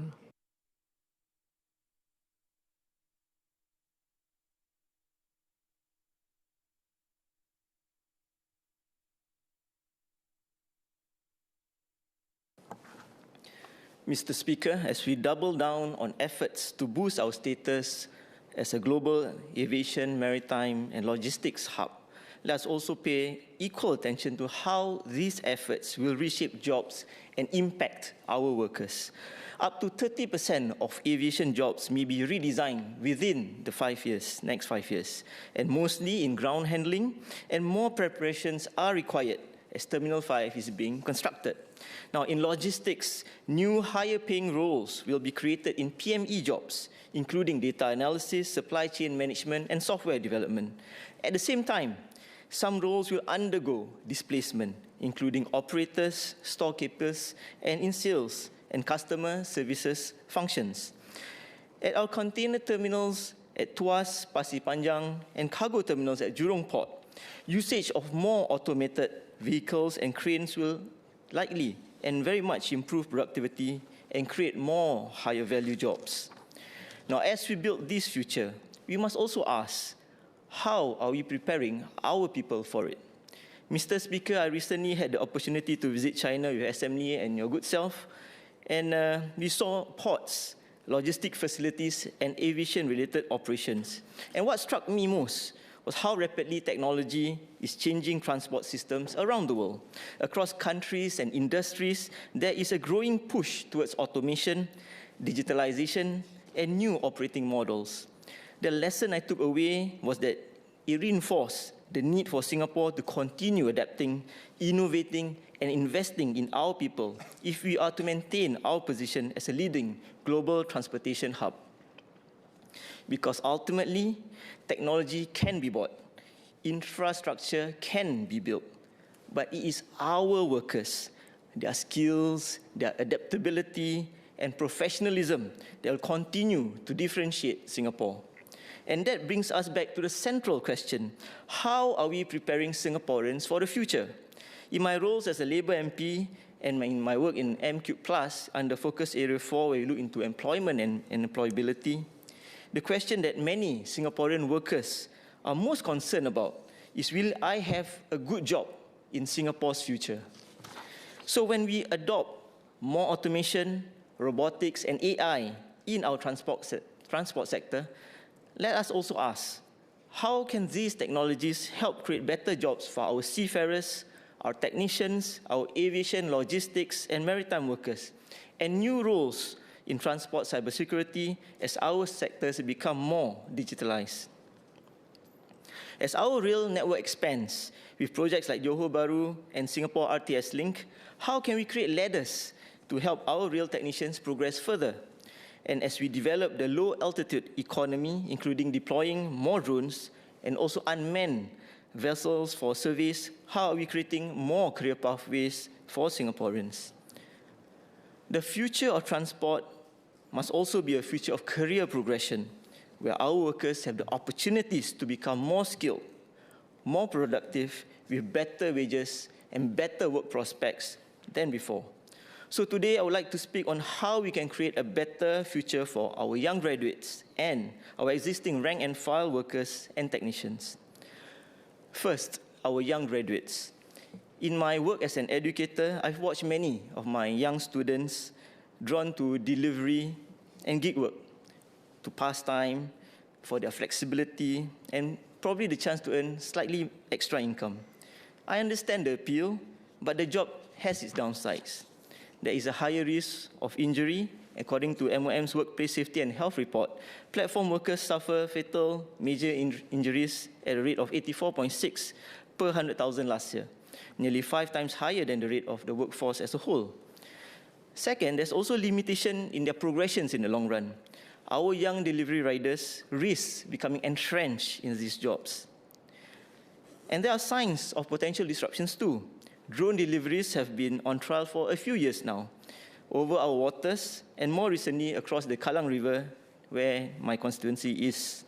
So as we anchor good jobs through the development of our transport industries, we must also adjust our training curriculum, leverage the new tripartite Jobs Council, and create pathways that attract our young graduates into these new and exciting roles.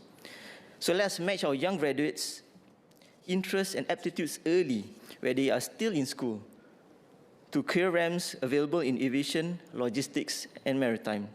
And let us ensure that the work conditions and prospects, particularly at the entry level, can genuinely attract and retain our younger workers.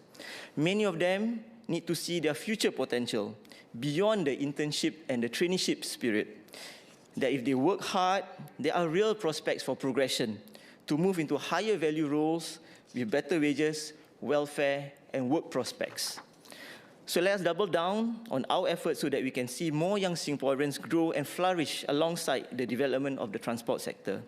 So in this regard, I would like to ask the Ministry of Transport on how it intends to work through the Skills and Workforce Development Agency, the Tripartite Jobs Council, NTUC, and our unions to develop clearer school-to-sector pathways into the future transport sectors. Careers supported by internships, apprenticeships, structured traineeships, and career guidance. So second is our group that is the existing rank and file workers and technicians. Many of them will see their daily tasks change with technology.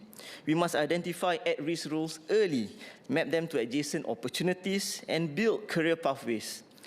If we get this right, transformation becomes a story of renewal and of growth, not about replacement. So we must also redesign jobs alongside our workers to help them see how technology can help them to get their jobs done better.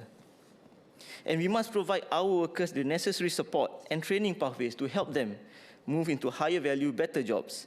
Now, beyond wages and work prospects, it's also important to ensure that jobs in the transport sector also provide better welfare and better working conditions for our workers. Worker welfare must also include safety, especially for workers whose duties expose them to the heat, thunderstorms, and other adverse weather conditions. This matters in transport, where aviation, maritime, and logistics and port workers continue to keep operations running on the ground, at our terminals, at sea, and on the tarmac. For example, MSC and NEA launched a heat stress advisory in 2023, while MSC is working with agencies such as MP and MOM to better manage weather-related challenges. As we transform our transport sector, we must apply these technologies more directly to protect our workers. Let us leverage technology to support efforts to plan rostering, shifts, and rest hours more thoughtfully, especially to support round-the-clock operations in our transport sector. As we build world-class infrastructure, let us also ensure that we plan for adequate amenities for our workers who have to work on-site. Affordable food, good rest facilities, and quiet rooms for long shifts.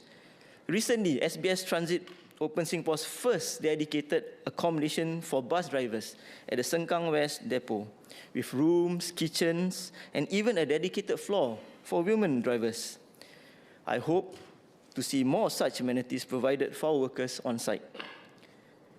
So let us also leverage technology to reduce commute times for our transport workers to travel more extensively to both ends of Singapore. For example, by employing AVs to enable first and last mile connections to Changi, Tuas, and our ferry terminals at our industrial estates. Now, these work sites generally have less access to the public transportation, especially in the early and late hours. Mr. Speaker, as we build these pathways, we must also track whether they are delivering real outcomes. We should know who is entering these new roles and whether our young graduates, rank and file workers and technicians are benefiting. Such tracking can help monitor worker composition, training outcomes, wage progression, and career mobility so that transformation remains accountable to our workers. An aspect of welfare for our workers that we tend to forget is the word respect. Mr. Speaker, let me briefly share with you a dialogue that I had with the rail technicians recently. They told me something quite striking. Every time there is a rail breakdown, public frustration is immediate and often directed at them. But what many of us do not see is the reality, working through the night, managing complex systems, carrying the responsibility of keeping millions of commuters safe. This reminds us that strengthening our transport hub is not just about better systems. It's about valuing the people behind them. If we want the next generation to join such jobs, the jobs must be stable and well-paying too. But at the end of the day, respect is important. Tuan Speaker, izinkan saya menyentuh sedikit dalam bahasa Melayu. Apabila kita bercakap tentang masa depan pengangkutan, ini bukan sekadar soal teknologi atau kecekapan. Ini juga soal sama ada pekerja kita, pekerja muda maupun pekerja berpengalaman dapat merebut peluang baru yang akan muncul. Ini amat berkait dengan usaha Jawatan Kuasa Daya Ekonomi yang saya bersama pengurusikan dengan Encik Saktiandi Supaat. Tugas kami adalah membantu untuk menterjemahkan saranan Economic Strategic Review kepada laluan yang lebih praktikal, terutamanya untuk belia, pekerja pertengahan kerjaya dan pekerja bergaji rendah. Dalam sektor pengangkutan, peluang baru pasti akan muncul. Tetapi peluang ini tidak akan menjadi kenyataan jika maklumat tidak jelas, latihan tidak berkait dengan pekerjaan sebenar dan sokongan tidak sampai dengan lebih awal. Sebab itu, kita perlu membina jambatan kerjaya, bukan sekadar kursus tetapi satu laluan yang menghubungkan kemahiran kepada pekerjaan dan pekerjaan kepada kemajuan hidup. Mr. Speaker, allow me to conclude with 3 R's or 3 calls. First, let's build career bridges early. Support workers before disruption happens, not after. Second, redesign jobs for better outcomes, better wages, better welfare, better work prospects. Third, make growth sectors accessible so every Singaporean, our youth, our rank and file workers can enter and progress in these opportunities. Mr. Speaker, our ambition is not just to remain a global transport hub. Our ambition must to become a people-centered transport hub where growth creates good jobs, technology uplifts our workers, and every Singaporean has a pathway forward.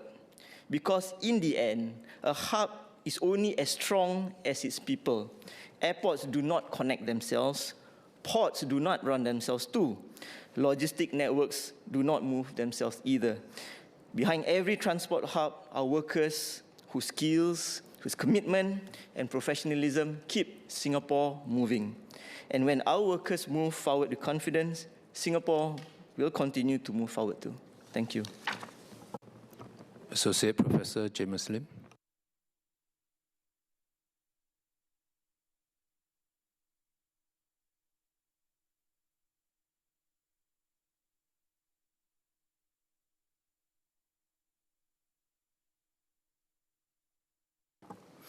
Mr. Speaker, the premise underlying this motion is a straightforward and appealing one, that we can and must continue to embrace and exploit a strategy of economic, political, and technological openness, which has worked to bring Singapore from its status as a secondary, if strategic backwater, to the global first-tier city-state that it is today. As an international economist who has spent the better part of his professional career teaching and advocating for the virtues of free trade, economic integration, and technological forwardness, I'm both deeply encouraged and keenly vested in the spirit of this motion. Alas, it behooves me to point out that the world has, if anything, been moving in the opposite direction, with an erosion of globalization, a retreat from liberal international organization, and a shift toward policy-making informed by geopolitical might and domestic populist pressures. I will therefore speak today about a tail risk, how to manage our cross-border economic policy and international relations in the face of a deglobalizing world. The risk has been slowly manifesting itself ever more vividly over the course of the past 2 decades, as the global policy landscape has evolved from the 20th century rules-based order toward the 21st century law of the jungle. To be clear, I do not do so as an alarmist, but as a realist.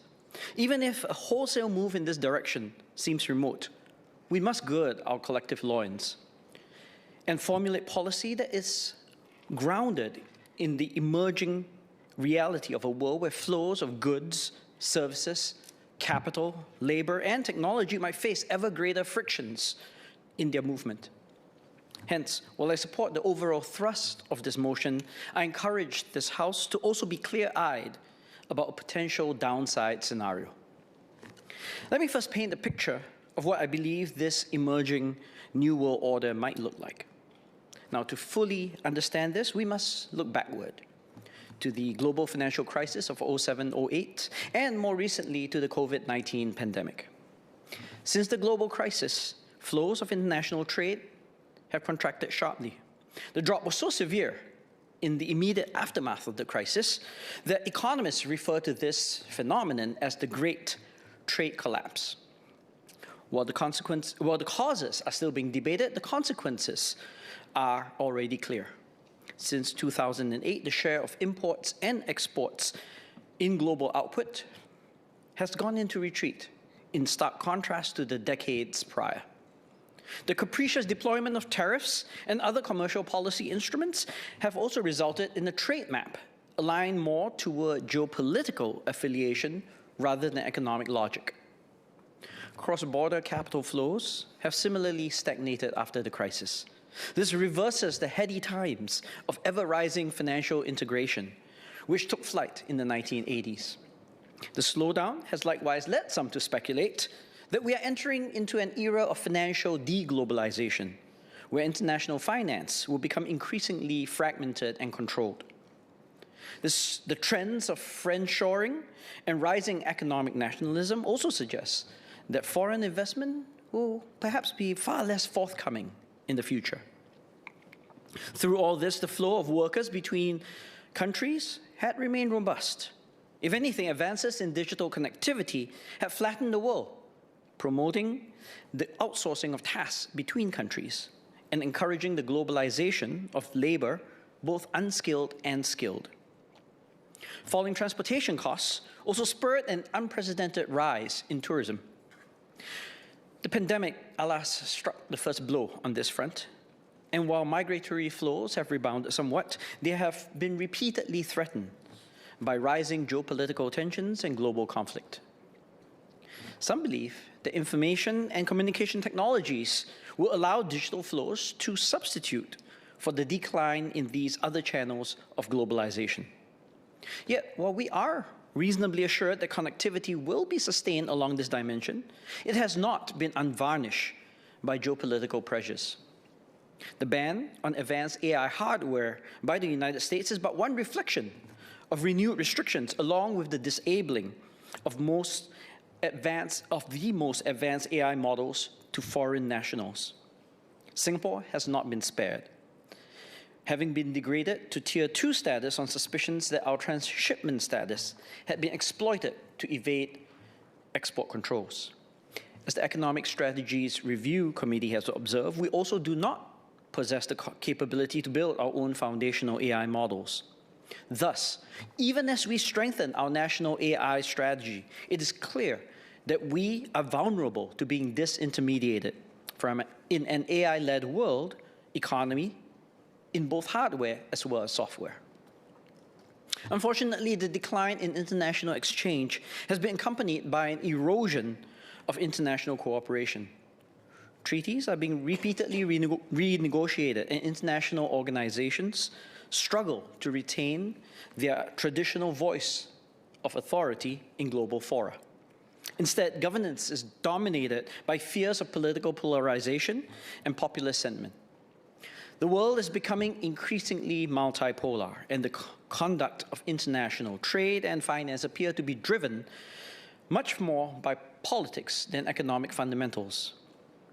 Increasingly, economic tools are also being deployed to meet geopolitical objectives. So, since our nation's founding, and some would argue even before, Singapore has surfed the waves of globalization to supercharge our economic growth. This model has served us well, and we have relied on our openness and status as a trusted intermediary to build an economy that is among the richest in the world. But I fear that the new global order will be far less accommodating to business as usual. With a slowing in international exchange of goods, we need to pivot towards services, tradable services. Unlike merchandise trade, services have not demonstrated any post-global crisis slowdown, and now accounts for 1/5 of global commerce. But Singapore's export basket remains solidly more concentrated in the former, with goods accounting for about 110% of GDP versus 70% for services in terms of our exports.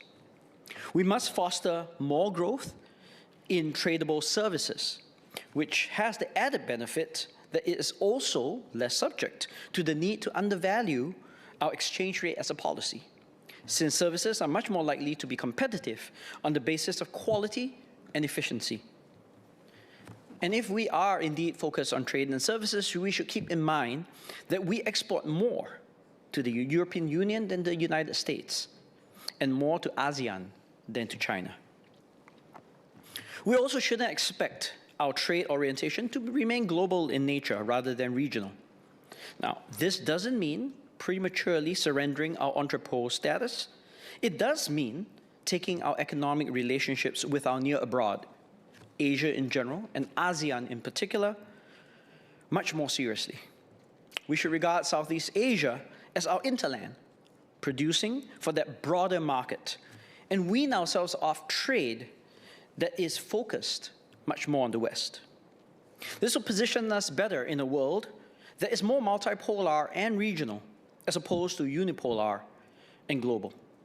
This also implies that we should rethink how much time and effort we spend on trade facilitation with partners like the United States. Instead, we should devote our energies to improving market integration through introducing more services coverage to the RCEP, upgrading the agreement to include more high-level issues found in the CPTPP, and pushing for greater market access within ASEAN, especially when it comes to investment and non-tariff barriers. Moreover, as my honourable friends Gerald Giam and Kenneth Thiong both point out, heavily placing our bets on mega-sized physical infrastructure projects, such as Changi Terminal 5 and the Tuas Next Generation Port, may backfire if globalization is more restrained in the future. Now, this doesn't mean that we turn inward on these projects or abandon them. Indeed, there's wisdom in planning and building for the future. But there may be a case to proceed with greater caution, perhaps by planning the build-out in tranches and making parts of the full blueprint contingent on whether future economic conditions justify the massive capacity expected. The same will apply to our long-term infrastructure borrowing. For instance, we might wish to structure Singapore bond borrowing in a manner that will only trigger if the project meets certain threshold conditions associated with anticipated need. So long as the parts that are built are fully self-contained, we can adopt a more incrementalist approach. The same applies to capital flows, where we should look to investing more in the region. Unlike our early days, where we were starved of capital, we now have large public and private funds that can direct our considerable net national savings elsewhere. Yet the national will to provide such guidance remains unclear. Look, for instance, at our nation's foreign direct investment, or FDI. While its perhaps unsurprising that China and India top the list of FDI partners. The next ones on the list are the UK, Indonesia, Australia, and the US. Among our top FDI destinations, only 2, Indonesia and Malaysia, are in ASEAN. The argument is also relevant from the sell-side perspective. As we strive to cement our position as an international financial center, we must also recognize and accept that economies like China, the EU, and the US are increasingly likely to favor financial intermediation through their own onshore locales, like Shanghai or Hong Kong, London or Frankfurt, New York or Chicago. We should instead appeal to regional businesses, attract them, and not just American entities, to list on the SGX, and to encourage them to park their buy-side wealth management operations here rather than elsewhere. The realignment of focus applies to labor flows too. To be fair, we are already highly integrated when it comes to absorbing low-cost workers from the region. Where we have been less forward-facing, however, is in ensuring that our skilled local talent undertake stints abroad. I believe that we should have a more structured framework for encouraging our PMETs to spend a year or two in their firms' affiliates or subsidiaries located in our major ASEAN capitals. Through Enterprise SG, we already have an analogous scheme, the Global Ready Talent Program, that encourages companies to train young talent through overseas internships. This should not be limited to early career professionals. Relocation costs can be minimized, perhaps with state acquisition of properties that can be rented out to Singaporean firms at attractive rates, especially SMEs looking to internationalize.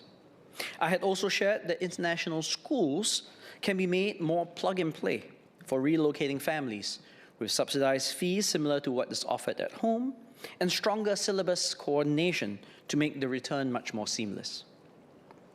So I've received feedback from many a manager that one ceiling they face in deciding to promote a local PMET over a foreign one is the lack of regional exposure. This can and should be corrected, and all the more in a world where PMETs and other regional countries are converging on our own in terms of training, skills, and experience.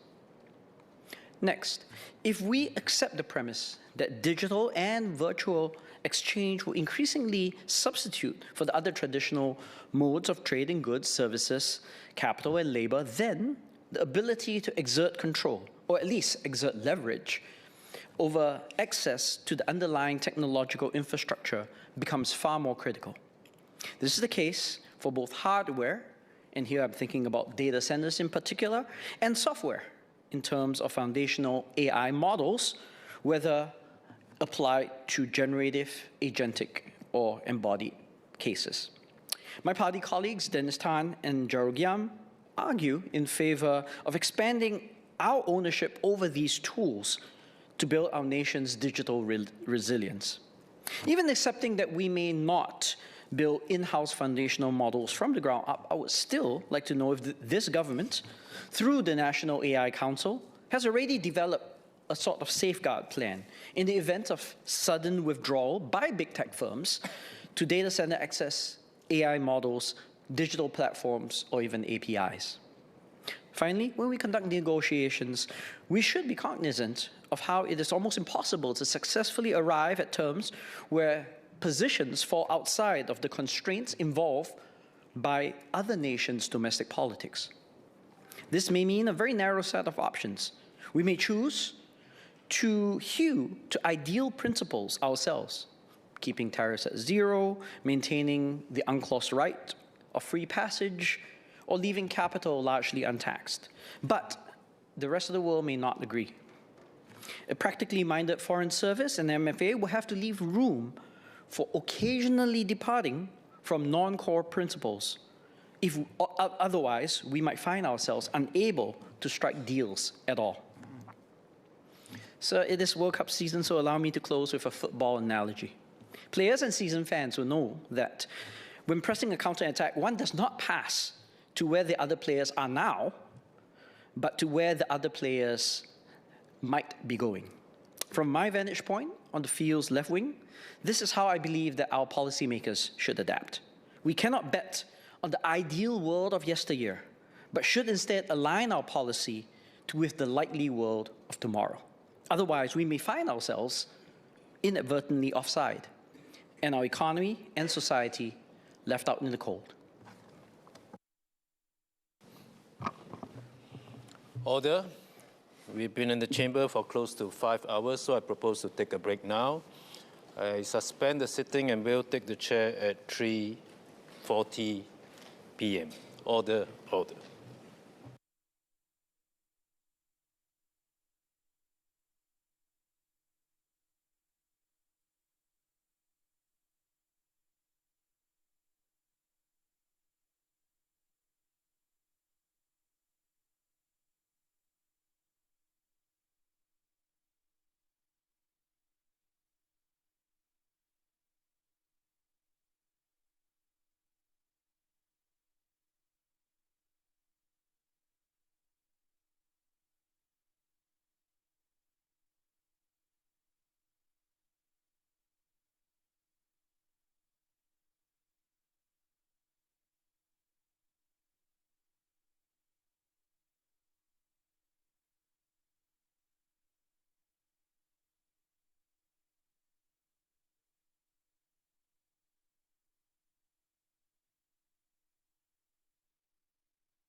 Order.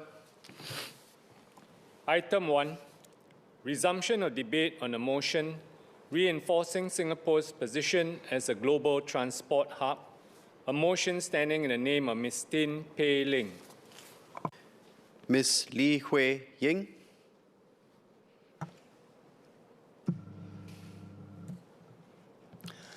Mr. Deputy Speaker, I rise to affirm the importance of strengthening Singapore's position as a globally connected transport hub.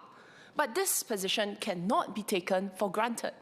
We may be small on the map, but we sit right at the crossroads of the world, by land, by air, by sea, and increasingly by data and technology. Singapore has always understood one thing. In transport, if you want to stay relevant, you cannot afford to miss the boat. If we are not moving forward, we risk being left at the platform. In this increasingly unpredictable world, the strength of Singapore's transport sector and its diversity of the interconnectedness to the rest of the world is not only an economic priority, but also one of national security. Singapore's success today as a global transport hub did not happen by chance. It is the decades of hard work of our businesses, the many Singaporean workers, and public servants across the public sector. A world-class transport hub needs a world-class workforce. We must do our best to create these jobs and empower Singaporeans to excel in them. To this, I'll speak on 3 key areas. First, how our AI strategy is integral to creating good jobs in the transport sector. Second, staying competitive, staying ahead. And third, matching international connectivity with local transport infrastructure. As the transport sector develops, we need to prepare a workforce that will be able to meet the needs of the future. To get there, I'd like to ask how the government is preparing our workforce for this transformation. Could the ministry share with us a forecast of the talent we will need, the expected mix of local and foreign workforce, as well as the mix of key functions where demand is likely to grow? More importantly, what are our plans to train, attract and retain the workforce so that Singapore remains well-positioned for the next phase of growth? AI has taken center stage over the past few years. As a country, we have been doing a lot to develop a workforce with sufficient tech professionals, including data scientists, developers, and product managers, as well as a larger general workforce that's comfortable with using AI in their domain. MDDI is undertaking to ensure we engage in frontier research and to expand our education institutions' capacity to train AI talent. Tech giants are not the only ones who need tech talent. I call on the government to ensure our upskilling efforts and AI proficiencies are spread across industries. One of the things I value about the transport sector is the wide range of talent it requires. We need brilliant AI scientists to design, to maintain the cutting-edge model that will transform the industry, as well as skilled technicians on the ground. Not all these talents are best developed through university education. Our polytechnics, our ITEs will play a crucial role in supplying the workforce of the future. I encourage the ministry to broker partnerships between our institutes of higher learning and industry partners to develop and update relevant courses in the present, design programs that will meet future needs, develop scholarships and internship programs to draw in talent in advance, and design opportunities for mid-career upgrading and career transition. The transport sector must transform quickly to stay relevant, and our workforce will need to retrain, readjust, and in some cases, relearn. The reality is clear. Remaining competitive and creating good jobs for our residents requires constant change. But as we push ahead, we must remind one another that compassion must prevail in our society. Those who help build this sector must not be left behind. Even as we press on to be world-leading, we must ensure change is managed with people at its heart. As we adopt AI, these technologies should empower our workforce and not simply replace it. Our workers should be active partners in this transformation, equipped, involved, and given the confidence to experiment with new technologies rather than fear being displaced. Next, staying competitive. I now turn to the balance between decarbonization and energy resilience. Recent events in the Middle East have reminded us that global energy supply chains remain vulnerable to geopolitical shocks. Even as countries decarbonize and electrify, many economies will continue for some time to depend on reliable supplies of conventional fuels such as diesel and jet fuel, particularly for aviation, heavy transport, and resilience needs. For Singapore to remain a leading maritime and global aviation hub, we must recognize this reality. We must both embrace new, sustainable technologies, but also continue to ensure our access to conventional fuels remains secure, reliable, and diversified. And so I hope the government will carefully consider the future of the Jurong Island refineries. Beyond their economic contribution, they anchor Singapore's contribution and position in global energy supply chains, support industries that rely on refined fuel products, and preserve capabilities and expertise that have been built over decades. These strategic considerations should form part of any long-term plans for Jurong Island refineries. To pursue decarbonization while maintaining our transport sector's economic competitiveness is a precarious balancing act. While it's important for us to take tangible steps towards lowering our emissions and taking the measured approach towards increasing the mandated proportion of sustainable aviation fuel blend, this should proceed with caution. SAF is still currently estimated to be about 2 to 4 times the price of jet fuel, even when recent oil prices are at record high due to the Middle East conflict. The costs from mandating SAF and the accompanying levies could make Singapore less attractive as an air transport hub, especially if neighbouring air hubs choose not to undertake similar measures. While we currently have a competitive advantage which would offset this additional cost, we would and must never take our existing competitive advantage for granted. So I urge MOT to take calibrated steps in future on mandatory SAF blend rates. The best way for us to maintain our long-term competitive advantage in the transport sector is to proactively shape the standards of the industry. The Technical Reference 68, or TR68, is one good start. We must continue to play that strategic role of shaping the international standards on safety, ethics, and security in the usage of autonomous technologies and AI in this industry.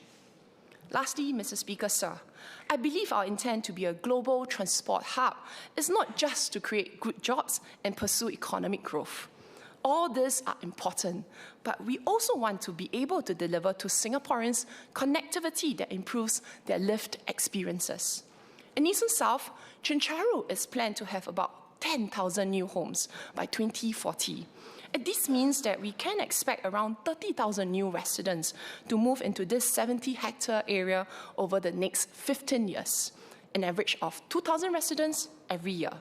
So therefore, upstream planning, transport planning, is critical to avoid bottlenecks that will be difficult to solve once residents move in. I'm grateful to have started early conversations with key agencies, including LTA, on plans for the local transport network or upgrades for Khatib MRT. For residents, it is often the small improvements that makes the biggest difference. More accessible pathways and well-planned transport flow can make everyday journeys safer and easier. I look forward to working closely with the Ministry, LTA, and our community partners and our residents to plan ahead, address the needs early, deliver practical improvements that will serve Chencharu well for years to come. Sir, in Mandarin, please. 副院长先生，我支持这项动议。新加坡是连通全球航空、海事和物流的枢纽，这个地位得来不易。我们不能视为理所当然。一个世界级的交通枢纽，就需要一个世界级的劳动团队。我们必须尽可能创造这些就业机会，并赋予新加坡人能力来胜任这些工作。我想请问交通部会如何协助我们的员工做好准备？部长是否能和我们分享未来所需的人才预测？本地与外籍员工的预期比例，以及需求可能增长的职能会有哪些？更重要的是，我们有什么计划来培训、吸引和留住人才，以确保新加坡持续保持优势？副议长先生，我也相信我们的这些努力不仅是为了创造就业能力和经济增长，我们更希望能够真正做到四通发达，提升新加坡人的生活体验。在义顺南针扎乳区，在2040年前将建造约1万个新的住宅，这意味着在未来的15年里，预计有3万名新居民迁入，平均每年2000人。提早的规划至关重要，以避免居民入住后出现难以解决的交通瓶颈。很高兴能已经在最早的时候和有关当局等主要机构展开初步的探讨，以扩大义顺南的交通网络，并升级卡迪地铁站。对居民而言，往往是这些小小的改善能为他们带来最大的改变。更便利的行人通道和规划完善的交通，能让日常出行变得更安全、更轻松。我期待与交通部、路交局和我们的社区伙伴持续合作。Mr. Speaker, I look to the future of our transport sector with optimism. A world-class transport sector gives our residents more than just convenience. It connects them seamlessly across Singapore and opens the door to the world for leisure, education, business, and work. Because when Singapore moves well, the world moves with us. Mr. Deputy Speaker, I support the motion. Dr. Neo Kok Peng.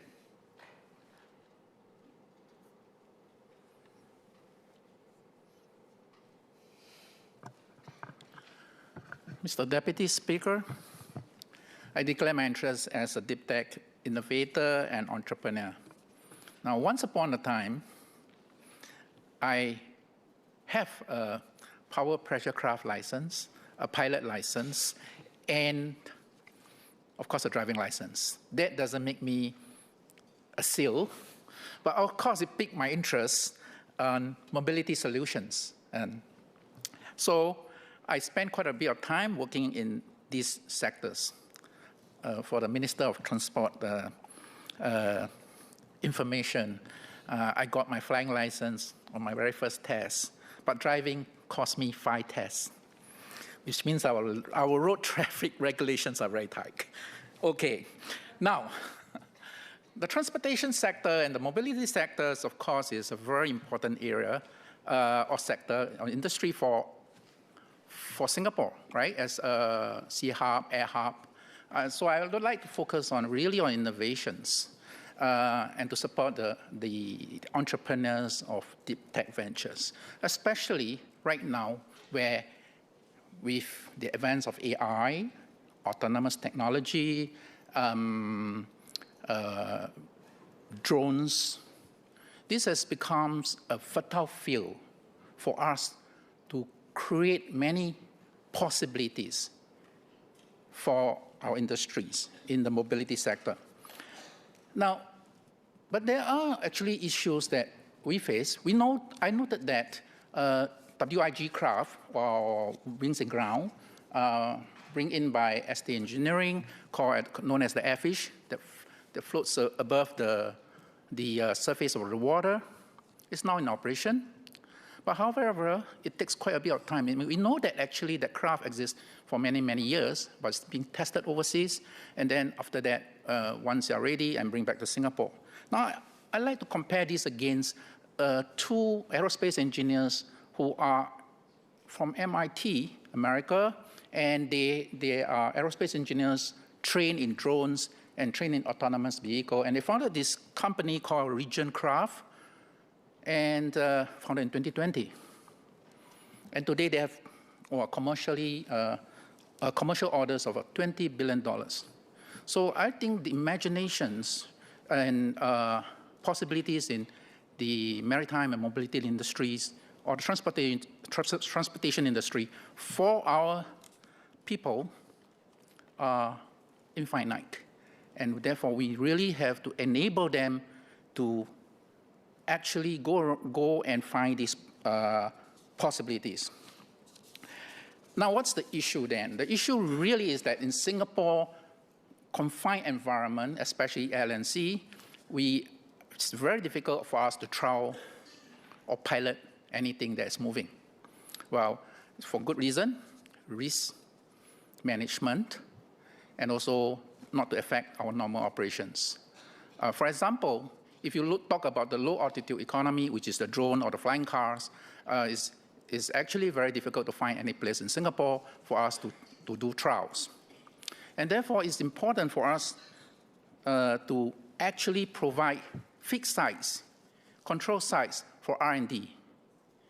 And then, so localized sandboxes, both for sea, land, air, and then regional sandboxes, so that such craft, which needs longer distance, more complex operations, can be done. Now, I noted that in NTU, when they are developing this flying car, they actually go to, in Singapore, they do trial, and they are tethered. But when they need to do free flying, they actually, was reported that they go to Germany. Well, that is quite far away. Should we or can we explore options of having such regional trial sites with the neighboring countries?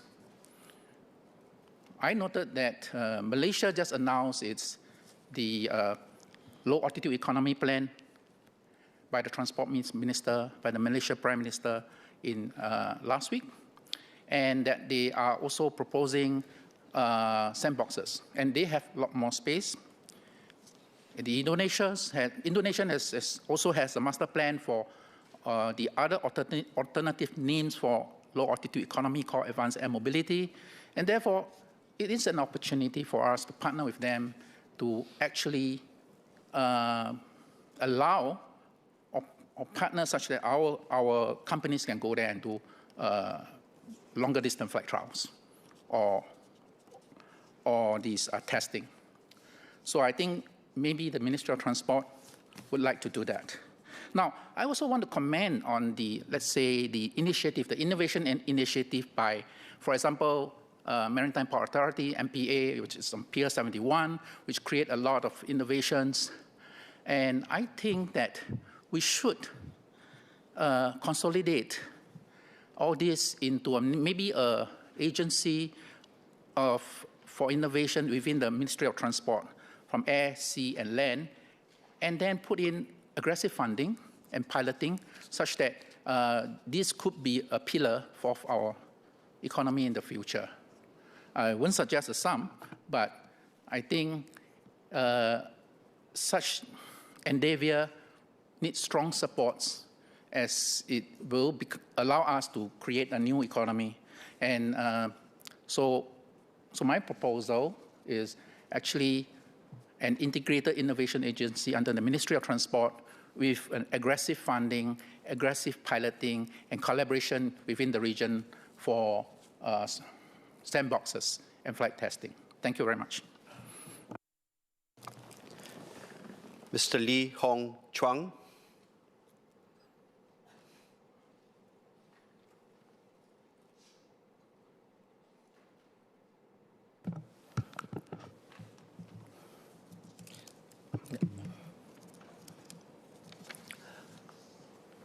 Mr. Deputy Speaker, I rise in support of this timely and important motion, especially it emphasizes on anchoring good jobs in Singapore.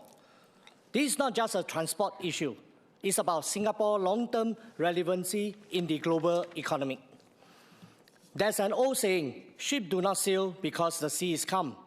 They sail because they are built to weather the storm.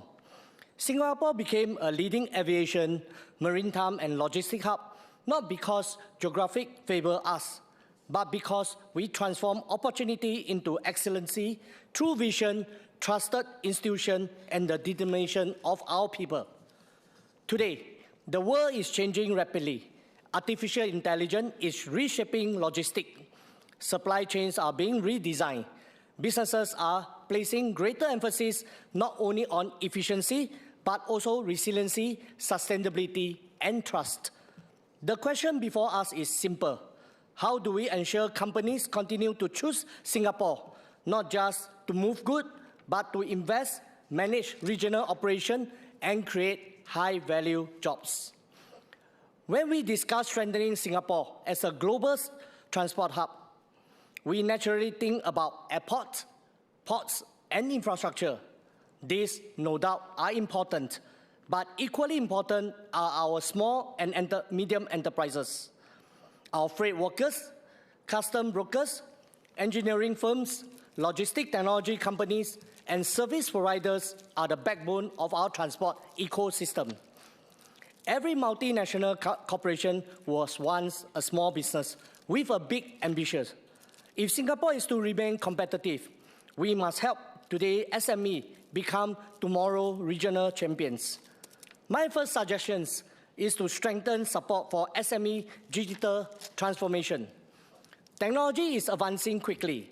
Tuas Ports is becoming one of the world's largest automated ports. Autonomous vehicles are being trialed on our roads. Digital trade platforms are replacing paper documentation. But merging our physical and digital infrastructure must include our SMEs and not just our ports and terminals. The challenge for many SMEs is not buying technology, it is knowing which solutions to adopt, integrating them into operation, training employee, and generating real business value. Grants are important, but they are only the starting point.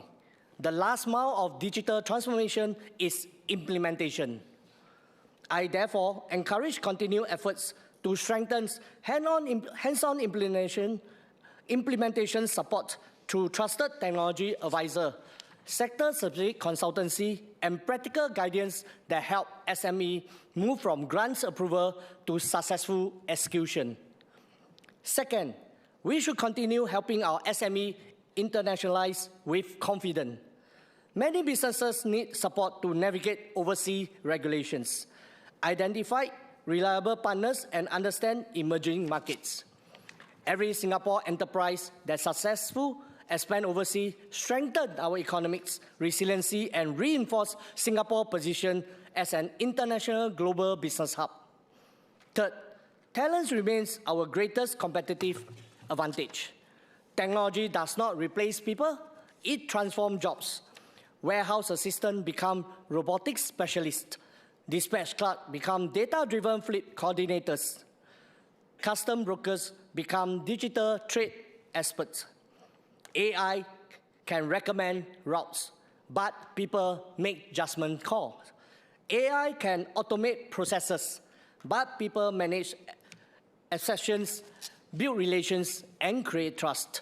So the future workforce need not only digital skill, but also operational judgment, communications, and problem solving. Job redesign, however, is especially challenging for SME, which often lack dedicated HR and transformation teams. We should therefore continue investing in skill future and workforce transformation while exploring shared talent pools, industry attachments, and collaborative innovation program with partners such as Tech Talent Assembly, TTAB, also associated to NTUC, so that SMEC can access specialized experts that would otherwise be beyond their reach. Mr. Speaker, sustainability is also becoming a business requirement. Low carbon shipping, green warehousing, and sustainable supply chains are no longer optional. Increasingly, they determine whether companies win or lose the contract. Helping SME adopt greener technology is therefore not only an environmental priority, but also an economic necessity. We must also continue to strengthen supply chain resiliency. Above all, businesses know that when Singapore makes a commitment, we deliver, and that repetition is priceless. As Singapore prepares to assume the ASEAN Chairmanship in 2027, we should deepen regional connectivity and continue championing common standards in areas such as digital trade, AI, and interoperability. Mr. Speaker, allow me to suggest one strategic shift. Singapore should aim to move from being a transit hub to becoming a decision hub. A transit hub is where goods pass through. A decision hub is where companies decide how goods move, where they move, how risks are managed, and how regional supply chains are coordinated, where they locate their supply chain control towers, procurement centers, digital platforms, digital trade platform, financing functions, and risk management capability.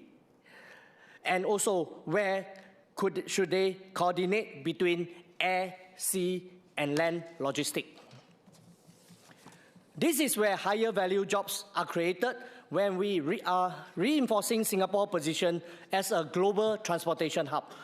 That's the next stage of Singapore's competitive advantage. Let me give you an example.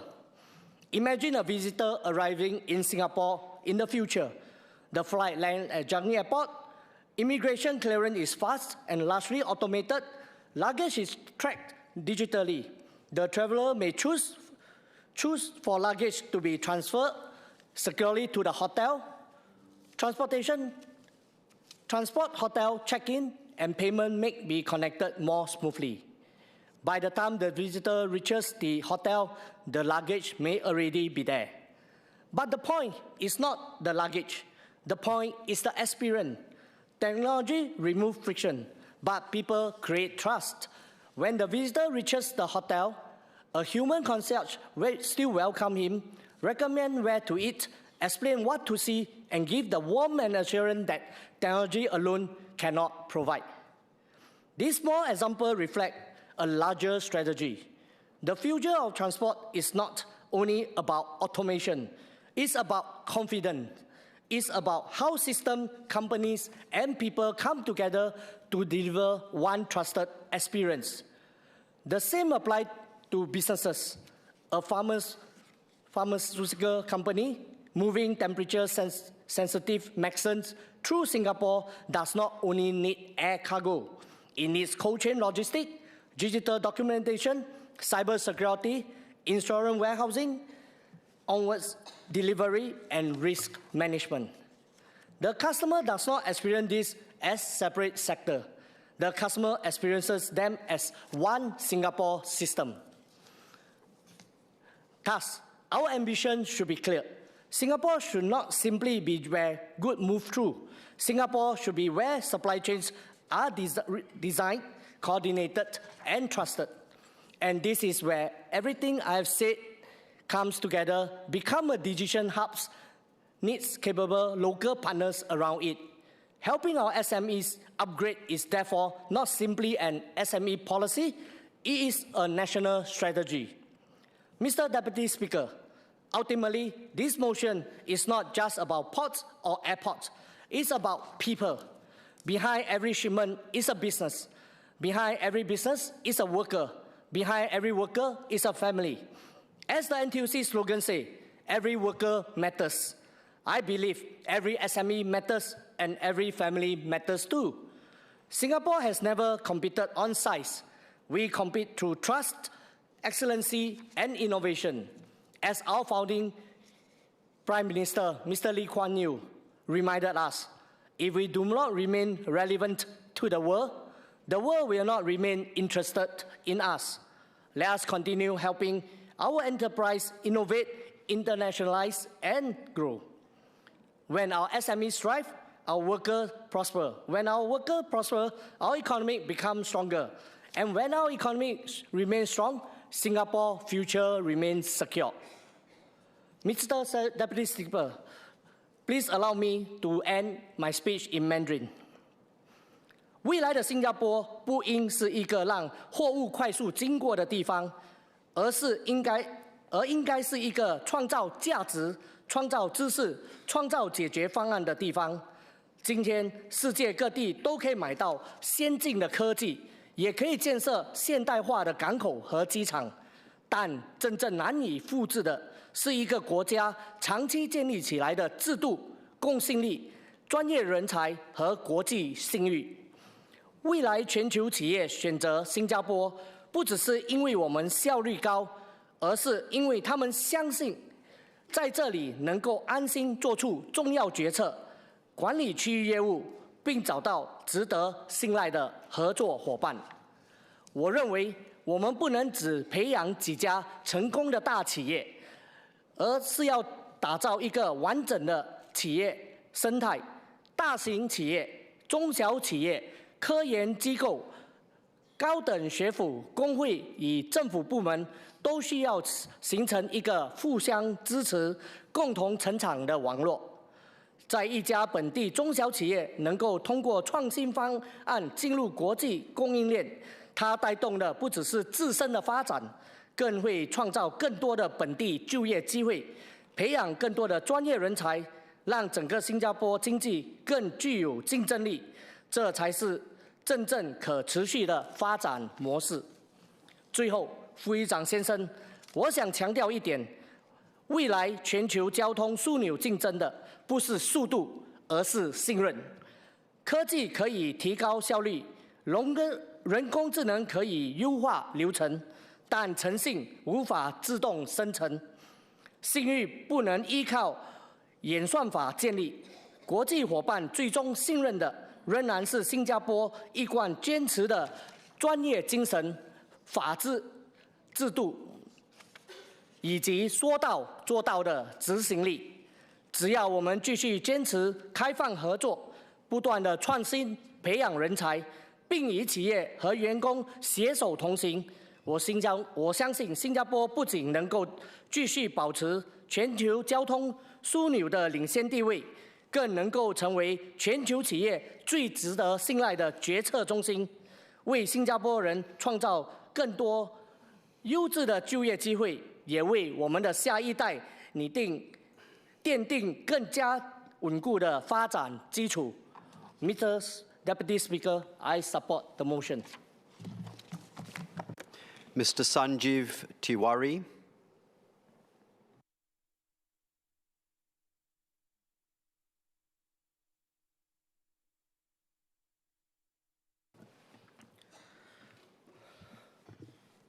Mr. Deputy Speaker, when we speak about reinforcing Singapore's position as a global transport hub, we often think of Singapore Changi Airport, world-class, Singapore Airlines connecting us to the world. We think of PSA with the towering cranes at Pasir Panjang, Jurong and Tuas Port. We think of the many ships in our waters and the seamless movement of cargo through our logistic network, including our land transport network. These are powerful symbols of success for Singapore. Mr. Deputy Speaker, infrastructure alone and high-tech systems does not make a global hub. A transport hub is only complete because of the people who keep it moving 24 hours a day, 7 days a week. From the baggage handler working on the tarmac, the technicians ensuring that every vehicle operates safely, the crane operators managing multiple cranes from a control room, harbor pilot guiding some of the world's largest vessels into our ports, our air traffic controllers and airport crew who ensure the safety of airplanes in and out of Singapore and ensuring people coming through Singapore get the best experience. The seafarers spending months away from home to keep the global trade flowing, the logistics planner ensuring that supply chains continue to function so businesses receive their goods and families receive their parcels. There are many more examples. These are the men and women who built Singapore's transport hub reputation. They kept our transport system moving during COVID-19. They kept global trade flowing through supply chain disruptions. They adapted through manpower shortages and uncertain global uncertainties. Today, as we speak of transforming and strengthening Singapore's position as a global transport hub, my question is, how will we bring these people along, and what is the future that they see as part of that strong, futuristic global hub that we want to be? Because, Mr. Deputy Speaker, the future of transport should not be something our workers merely adapt to. It must be a future they can look forward to. Mr. Deputy Speaker, transformations are no longer coming. They're already here. We have many such examples. Looking at our maritime sector, from the early days of Singapore River to Jurong Port, after independence to containerization at Tanjong Pagar, Singapore has never stood still. Today, our maritime sector is entering another transformation. Singapore now operates an AI-powered maritime digital twin, integrating real-time information from vessels, weather systems, and sensors to optimize traffic and improve safety. Our ports are increasingly automated, yard cranes and automated guided vehicles are remotely operated. The Maritime Port Authority is driving innovation in autonomous vehicles and new maritime fuels while strengthening Singapore's International Maritime Centre. These are not just investments in technology, they are investments in better jobs. And we already see what it means for our workers. Take Brother Said Ali.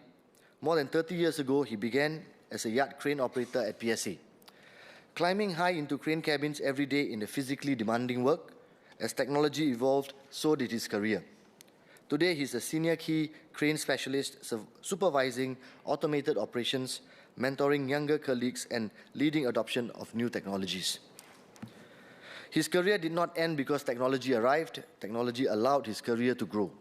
Likewise, Mr. Tan Sin Po from Jurong Port has spent over 2 decades developing engineering expertise. Today, he leads highly complex equipment relocation projects that require precision planning, engineering excellence, and close teamwork. His experience has become even more valuable in a technologically advanced port. These stories remind us that transformations succeed when workers succeed. The same transformation is taking place in aviation. The Civil Aviation Authority has estimated that up to 30% of our 60,000 strong aviation workforce could see their jobs redesigned over the next 5 years. With Changi Terminal 5 nearly doubling airport capacity, the scale of change will only accelerate. Nearly 20,000 jobs redesigned is not a small number. Behind every redesigned job is a worker who must learn new skills. Behind every new technology is a worker who must be confident enough to use it. And behind every transformation is a family depending on that worker's future. Mr. Deputy Speaker, Singapore faces tight manpower. Our workforce is aging with low birth rates. Every Singaporean worker becomes even more precious. If we are to remain a leading transport hub, we cannot simply add more workers. We must help every worker become more productive, more skilled, and able to enjoy longer careers. Automation, robotics, and artificial intelligence will be critical. They can remove repetitive, physically demanding tasks. They can create safer workplaces. They can allow experienced workers to move into higher value roles that command better wages and offer greater career progression. For our senior workers, technology can extend productive careers instead of shortening them because their bodies can no longer cope with physically demanding work. But, Mr. Deputy Speaker, technology alone does not build trust. Workers must know that transformation is happening with them and not to them. They must know that technology is being deployed to strengthen the Singaporean core. And very important, it is to strengthen the Singaporean core, to improve their wages, to improve their welfare, to strengthen their work prospects so that they can stay ahead of the cost curves and provide well for their families. That is why I have 2 calls in support of this motion. First, we must equip and train workers early with unions involved from the very beginning. And we already know that this works with many examples. With the aviation, NTUC's Aerospace and Aviation Cluster, together with unions like SATS Workers Union, has used the company training committees to redesign jobs while equipping workers with new capabilities. As we build Terminal 5, the tripartite model should become the norm. CAS, Changi Airport Group, SATS, employers and unions must work hand in hand to ensure that every productive gain is also a gain for workers. This is also how we attract young Singaporeans into the aviation and the industry. Beyond competitive salaries, the young people want meaningful careers with opportunities to grow. At the same time, experienced Singaporean workers must remain at the heart of our success. Technology may automate many processes, but it cannot automate the warmth, the professionalism, and service excellence that define us as Singapore and as the Singapore experience. Our maritime sector offers similar examples. The Singapore Maritime Officers Union, SMOU, and the Singapore Organization of Seamen, SOS, have worked through company training committees to prepare seafarers for future through structured training, professional development, and lifelong learning. Going forward, the government should continue to work closely with the NTUC, unions, E2I, and the Tripartite's Job Council to support companies, large and small, to redesign jobs well before disruption takes place. All stakeholders should be able to plug into and grow with the version of a world-class transportation hub. Transformation should never begin with after jobs disappear. It must begin while our workers are still employed.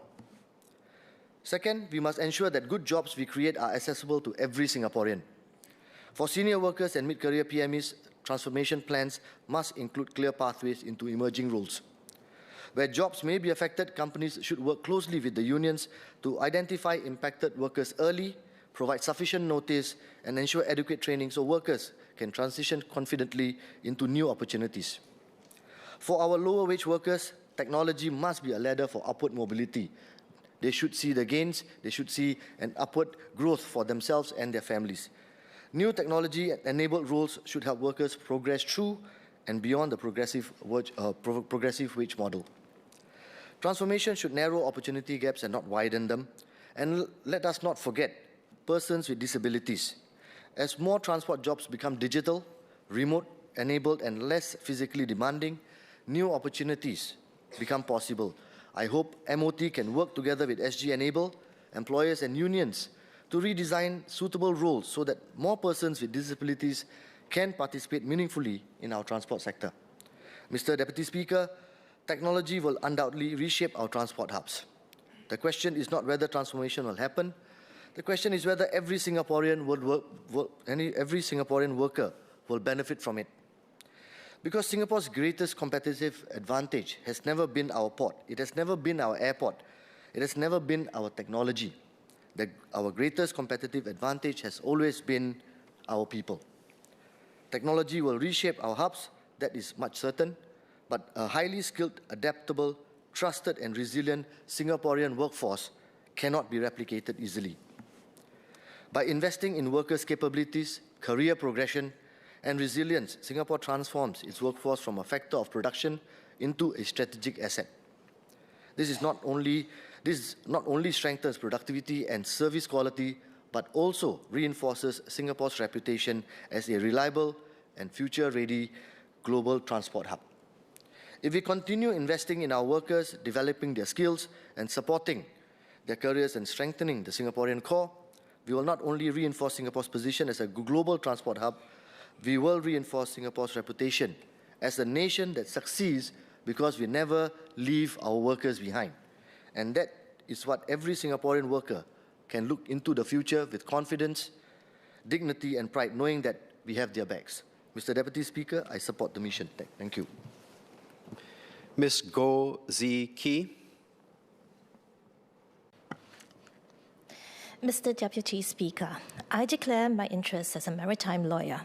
I am also advisor to the Singapore Maritime Officers Union, the Shipbuilding and Marine Engineering Employees Union, and the Singapore Organization of Seamen. This motion is about reinforcing our position as a global transport hub, and my parliamentary colleagues have spoken well. But as we discuss ideas and innovation, I think it is worthwhile to ask some fundamental questions. What is a true maritime hub, and what makes us a hub in the first place? What ultimately underpins our position? Singapore is now the most busiest transshipment port in the world and the second busiest container port. We top the world too on vessel arrival tonnage. These are impressive statistics and they do matter, but they are not what truly distinguishes us. Sir, our port does not stand alone. It sits at the center of a deep ecosystem of ancillary and allied maritime industry that draws in and supports one another. The depth of this ecosystem is what makes our position as a global maritime hub so resilient, unique, and difficult to replace. It includes services that are critical to shipping interests, but are not always visible to the public, such as bunkering, repair, fleet management, crewing, channeling, classification societies, surveyors, insurance brokers, and so on. Over time, we have grown into major hubs for many of these parallel industries as well. We are the world's largest bunkering hub, accounting for about 40% of global bunker sales. That is reinforced by our position as a major oil trading, storage, and refining hub. Our ship registry is the 4th largest in the world by tonnage. We are also a leading ship crewing and marine and trade insurance hub, driven by our excellent global connectivity and banking sector.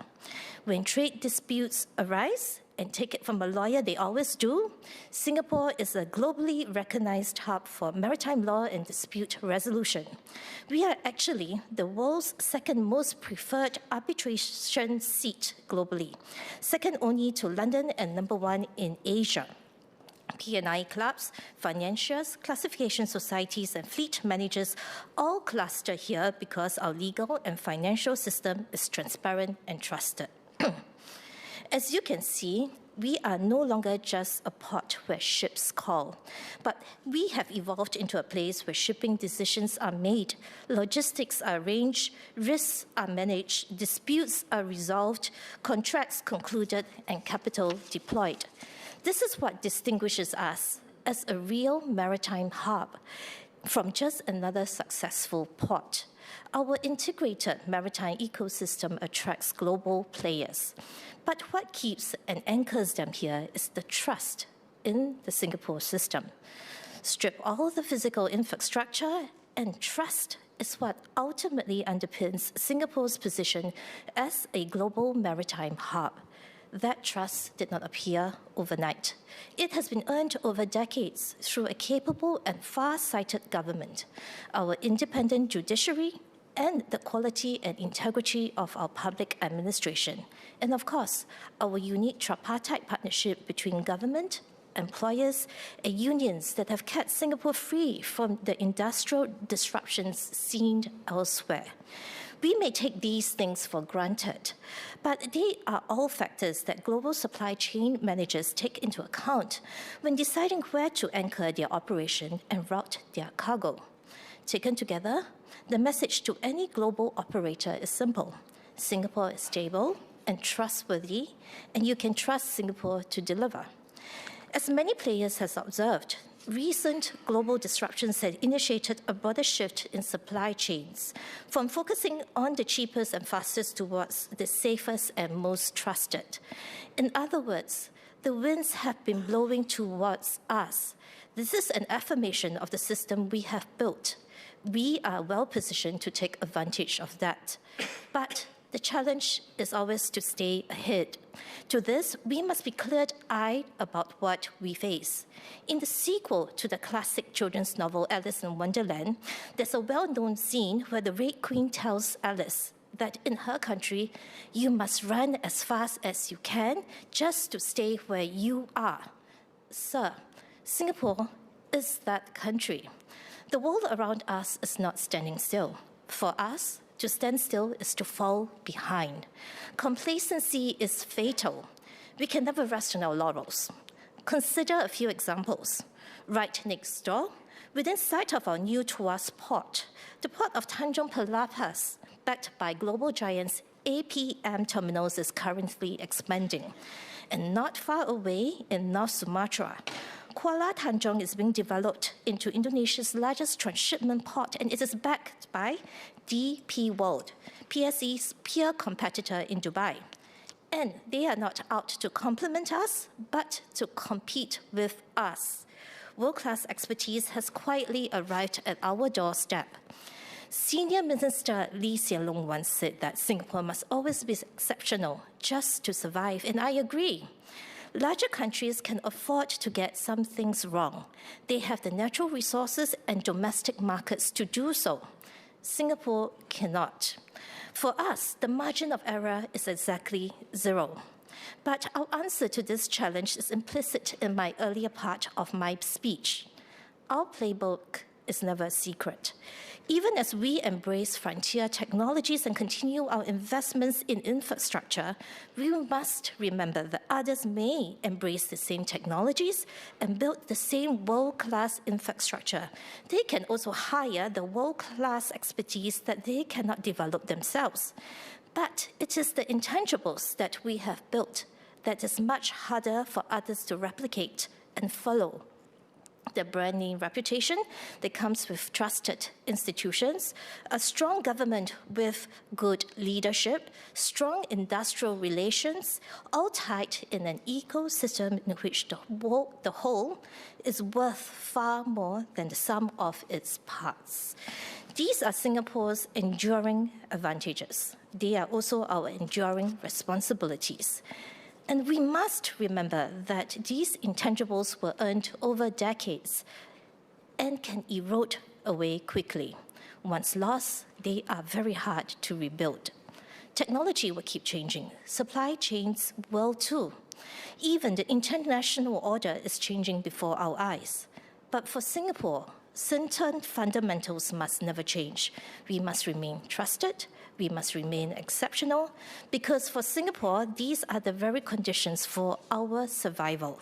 So when we ask, how do we reinforce Singapore's position as a maritime hub? The real question is not whether to keep investing in future technology like AI or next generation infrastructure. Of course, we must. The real question is whether we continue tending to the intangible qualities that underpin our system and make us exceptional. That, sir, will determine if we can continue to earn our place in the world. I support this motion. Dr. Chu Pei Ling.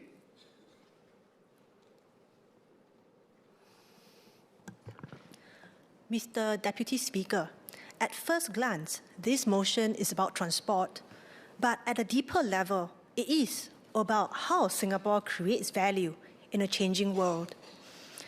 For decades, Singapore earned its place by connecting the world.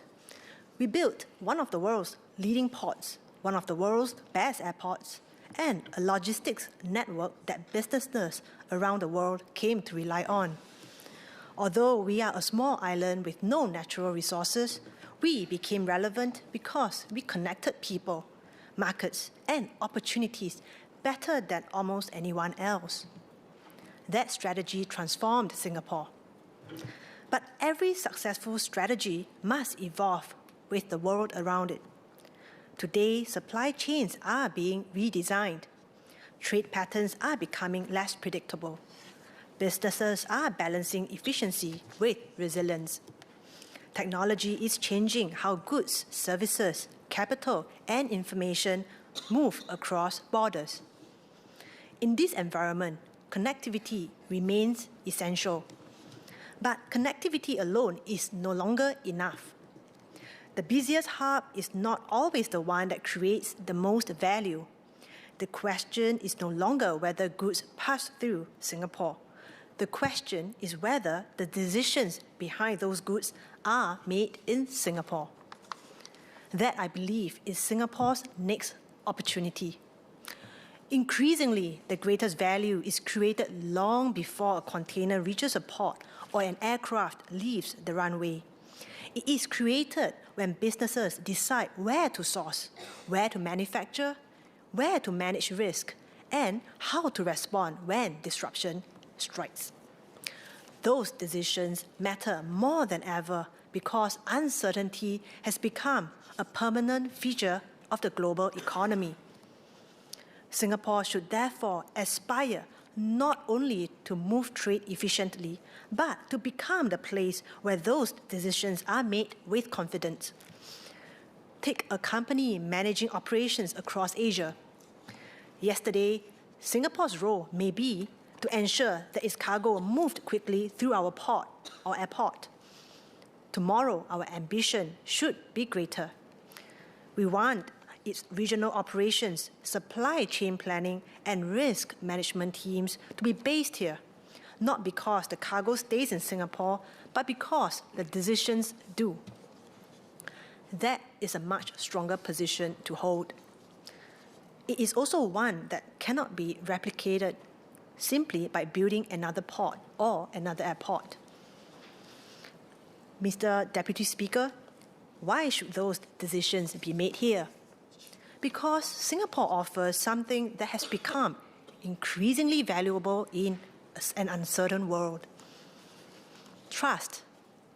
Trust did not appear overnight. It was built patiently over decades through stable institutions, predictable rules, openness to the world, and a reputation for keeping our word. When global supply chains came under strain, Singapore kept trade moving.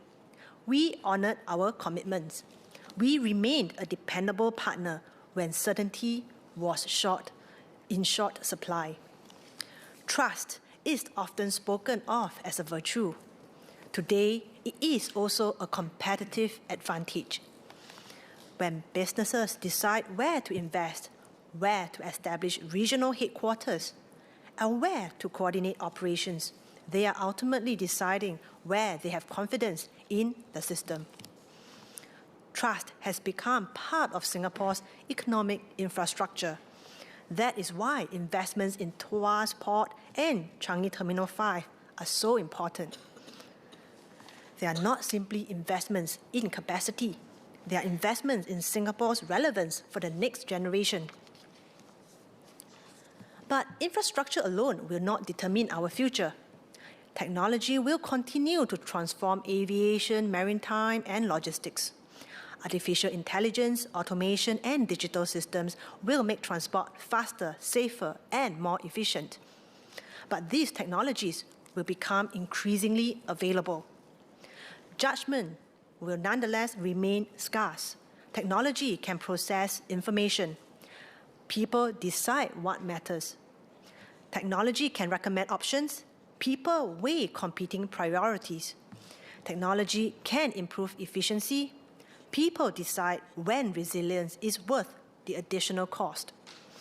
Technology should never be seen as replacing Singaporeans. It should increase the value that Singaporeans bring. This also changes how we think about jobs.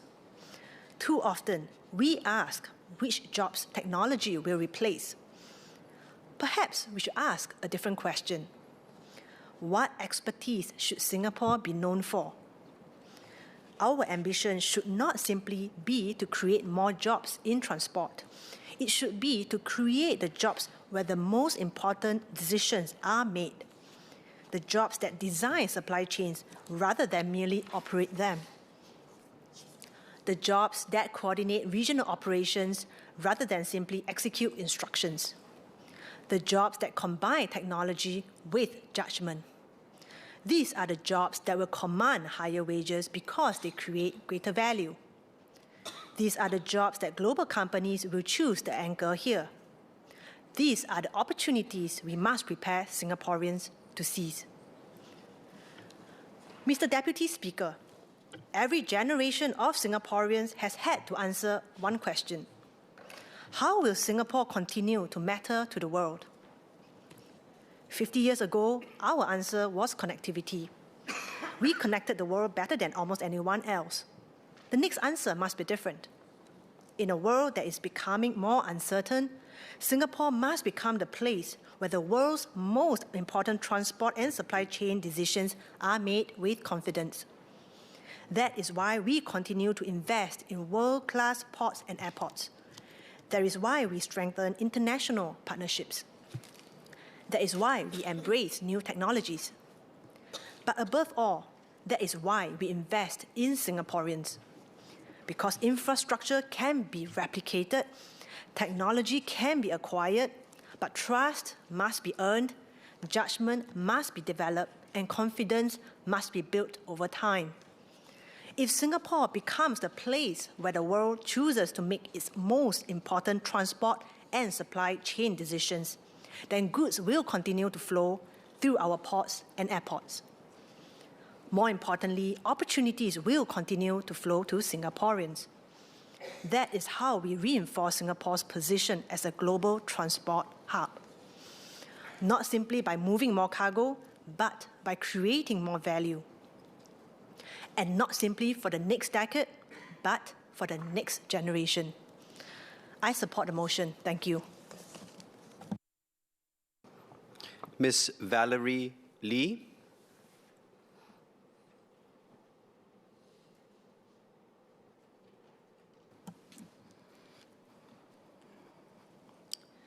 Mr. Deputy Speaker, Changi is where Singapore meets the world. Every day, hundreds of flights arrive and depart. Thousands of tons of cargo move through our air freight facilities.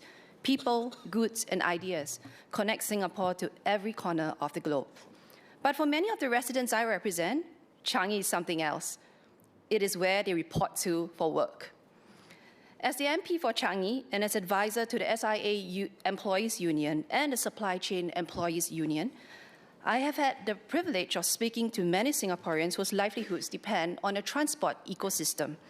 Cabin crew, aircraft engineers, airport operations staff, freight forwarders, warehouse supervisors, and logistics professionals. And on behalf of them, I'll ask, as our transport hub evolves, will it continue to create good jobs for Singaporeans? Mr. Deputy Speaker, I believe that is the central question behind today's motion. Singapore has never succeeded because of geography alone. Our success has always come from staying ahead of change. If Singapore wants to remain indispensable, we must once again reinvent ourselves. Mr. Deputy Speaker, I'd like to raise 3 questions. First, how do we ensure that strengthening Singapore's transport hub continues to create good jobs for Singaporeans?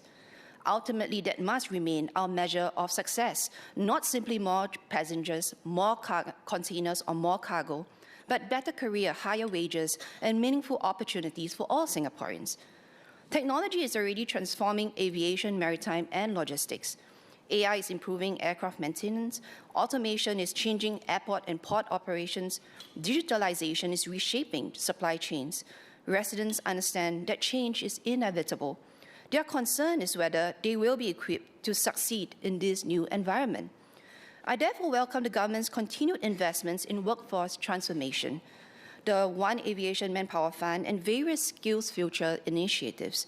But my question to the minister is this: as we invest billions in Terminal 5, Tuas Port, and new transport technologies, how will the ministry ensure these investments translate into better jobs, stronger career progression, and higher value opportunities for Singaporeans?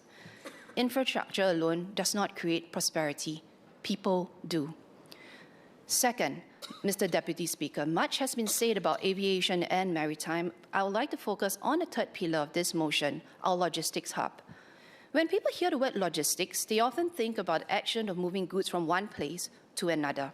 But increasingly, that is not where value is created.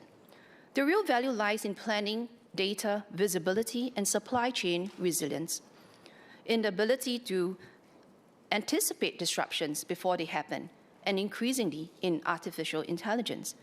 Singapore has always moved up the value chain. We did not remain simply as a trading post. We became a global maritime hub. Likewise, we should not remain simply a place where goods pass through. We should aspire to become the nerve center of regional supply chains, where transport networks are planned, where supply chains are coordinated, and where decisions are made. We should be the region's supply chain control tower. We already have many of those building blocks: world-class airports, a world-class port, trusted institutions, and strong digital infrastructure. The jobs of tomorrow will increasingly be in transport analytics, digital trade, AI-enabled planning, supply chain optimization, and sustainability. These are professional, managerial, and specialist roles that will create greater value and better careers for Singaporeans.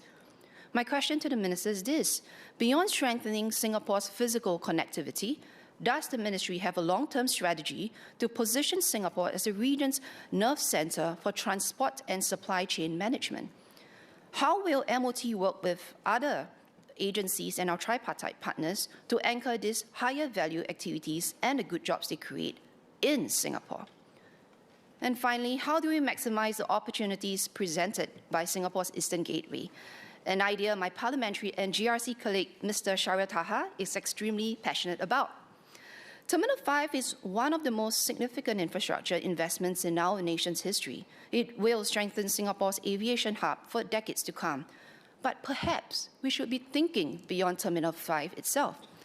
Together with the Tanah Merah Ferry Terminal, Changi Air Freight Centre, Changi Business Park, Loyang Industrial Park, and with our close proximity to the Batam Bintan Karimun Free Trade Zone, Eastern Singapore has the potential to become an integrated gateway for aviation, maritime connectivity, logistics, business, and tourism.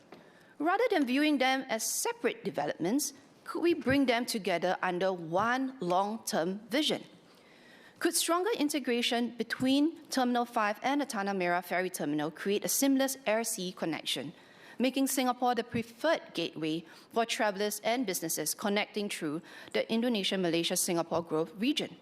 Could this also catalyze new investments, create new businesses, and generate even more good jobs for Singaporeans? I would gladly lobby for this vision with Shahril, especially since much of the infrastructure sits within Changi. Mr. Deputy Speaker, Singapore's story has always been one of reinvention. Our pioneers built a trusted port. Another generation built one of the world's finest airports. Our generation must now build the next chapter, not simply by expanding our infrastructure, but by creating more value through technology, innovation, and our people.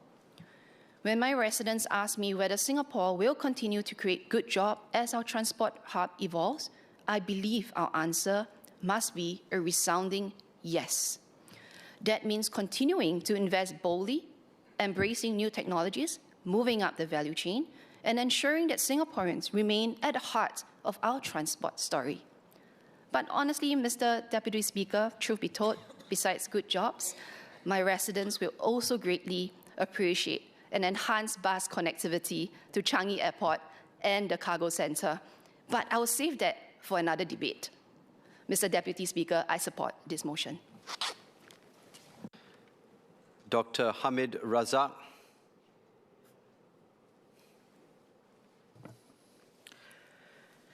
Mr. Deputy Speaker, sir, as we invest in Tuas Port, Changi Airport Terminal 5, and the next generation of transport infrastructure, just like a few of my parliamentary colleagues, I would like to focus on another form of infrastructure that would determine our long-term competitiveness: our people. Ports can be built, airports can be expanded, but a future-ready workforce cannot simply be assembled overnight. If Singapore is to remain a leading global transport hub over the next 2 or 3 decades, our human capital strategy has to evolve with our infrastructure strategy. The transport sector is indeed evolving rapidly. Digitalization, artificial intelligence, and automation are reshaping aviation, maritime, and logistics. The jobs of tomorrow will certainly demand different skill sets, stronger interdisciplinary capabilities, and a commitment to lifelong learning. The key challenge then is to ensure that our education system and our training pathways evolve just as quickly or even quicker to keep up with the pace. The question is this: do our institutes of higher learning provide sufficient opportunities for students of today to combine engineering with artificial intelligence, logistics with data analytics, or maritime operations with digital technologies? Equally important, are we providing enough opportunities for today's workers to continuously reskill as technology evolves? Our transport strategy should therefore not simply be viewed as purely an infrastructure strategy. It should also keep in mind that it has to be a human capital strategy as well. Singapore has always stayed ahead because we invested in our people ahead of demand. As we strengthen our position as a global transport hub, we should consider a more integrated national transport talent strategy. Such a strategy could bring together government agencies, industries, our institutes of higher learning, and Skills Future partners to regularly identify emerging skills, develop future-ready curricula, expand internships, and overseas industrial attachments to ensure that Singaporeans are well positioned to take on the high-value jobs that will emerge across our transport sector. Doing so will also reinforce one of the key objectives of this motion, which is to anchor good jobs in Singapore. the best way to anchor good jobs is not simply to attract investment, but to ensure that our Singaporeans possess capabilities that investors cannot easily find elsewhere. Mr. Deputy Speaker, sir, technology will continue to evolve, whether through AI, automation, or innovations that we cannot yet foresee. Our task is not to predict every technological change, but to ensure that Singaporeans have the adaptability and the opportunities to keep learning throughout their careers. If we do that well, technology will strengthen our workforce rather than displace it. Singapore's transport success has never depended solely on just our ports, runways, or logistic networks. It has always depended on our quality, adaptability, and the resilience of our workers and our people. I believe we can better develop Singaporeans who will become the future leaders of the transport sector, identify where the skills gap lie, and determine how our existing platforms can better support this transition. Mr. Deputy Speaker, sir, we plan our ports decades ahead. We plan our airports decades ahead. We should plan our people with that same discipline and rigor. If we do so, I am confident that Singapore will continue to not just be a global transport hub, but a global transport leader. With that, I support the motion. Thank you, Mr. Deputy Speaker, sir. Minister Jeffrey Xiao.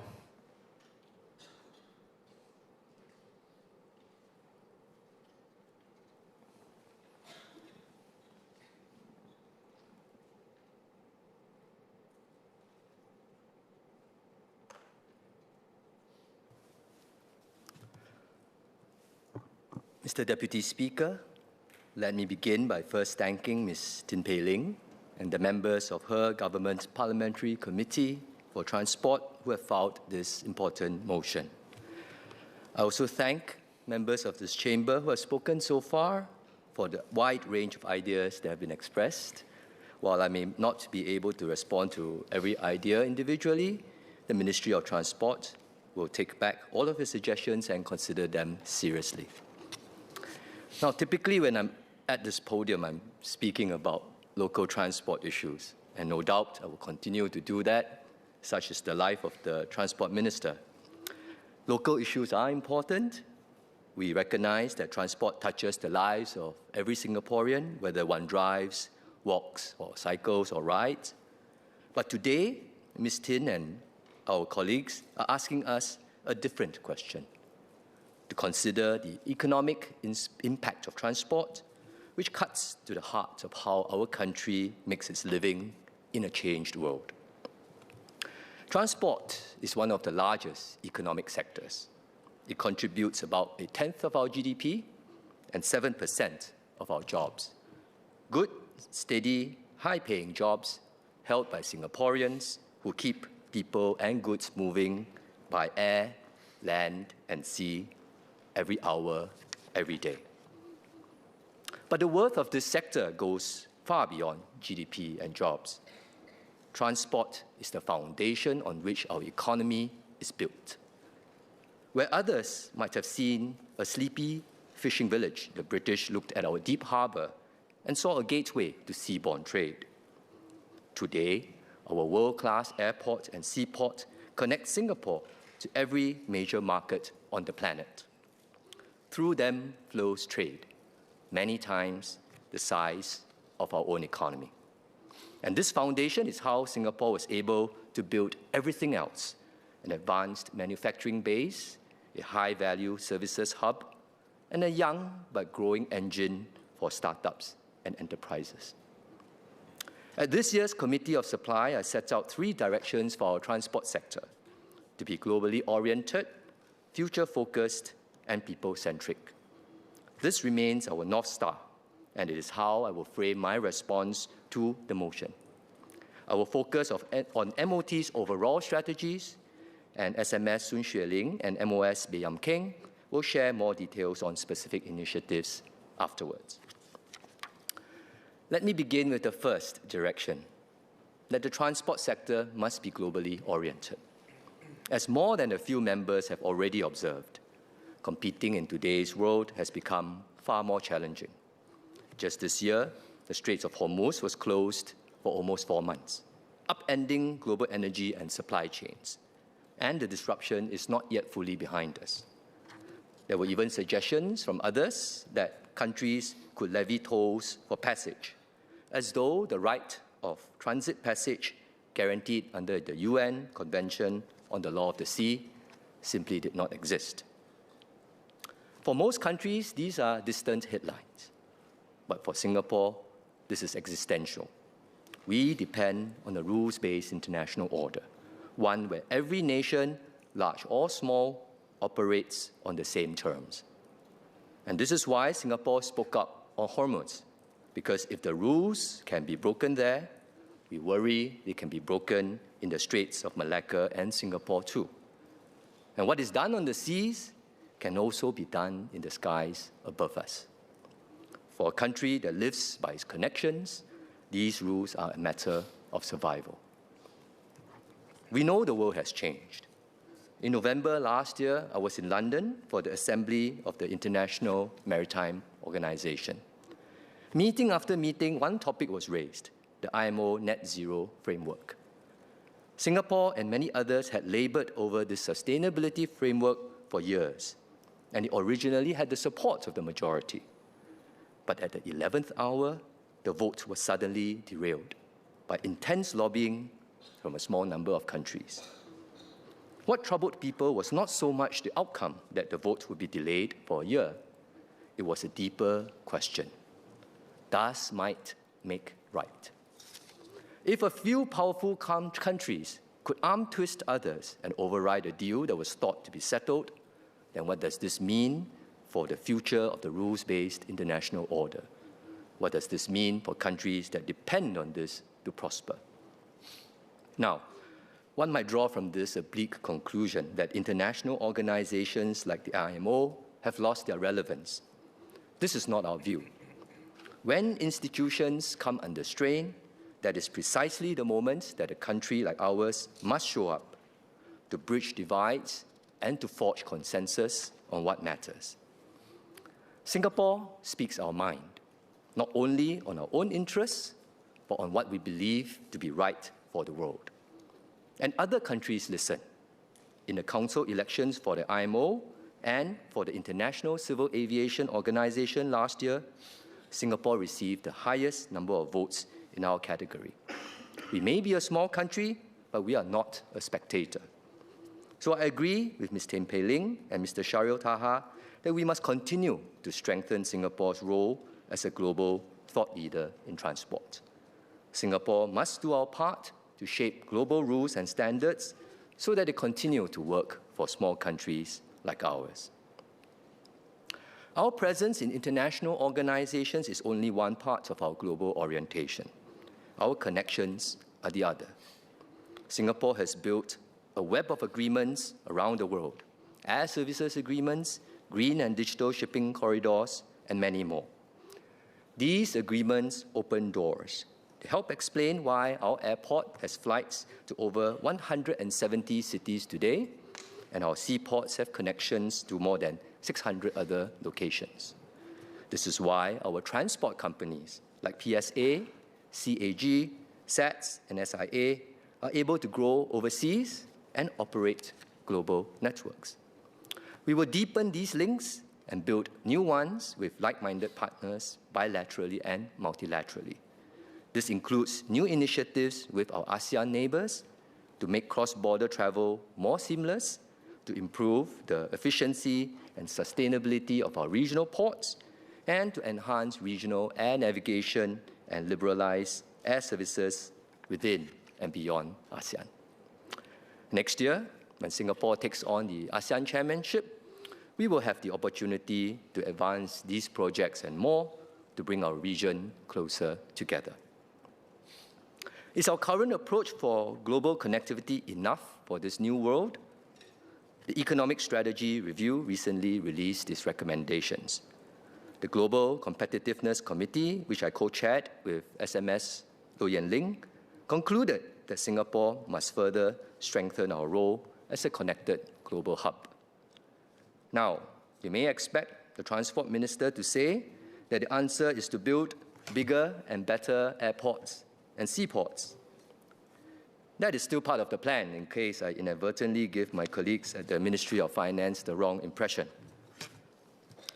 But several members have noted that connectivity today no longer rests on physical infrastructure alone, and I agree. Supply chains are becoming more fragmented and more distributed. If Singapore is merely a place through which flows happen to pass, then one day these flows will simply pass us by. And that is why our strategy is not to rely on physical connectivity alone. It is to build a whole ecosystem that the industry is reliant on. Ms. Polisan already explained eloquently how the ecosystem approach works around our airport. In maritime, we have the same thing. Around our port, we have built a maritime industry ecosystem: ship financing, marine insurance, maritime law, arbitration. Ms. Gosuki, as an industry insider, vividly described this earlier in her speech, much better than I could. But all this is integrated with our supply chain and logistics ecosystem, which includes air freight forwarding as well as inland transport and logistics. It has taken us decades of effort to build this ecosystem. Now it is a strategic advantage that keeps Singapore, Tuas Port, and PSA competitive and relevant, even as the physical flows of trade shift around us. Mr. Gerald Giam and Mr. Kenneth Tiong spoke about Maersk. Coincidentally, the CEO of Maersk, Mr. Vincent Clerc, called on PM and I just 2 weeks ago. Now, Maersk is the second largest shipping line in the world by container volume. It recognizes the value of our maritime and logistics ecosystem. It may have moved its transshipment operations to Tanjung Pelapas in the year 2000, but its Asian headquarters remain in Singapore. In fact, Maersk manages its entire Asia and Middle East portfolio of port terminals, including Tanjung Pelapas, from Singapore. So even when its cargo does not physically pass through our waters, the decisions about that cargo may still be made here, and we are able to capture value from it. As supply chains become more digital, connectivity will increasingly depend on technology. So this brings me to the second part of our strategy, which is to be future-focused.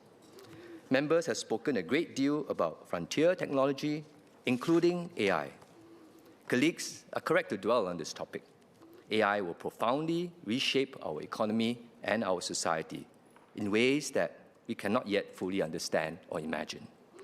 Like the internet, we can be certain that AI will change our lives long before we can say exactly how. 30 years ago, when web browsers started coming into public use, few of us would be prescient enough to have imagined that banking, shopping, and even ride-hailing will one day all run through the internet. In the same way, we cannot predict precisely the shape of how AI will change our lives, but we must prepare for it now to stay ahead. Transport is no exception. In the age of AI, it is even more important to have clarity on what makes Singapore successful in the first place. Shippers and travelers choose Singapore not because we have the best proprietary technology, but because we are more efficient, we are more connected, and we are more reliable than the alternatives. Technology is only one ingredient in our secret sauce. And our approach will not be to adopt AI for its own sake, but we will do so with intention, with clarity, and on our own terms. The National AI Council, chaired by the Prime Minister, drives our efforts on AI. I lead the AI mission on connectivity. These AI missions are industry-centric by design. We begin with a real problem, drawn from the industry, and we ask what AI can do about it. This approach suits the transport sector especially well, because our companies like PSA, SIA, and SETS are already at the frontier, and we have a real opportunity to grow them into global champions in their own fields. I'm grateful to the Transport GPC members who crafted this motion for their thoughtful reference to frontier technologies. Ms. Tin, in particular, suggested that we beef up R&D to benefit Singapore's growth. I'm happy to share with members that MOT plans to invest 800 million over the next 5 years on transport research and innovation to support efforts to develop frontier technology. And this will include projects drawn from the AI connectivity mission. 800 million is more than double the funding over the last 5 years. We will use these funds to back ideas that could completely transform how transport operates today. For instance, imagine a fully automated MRT depot that maintains and repairs our trains more efficiently, or an AI-enabled air traffic management system that increases our regional airspace capacity to accommodate the needs of all the airports around us, or a smart port network that makes decisions with shipping lines on how to shift containers on a real-time basis using tools like digital twins, which Mr. Jackson Lam and Ms. Tin both spoke about. Ms. Tin will be pleased to know that the MOT team does intend to explore how we can expand this to an intermodal concept across air, land, and sea networks. If these projects succeed in the next decade, Singapore will still remain as one of the world's major transport and logistics hubs, but it will look completely different. That brings me to the third part of our strategy, which is that transport must be people-centric. Many members have emphasized that technology is not about machines, but about people, and I fully agree. On the economic front, it is about supporting our workers, making their jobs easier, more productive, and more skilled. The transport sector is growing. Terminal 5 will raise Changi's capacity by more than 50%. Tuas Port will bring us up from 45 million TEUs today to 65 million TEUs in the future. There will be many more jobs than workers available, but we will not be able to meet this growth by hiring 50% more. During Ramadan this year, I broke fast to some workers at Changi Airport. One was a team of air traffic controllers. They shared with me how demanding their jobs are, watching several screens at once, deciding in real time what to tell each aircraft, making certain that no instruction conflicts with another, including with counterparts in neighboring countries. It is a job of extraordinary demand and a job with no margin for error. I met another group from SATS. Now, SATS workers are the backbone of our airport operations. They are the reason why your baggage comes out so soon after you land. You know, when we are all at the airport, we walk on soft carpets, we enjoy the air conditioning, we listen to calming ambient music. But behind the scenes, there's an army of SATS workers doing back-breaking work amid the heat and the noise to move your baggage from the tarmac to the belt. These are exactly the types of work that AI can lighten. For the air traffic controller, AI can put the full picture together so that the controller is free to do only what a human can, which is to weigh the options, make a decision, and carry the final call. For the SATS worker, AI can automate physical and repetitive processes so that he or she is in a safer and more comfortable environment while taking on responsibilities that make better use of their skills. Technology of this kind raises the value of the worker. As Dr. Wan Rizal and Mr. Sanjeev Tiwari, amongst others, put it, workers can enjoy better wages, better welfare, and better work prospects. Technology can transform existing jobs and also create new jobs that did not exist before. I'm glad Mr. Ang Wei Neng spoke extensively about the new opportunities that autonomous vehicles will bring. These opportunities are precisely why my ministry has been preparing for autonomous vehicles at the airport, at the seaport, and also on our roads. Recently, I gave out scholarships to children of Comfort Delgro's driver partners. I met many proud parents, many of whom have been taxi drivers for more than 10 years. We chatted about what their children were planning to study: engineering, computer science, finance. All of the parents had one thing in common. They wanted their children to do better in life than they did. I shared with them the new and exciting jobs that autonomous vehicles will bring. software developers, robotics designers, vehicle engineers, and so on. Jobs that many of their sons and daughters would love to take on. I explained that the government is preparing for autonomous vehicles for the same reason that we invest in our children's education. We are giving them a better future. I know there is concern amongst our taxi and private hire car drivers about autonomous vehicles. SMS Sun Xueling and I meet the driver unions very regularly. We understand the concerns. Now let me be clear that driver jobs are not going to vanish anytime soon. Today, there are over 70,000 taxi and private hire car drivers in Singapore. In contrast, we only have about 20 autonomous vehicles running around our roads, mostly in Punggol. Even if I gathered every autonomous vehicle in the world, around the world today, and moved them all to Singapore, that would only be about 7,000 cars, or less than 10% of our total taxi and private hire car population. So, autonomous vehicles are not displacing today's drivers, and even in 10 years, I expect that we will still require many human drivers.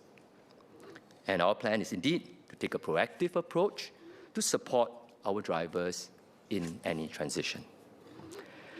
Mr. Speaker, let me close. Or rather, Mr. Deputy Speaker, let me close. Technology matters, and we will keep investing in it. But the future of transport is not about robo-taxis or about drones or the smartest AI brain. It is ultimately a story about people. Last month, I was in Chongqing, China. I met our SIA station manager there. Her name was Jocelyn, a young and energetic woman. I think I had her age before in the speech, but I've taken it out just to not say her age. It's a good thing. She was on her first overseas posting, the only SIA staff in that office. There's one flight to and fro from Singapore daily, but it's at a godforsaken hour, landing at 1:15 a.m., departing at 2:35 a.m. So Jocelyn is out at the airport in the middle of the night and gets home to sleep only at 4 a.m. But from my conversations with her, I could tell that she loves her job, living in a new city, working in a new culture, learning about herself as she strives in a new environment. We can offer young Singaporeans like Jocelyn such opportunities because of the global reach of our transport sector, because we build firmly with an eye on the future, because we do not stand still. And that is what all of us at MOT are striving for. Not technology for its own sake, not staying number one for its own sake, but so that our children and theirs after them can reach for opportunities that we ourselves never had. Globally oriented, future-focused, people-centric. We hold the line on the rules so that a small nation is never left at the mercy of a large one.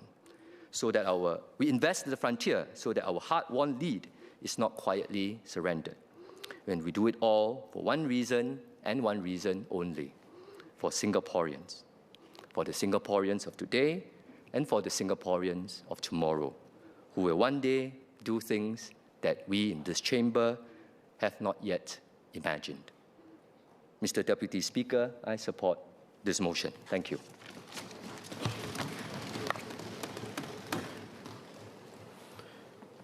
No clarifications for the Minister, in which case we'll move on. Mr. Liang Eng Hua.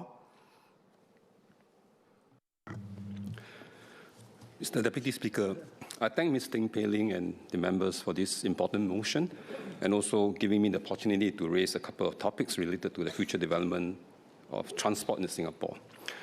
Let me first commend the government on the various key policy moves to electrify Singapore's transport system, especially land transport.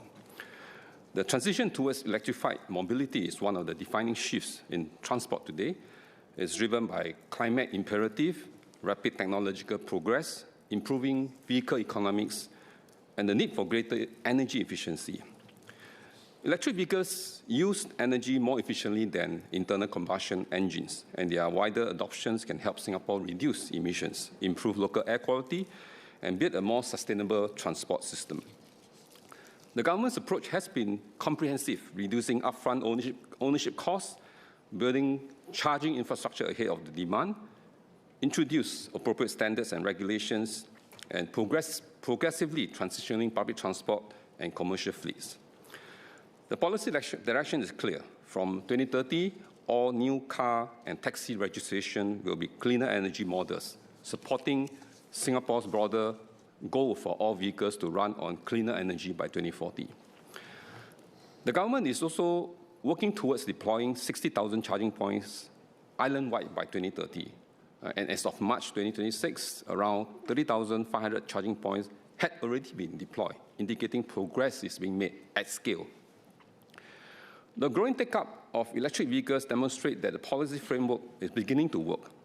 Consumers now have a broader selection of EV models across price points, while the rapid expansion of charging infrastructure is reducing range anxiety, making EV ownerships more practical for households. However, the transition will not be uniform across all vehicle segments. For private cars and light commercial vehicles, the economics are improving quickly. In 2014, EVs accounted for about 1/3 of new car registration, while roughly half of the new light goods commercial vehicle registrations were electric. The more difficult challenge lies in heavy vehicles. Heavy goods vehicles, construction vehicles, coaches, waste management fleets, and other commercial vehicles operate differently from private cars. They travel longer distances, carry heavier loads, face tighter operating schedule, and often require reliable charging at depots rather than at public car parks. And this is why the government's recent heavy vehicle measures are important. From January 2026, the Heavy Vehicle Zero Emission Scheme provided a $40,000 incentive for each newly registered zero tailpipe emission heavy goods vehicles or bus above 3.5 tons.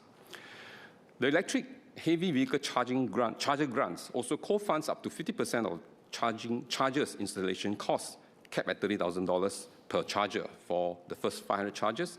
And these chargers must be deployed at designated lorry or coach lots at the vehicle's owner's place of business. These are sensible interventions because the barrier to heavy vehicle electrification is not simply the vehicle purchase price. It is the entire operating ecosystem: depot space, electrical capacity, charging downtime, route scheduling, fleet financing, and residual value risk. For smaller commercial vehicles, the transition is already more advanced. The commercial vehicle emission schemes support electric light commercial vehicles, while higher emission diesel vehicles face increasing surcharges. Public buses provides the clearest example of how fleet electrification can scale when the vehicle procurement, the charging infrastructure, and operational planning are coordinated. Singapore is working towards a cleaner energy public bus fleet by 2040, with electric buses expected to make up around half of the fleet by 2030. The near-term opportunity is therefore clear, and the medium-term test is whether Singapore can create conditions for broader adoptions among logistic operators, construction firms, waste management companies, and other heavy-duty fleet owners. So may I make 3 suggestions here? First, we should ensure that fleet operators, particularly small and medium-sized enterprises, can access attractive financing and leasing options for electrical commercial vehicles. Second, we should continue to facilitate charging infrastructure at industrial estates, logistic facilities, depots, and designated heavy vehicle parking areas. The availability of electricity connections, charging equipment, and operational space will be just as important as the vehicle purchase incentive itself. Agencies such as the LTA, JTC, EMA, and the private sector should continue to work closely to identify priority locations where commercial fleets charging demand is likely to emerge first. Third, we should leverage digital technologies to improve fleet utilization. A smart charging system, route optimization, predictive maintenance, and energy management software can help fleet operators reduce downtime and manage electricity costs more effectively. So this is where electrification and digitalization come together. So the future is not merely about an electric vehicle, but an integrated transport system in which vehicles charging infrastructure, grid capacity, and logistic operations communicate and mutually reinforce each other. Mr. Deputy Speaker, let me move on to the next topic. There's also another manifestation of electrification of transport, but unfortunately did not get to proceed. It is a pity that the Singapore-KL high-speed rail did not go ahead in January 2021. After many years of feasibility studies and planning and negotiations, both Singapore and Malaysia announced the joint development of HSR in February 2013 and subsequently signed a legally binding bilateral agreement in December 2016, establishing the governance framework for what would have been Southeast Asia's most transformative infrastructure project. The HSR would have provided a compelling new mode of travel between Singapore and KL, reducing journey times from more than 4 hours by road to approximately 90 minutes, with trains operating at speeds of up to 300 kilometers per hour. Had the project proceeded as originally planned, services would have commenced by end of this year.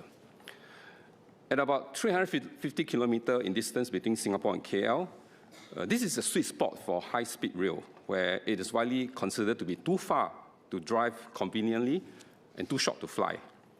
And that's why HSR at this range in other places had captured massive market share in outperforming air travel in terms of total door-to-door travel time. The strategic merits of the project remains compelling. First, it would deepen economic integration between Singapore and Malaysia by strengthening connectivity between Southeast Asia's two leading business centers, facilitating business travel and encouraging greater cross-border trade and investments. Second, it would promote more balanced regional development. Intermediate cities such as Malacca, Muar, Batu Pahat stood to benefit from increased investment, tourism, and business activity arising from improved accessibility. And similarly for Singapore, the project will have catalyzed urban redevelopment. For example, the planned terminus at Jurong East was envisaged as a key anchor for the development of the Jurong Lake District as our second central business district. Third, HSR will have encouraged a shift away from road and air travel. A reliable 90-minute rail journey would offer an attractive alternative to short-haul flights, easing congestion at airport or on highways, while supporting both countries' sustainability objectives. While Malaysia explored the possibility of reviving the HSR in 2023 under a different delivery model, no decision has since been reached. The Singapore government has consistently maintained that it remains open to future discussion should Malaysia bring forward a commercially viable proposal that serves the interests of both countries. Of course, the challenges that led to the project cancellations remain significant. These include the substantial capital costs, questions surrounding financing and ownership structures, cross-border governance arrangements, commercial risk allocations, and the need for sustained political commitment from both sides. Nevertheless, the long-term strategic case for the HSR remains strong. Beyond transport connectivity, it has the potential to strengthen regional competitiveness, enhance economic resilience, and support long-term urban and economic development on both sides of the causeway. I therefore encourage the government to continue engaging its Malaysian counterpart on this issue, including through the Leaders' Retreat and other bilateral platforms. Even if the implementation is not imminent, it is worthwhile to keep the dialogue active, keep exploring innovative financing and operating models, and remain prepared should the opportunity arise to realize a project that delivers mutual benefits for both Singapore and Malaysia. So in closing, with the rapid emergence of powerful digital technologies, Singapore has a significant opportunity to raise its game, reimagining how we organize our systems, services, and industry while reinforcing the competitive advantages that have underpinned our success. Realizing this potential may require us to rethink legacy arrangements, redesign established operating models, and embed new technologies more deeply across the economy. Done well, these changes can improve economic competitiveness, strengthen sustainability, and enhance our resilience in an increasingly uncertain world. I support the motion. Ms. Yo Wan Ling.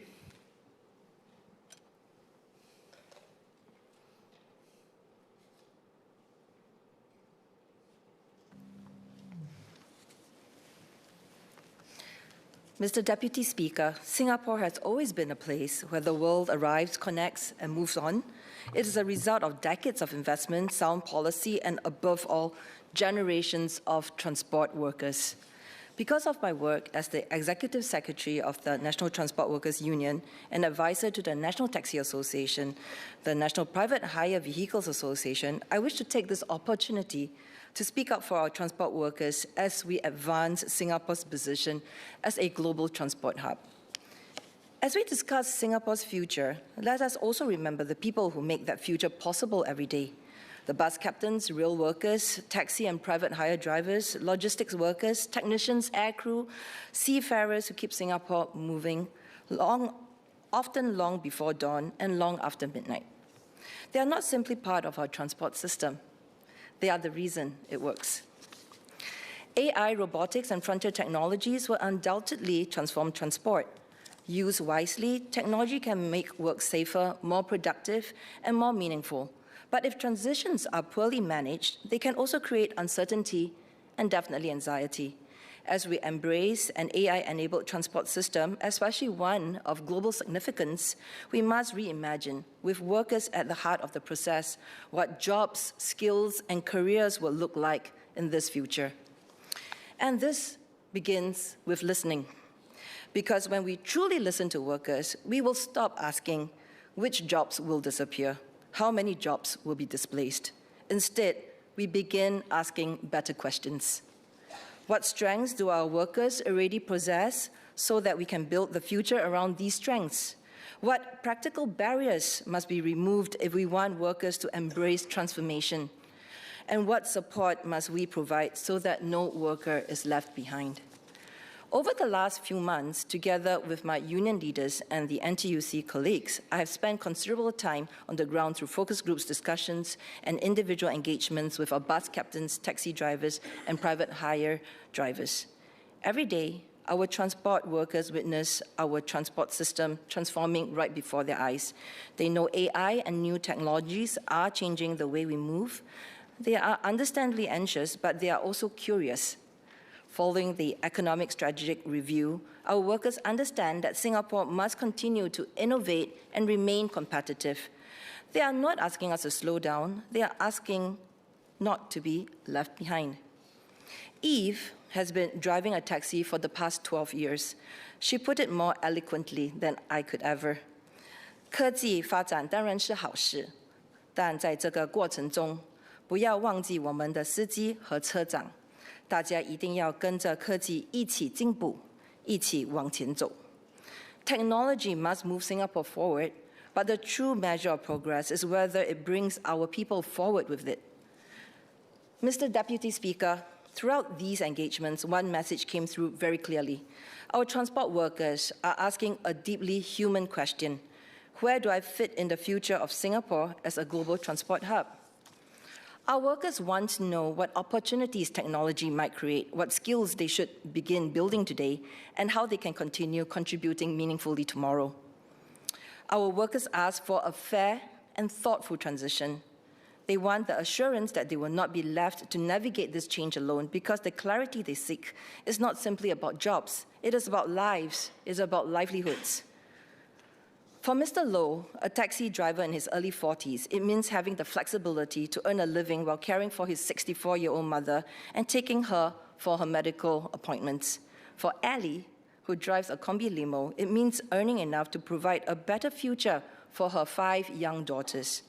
For Aban, who proudly became Singapore's first EV taxi driver, it means continuing to build a career that he takes pride in as the industry evolves. And for Harry, after 31 years behind the wheel, retirement does not mean stepping away from transport. He imagines a future where owning an autonomous vehicle fleet with his friends becomes the next chapter of his working life. A retirement built not on stopping work, but on the experience he has spent 3 decades building. These are stories of real drivers, and those are their real names. But this is what our workers are asking for. Not certainty about the future, none of us can promise that, but clarity that there is a place for them in it. As we continue building Singapore as a global business and transport hub, we must do more than create the industries of tomorrow. We must also redesign the jobs of tomorrow, making work safer, more productive, more meaningful, while keeping our workers' needs and livelihoods at the heart of every of these transformations. We have already seen how this can work in real life. To enhance worker safety and raise productivity, SBS Transit envisaged a predictive AI-enabled maintenance solutions across its bus and rail maintenance operations. Working closely with the National Transport Workers Union through the NTUC Company Training Committee initiative, SBS Transit consulted widely with workers before implementing a suite of predictive maintenance solutions, from tire and track inspections to facility management in its depots and interchanges. In doing so, SBST developed new specialist capabilities. Through its diagnostic expert scheme, workers could move into higher value maintenance work with progressive career pathways, enhanced livelihoods, and safer workplaces. In this case, technology did not replace our workers, it lifted our workers. Through our engagements, we also heard about the practical barriers our transport workers face as they prepare for transition. Unlike salaried employees, point-to-point drivers stop earning the moment they stop driving. Every hour spent in training is an hour of foregone income. For many, attending a course is not simply about setting aside time. It also means paying vehicle rental, covering operating costs, and giving up precious earning opportunities. The opportunity cost of transformation is therefore much higher for our P2P drivers. If transformation is at too high a personal cost, even the best training program will struggle to succeed. Our drivers are also deeply pragmatic about upskilling. They understand that they must continue learning to remain relevant, whether within or beyond the transport industry, but they have also told us time and time again that training must lead somewhere. It must open the door to real jobs, real opportunities, and of course, sustainable livelihoods. After all, our drivers have mortgages to pay, aging parents to care for, and children to raise. Finally, any upskilling pathway must recognize why many entered the point-to-point sector in the first place. Flexibility is not a convenience, it is one of the profession's defining features. Many drivers choose this career precisely because it allows them to balance caregiving responsibilities, family commitments, and other life circumstances. If we want them to embrace lifelong learning, then our training ecosystem must be equally flexible. Mr. Deputy Speaker, to make job reimagination happen at scale, we must invest in our workforce with the same determination we have invested in our land, aviation, maritime, and logistics infrastructure. Allow me to suggest 3 areas for action. First, transformation works best when workers help to design it. Job design or job redesign must begin before disruption occurs, and workers and unions must be part of the conversation right from the outset. We cannot design the future of work without workers. This House unanimously passed a motion on an AI transition with no jobless growth in May. I encourage and urge the government to continue working closely with the NTUC, our unions, and our Tripartite Jobs Council to identify how jobs are evolving, expand AI-ready SG to equip more workers with AI capabilities, and encourage more companies to leverage our CTC's Company Training Committees grants to support job redesign and workforce transformation across the entire transport sector. Second, workers need visible and credible pathways into future jobs. For bus captains, future roles should continue building on valuable capabilities that they have already developed, managing commuters, responding to real-world situations, ensuring passenger safety. For our taxi and private hire drivers, emerging opportunities such as safety operators and remote operators should provide meaningful pathways into the AV ecosystem. Their years of road experience will strengthen the safety and operational readiness of future mobility services. The transition support we provide matters too, particularly for workers whose livelihood depends on being behind the wheel every day. We should create more training pathways, flexible training pathways, place and train programs, strengthen company-level apprenticeships, and expand flexible work arrangements to include flexible training arrangements. For technicians and skilled tradesmen, the shift towards electrification presents one of the greatest opportunities for workforce transformation. Singapore must position itself not only as a leader in electric mobility, but also as a regional center for excellence for EV maintenance, battery systems, and digital diagnosis. Roles such as EV technicians and EV technical specialists will become increasingly valuable as transport systems across the world become more technologically sophisticated. This is not just a Singapore trend. Around the world, countries are already investing heavily in these specialized capabilities.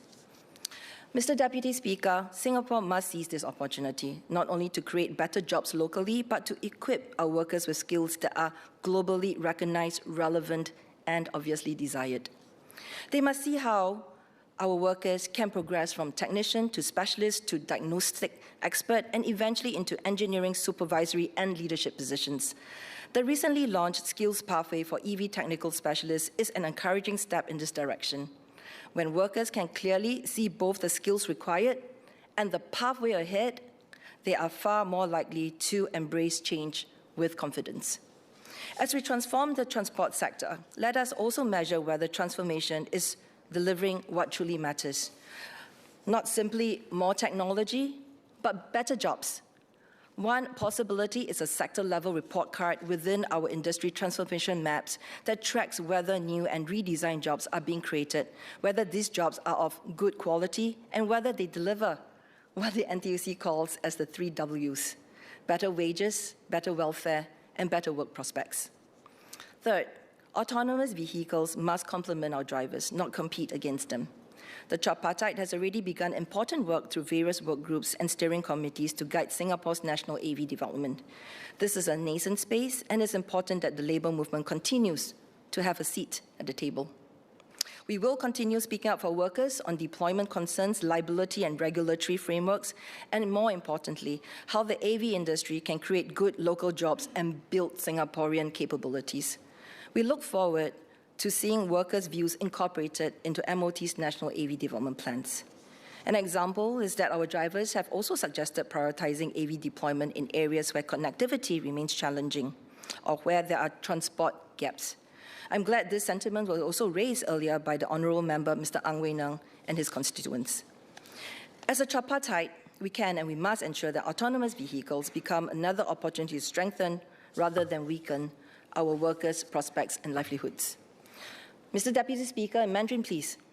议长先生，我们的德士司机、私造车司机，还有巴士车长，其实都不妨新科技。他们只想知道，当自动驾驶来临的时候，还有没有他们一席之地？科技的进步应该让司机们的工作更安全、更有尊严，而不是让他们失去饭碗。只要我们提早为司机们重新设计工作，做好转型的安排，把工友放在转型的中心，科技就能为他们带来新的技能、新的岗位和更好的前景。Throughout my engagements, one question stayed with me: where do I fit in the future of transport? Our responsibility is to ensure that every transport worker has an answer. That answer is not simply another training course, it is a pathway to better skills, better jobs, and better livelihoods. We may not be able to preserve every job exactly as it exists today, but we must preserve livelihoods and create pathways to the next good job.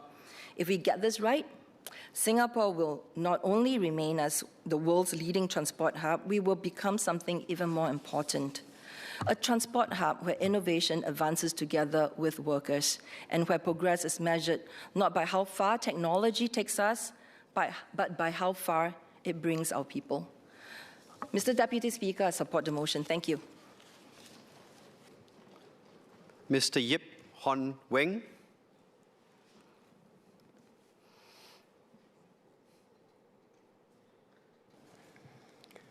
Mr. Deputy Speaker, sir, I declare I work in a global investment firm with assets across land transport, aviation, shipping, and logistics. I rise on this motion as a member of this House and also as the chair of the GPC for Defence and Foreign Affairs. I mention the second because for us, transport policy is inseparable from foreign policy and national security. To talk about our ports and airports is to talk about our place in this world. Some 700 years ago, the trading cities of the Hanseatic League built the most successful commercial network in Europe, not because their ports were the biggest, but because merchants knew what to expect. Contracts were honored, disputes were resolved. The harbor cities of Srivijaya and Malacca understood the same truth. The most valuable port is not the largest. It is the one people trust. That lesson is older than Singapore itself. It is why we still exist as a trading nation. This motion celebrates our infrastructure. Tuas Port will handle 65 million containers a year. Terminal 5 will lift Changi towards 140 million passengers. But world-class infrastructure alone, however necessary, has never been sufficient. Supply chains today are shaped by geopolitics as much as by cost. For Singapore, decisions about transport are decisions about our economy, our diplomacy, and our security. A new birth is worth only what the world thinks of the country behind it. Our task is not just to build, but to shape the environment around what we built, so the jobs stay here. I have three proposals, one about our region, one about ourselves, and one about the wider world. Each of them aimed at what this motion affirms: long-term competitiveness through cooperation with our neighbors, the technologies of the frontier, and the infrastructure the world can rely on so that good jobs stay anchored here. Mr. Deputy Speaker, sir, my first proposal is about our neighborhood. The Johor-Singapore Special Economic Zone, signed last year, opens a new chapter for both sides of the causeway. It also restores something older. For centuries, Johor, Singapore, and the Rao Islands worked as one trading system along the Straits of Malacca, through which a third of world trade still flows. Colonial boundaries or borders change that. The JSSEZ gives all three a chance to knit that older geography back together, not politically, but economically. Manufacturing was spread across the region. Our job is to make sure the ecosystem grows with it on both sides of the causeway and beyond. Aviation, shipping, logistics headquarters, customs, trade finance, maritime law, supply chain command. These functions need trust, and trust is what we have spent 60 years building. Let me put this personally. My father worked at PSA for 40 years, directing containers on the ground, shift after shift, under the sun and in the rain. He was one of thousands of ordinary Singaporeans whose hands built the ports that built modern Singapore.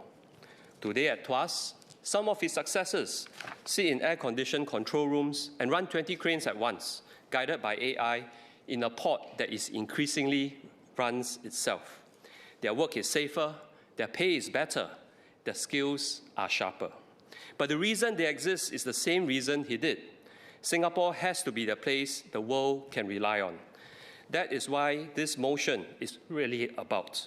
It's about honoring those who built this port with their hands and giving the next generation the tools to run it in a very different timeline. I know the question this will provoke in this chamber and across the causeway is being asked in Johor and Riau too. If we integrate more with our neighbors, will the good jobs not simply move? Let me answer directly. Some will move. It has been moving for 30 years, but the jobs that we have always been trusted to do best will not move. Financing, brokering, customs, maritime law, air traffic control, supply chain command. And equally, the engineers, technicians, marine crews, and training pathways from IT and polytechnics to a control room. We are not proposing to hand Singapore's value away. We are proposing to grow Singapore, Johor, and Riau together, each anchoring what it does best, connected by the trust the region has built. There's a proven model close to home. Hong Kong International Airport Sky Pier ferries passengers from Shenzhen and other Pearl River Delta ports directly to airside. They check in at their departure ports, never clear Hong Kong immigration, and arrive at their gates. Something similar between Johor and Changi, jointly designed, we can build on together. Johor is Malaysian, Riau is Indonesian. We cannot legislate integration. We must negotiate it, earn it, and build it patiently. Geography first connected this region. Diplomacy has to reconnect it. I would therefore ask the government to look seriously at 3 practical measures. First, open Changi check-in and baggage handling in Johor itself, so a traveller can begin a Changi journey from Johor Bahru. Second, build cross-border transport into that system, coach, rail or ferry, integrated with our airlines from the moment a passenger sets off. Third, establish digital custom clearance and bonded cargo corridors from southern Johor into PSA and the Changi Air Freight Centre. Each of these measures is designed to benefit our neighbours as much as us. A traveller checking in at Johor Bahru spends money there. A cargo corridor creates jobs on both sides. Batam and Bintan enter on the same terms. A city-state alone is fragile. Our ambition should be for the wider region to become what it was for centuries, an integrated trading system in which each partner does what it does best, and Singapore's role is to help hold it together. Merchants have to know what to expect. Mr. Deputy Speaker, sir, my second proposal moves from what we built outside our borders to what we built inside them. A gateway means nothing if the country behind it is not reliable in a crisis. The Red Sea has been repeatedly disrupted. Undersea cables in the Baltic has been cut again and again. The Straits of Hormuz remains under pressure. These are not distant. They are pressure on the arteries our economy depends on. For us, resilience is not defensive. It is a competitive advantage. Our position rests on trust. Trust in the freedom of navigation, trust in international law, trust that we will remain open and reliable whichever way the world turns. Foreign interference is not just a security problem. It is an economic one.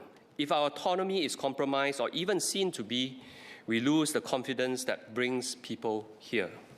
I would therefore urge the government to set up a National Crisis Logistics Compact, bringing MOT, MTI, MFA, MINDEF, and major industry partners into one framework. In year one, it should stress test our 5 most critical supply chains, run a whole-of-nation logistics exercise model after Exercise North Star, publish a hub resilience statement, and establish a standing industry council for crisis coordination. We have long taken military contingencies seriously. We have done the same for cybersecurity. Our economic infrastructure deserves the same discipline. We should not wait for a crisis to discover our weak points. Find, strengthen, and rehearse them now. Preparation is a capability in its own right. And when the next storm comes, the world has to know it can still count on us. Preparation alone only manages a world we did not design. If we want to help shape the century, not just weather it, we must do one more thing. We must help write the rules. Mr. Deputy Speaker, sir, that is my third proposal. For 60 years, we have shown that we can compete under international rules. The next 60 will require us to help write them. The world we are entering is different. Competition is no longer about products and prices. It is about who sets the standards, defines the technology, runs the institutions, and ultimately writes the rules. Why should anyone follow rules written by a country of 6 million? Because the rules a small country writes are not designed to favor a small country. They must work for whoever sits at the table. We can afford to write rules that treat every party fairly because we cannot assume that we will always be at the top. That is why our digital economy agreements have been adopted by countries much larger than us. It is why HDB, once heterodox, is now studied globally. Singapore is credible as a contributor to those rules not because we insist on our own advantage, but because we do not. Mr. Chan Chun Sing made a related point at Shangri-La Dialogue last month. UNCLOS was written for a world which oceans mainly carried ships. Today, they carry the digital infrastructure of the world economy. Over 99% of Singapore's international communication run through undersea cables. The law has not kept up. This is not only a legal problem, it is a strategic opening. Countries that help set standards shape the markets that run on them and gain influence out of proportion to their size. Through trade trust and our International Maritime Organization work, we have done this before. by designing frameworks that are practical, neutral, and usable everywhere. The government and not only the Ministry of Transport should bring the same ambition into transport, logistics, and the infrastructure that underpins them in 4 areas. These are the 4 places where frontier technologies and international rules will meet. First, the operational layer. Common standards for trusted digital trade and cargo certification, so Singapore-issued documents are honoured elsewhere without translation. Second, the technological frontier. Rules for autonomous shipping and AI in port operations, so questions of liability and accountability do not remain open as ships and ports run themselves. Third, the transition. International standards for green shipping. A country that supplies close to 1/5 of the world's marine fuel, 56.77 million tons last year, should be helping write those standards, not receiving them secondhand. Fourth, and most importantly, the strategic dimension. Stronger international protection for undersea cables, for freedom of navigation through choke points, and for the infrastructure the digital economy sits on. Those are no longer commercial assets. They are strategic ones. In the 20th century, we built the ports. In the 21st, we must help decide the rules the port will live under, not just how well we follow them. In conclusion, Mr. Deputy Speaker, sir, every generation of Singaporeans has faced the same question. How does a small country stay indispensable? Our founders built a port where people could trust. The next generation built an airport, a financial center, and the reputation the world came to rely on. We will have to give solutions in a world that is increasingly difficult to navigate. 3 proposals began the answer. First, position Changi and PSA as a trusted gateway for the wider Johor-Singapore Rao region. Off-airport check-in, integrated cross-border transport, and bonded cargo corridors, extended to Batam and Bintan. Every measure designed to benefit our neighbours as much as ourselves. Second, build the national resilience that lets us stay reliable through a national crisis logistics compact to stress test our supply chain, rehearse them, publish a hub resilience statements, and coordinate before crises arrive. Third, move from a country that competes under international rules to one that helps write them. In digital trade certification, in autonomous shipping and AI governance, in green shipping standards, and the protection of undersea cables and choke point navigation. These may seem like transport proposals, but are really national ones. Connectivity has never just been an industry for Singapore. It has been our strategy and often our safety. We can keep building, and we should, but we must also keep building our trust. It is the only infrastructure a small country cannot afford to lose. Every generation since independence has earned our place in the world. Our responsibility is to see that the next generation is given the chance to do the same. 100 years from now, where our great-grandchildren ask what sort of country this was, I want them to be able to say what merchants once said of the Hanseatic cities. They knew what to expect of Singapore, and Singapore kept faith. Mr. Deputy Speaker, sir, I support this motion. Mr. Edward Chia.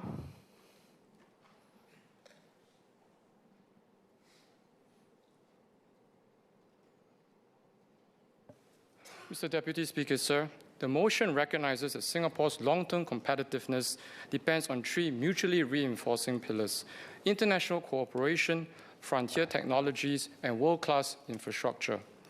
Transport is where these pillars come together. It connects Singapore to the world, anchors enterprise, creates good jobs, and secures our future as an open economy. For Singaporeans, this means in a very practical ways. Efficient ports, airports, logistic networks help keep food, medicine, household goods, and business inputs flowing reliably and affordably. They also strengthen national resilience. In a crisis, strong aviation, maritime, and logistic links give Singapore more options to secure essential supplies and keep trade routes open. So the benefits of Singaporeans go beyond experiencing Jewel or Changi Airport. They are reflected in the goods we receive and the resilience we have when the world becomes more uncertain. The global environment is changing and supply chains are becoming more fragmented.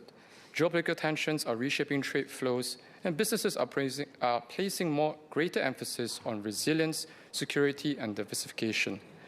Critical infrastructure, ports, airports, energy networks, and digital systems are increasingly becoming instruments of national resilience and strategic influence. So I'd like to make 3 points. First, Singapore should strengthen regional connectivity by developing the Singapore, Johor, Batam, Bintan, Karimun corridor as an integrated economics, logistics, and green energy spine. And second, Singapore should build the world's smartest sea-air logistics hub by applying AI to real operational bottlenecks. And third, Singapore should anchor a regional green fuels ecosystem that creates new opportunities for enterprise, startups, and workers. Mr. Deputy Speaker, the first point is that transport should be seen not only as an infrastructure, but as a platform for regional cooperation. Singapore's success has always depended on an open, rules-based international order. Now, as global trust weakens, we must continue to defend the principles that have served us well: respect for international law, freedom of navigation, and the peaceful resolutions of disputes. Now, this includes upholding UNCLOS, which is fundamental to the maritime order and the free flow of trade. But defending rules alone is insufficient. In a more contested world, Singapore must also build practical regional win-win partnerships with transport as a key enabler. When our neighbours prosper, Singapore benefits. When regional supply chains become more resilient, Singapore benefits. And when businesses, workers, and travellers can move more efficiently across borders, Singapore benefits. We are already making progress through the Johor-Singapore Special Economic Zone and continued investments in cross-border connectivity. Now, the next step is to consider how the wider Singapore, Johor, Batam, Bintan, Karimun corridor can be better integrated as an economics, logistics, and green energy spine. This wider regional corridor brings together complementary strengths. Singapore brings global connectivity, capital, services, technology, and innovation, and Johor brings land, labor, manufacturing capacity, and a growing industrial base. Batam, Bintan, and Karimun brings industrial space, logistics capacity, renewable energy potential, and deepen economic links with Singapore. Together, this wider regional corridor can become a more integrated growth area if we invest in the right transport, customs, logistics, maritime, aviation, and digital infrastructure. This is how we turn proximity into productivity. But physical infrastructure alone is not enough. Custom processes, digital documentation, data exchanges, payment systems, trusted operator frameworks increasingly determine how efficiently goods and people move across borders. Now, this is where frontier technology can make a practical difference. For cargo, AI can predict congestion before it forms, assess clearance risk earlier, optimize truck, ferry, and vessel flows, and flag documentation gaps before goods arrive at the harbor. For businesses, this means fewer delays, lower compliance costs, and more predictable delivery times. For agencies and operators, it means better manpower deployment, more targeted inspections, and faster response when bottlenecks emerge. The opportunity is to build a more seamless regional operating layer, not by creating new institutions, but by piloting interoperable data sharing arrangements, trusted operational frameworks, and common digital standards with our neighbours. This is also timely as Singapore prepares to assume the ASEAN chairmanship in 2027. Our chairmanship should be an opportunity to champion practical regional cooperation in areas where Singapore can contribute meaningfully: connectivity, digital trade facilitation, sustainable transport, logistics cooperation, green fuels, and skills development.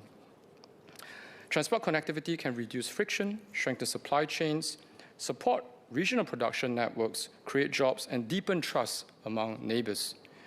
I therefore call on the government to build on the Johor-Singapore Special Economic Zone by exploring a wider Singapore-Johor, Batam, Bintan, Karimun connectivity framework supported by interoperable digital systems, trusted data sharing arrangements, and AI-enabled logistics.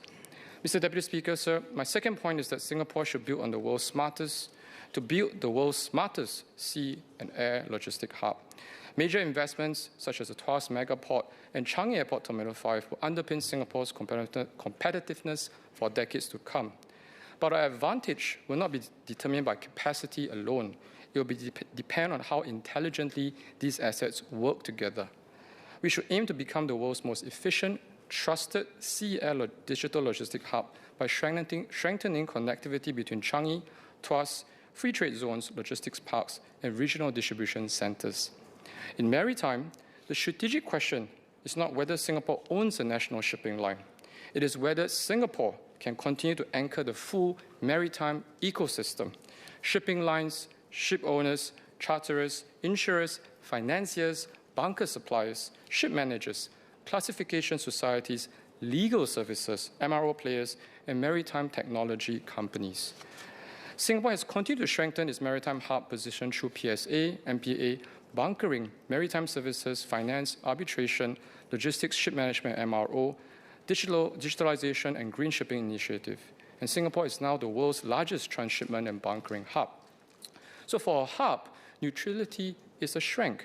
Singapore succeeds because we are a trusted channel through which global trade flows, not because we favor one shipping line over another, but because all major players see Singapore as an open, efficient, and reliable hub. At the same time, we are not without locally anchored maritime players. Companies such as PIL give Singapore an important base of shipping capability, but our broader strategy should remain ecosystem-based to be the platform where global shipping lines, ship owners, bunker suppliers, financiers, insurers, ship managers, and MRO players, and maritime technology companies choose to operate.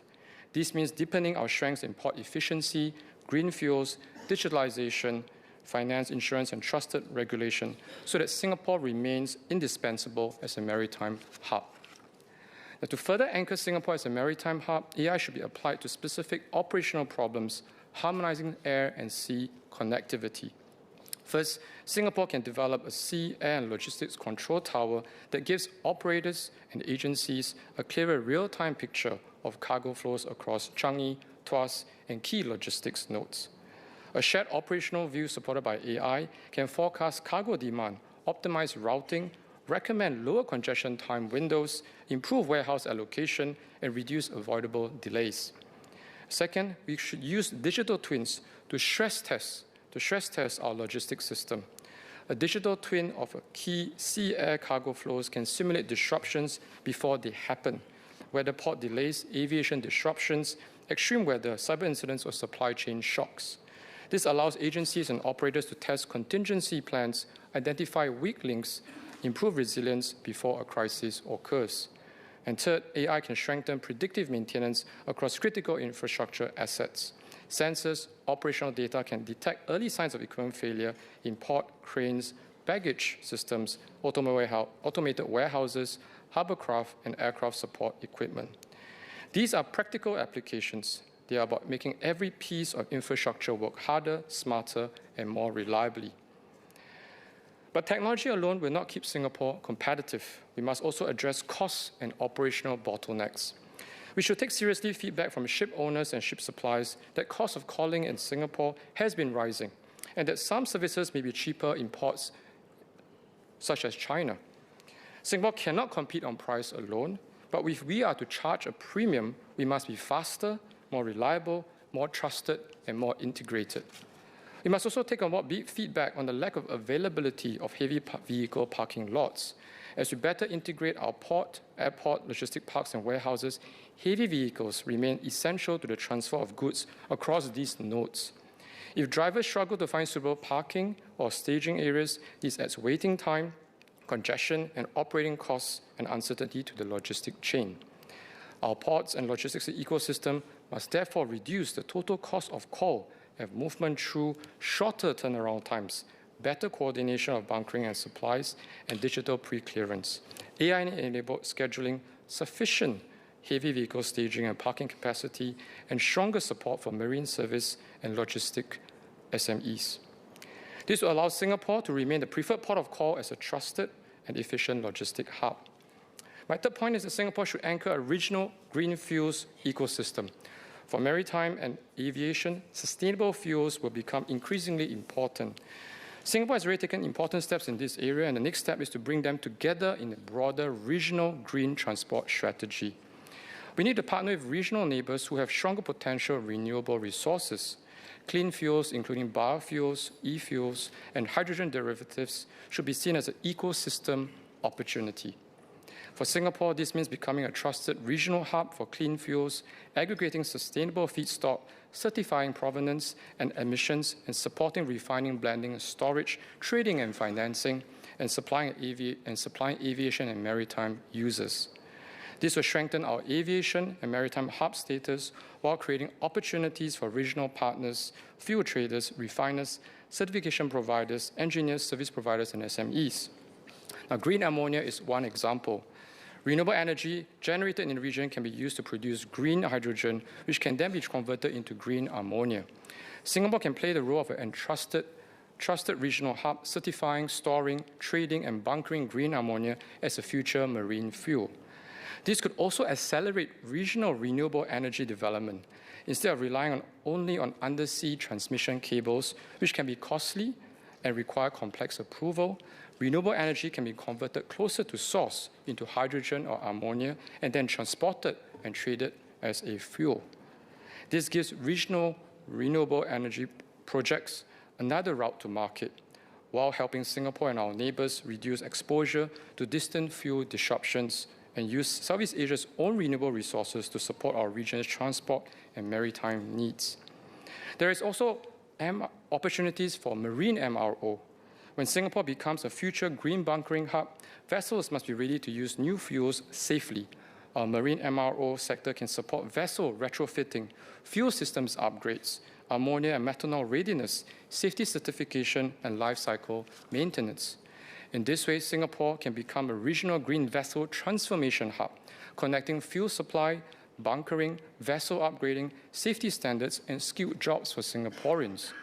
So I call on the government to bring together our maritime, aviation, and clean energy initiatives into a coherent regional green transport strategy covering sustainable aviation fuel, biofuels, electric hovercraft, methanol, and ammonia bunkering, and working with our neighbours on common standards, trusted supply chains, and regional offtake arrangements. This future transport ecosystem must ultimately be about enterprises and people. For SMEs, the key challenge is implementation. This is especially important in transport, logistics, aviation, and maritime, where SMEs support MRO, fleet operations, safety systems, supplies, inspection, compliance, and training and maintenance. The government should help transport SMEs identify practical AI use cases, adopt sector-relevant tools, and measure real productivity gains. Logistic firms can use AI to reduce empty runs and improve routing. MRO and marine service SMEs can use digital tools for predictive diagnostics, safety compliance, and alternative fuel readiness. As large players invest in green fuels and vessel conversion, SMEs can provide the specialized capabilities that make the ecosystem work: components, sensors, gas detection, emergency response, diagnostics, safety equipment, and modular training. So I therefore call on the government to support transport SMEs in building capabilities in AI-enabled diagnostics, green fuel safety, alternative fuel, MRO, electrification, and maritime compliance. This future transport ecosystem must also include technology startups. Startups are agile innovators that can accelerate transport transformation by developing and testing emerging technologies. They can drive innovation in AI, robotics, autonomous systems, maritime digitalization, aviation software, digital twins, and predictive maintenance, cybersecurity, and supply chains resilience. But startups often struggle to access real operating environments, procurement channels, test beds, and first reference customers. This is where the government can help chart a clearer pathway for startups to scale. This may include pilot procurement, anonymized or operational data access, reference customers, and partnerships with SMEs, local enterprises, and MNCs. Startups provide innovation, SMEs provide operational expertise, and larger enterprise provide scale and market access. This three-way partnership can help Singapore build a stronger innovation ecosystem around transport.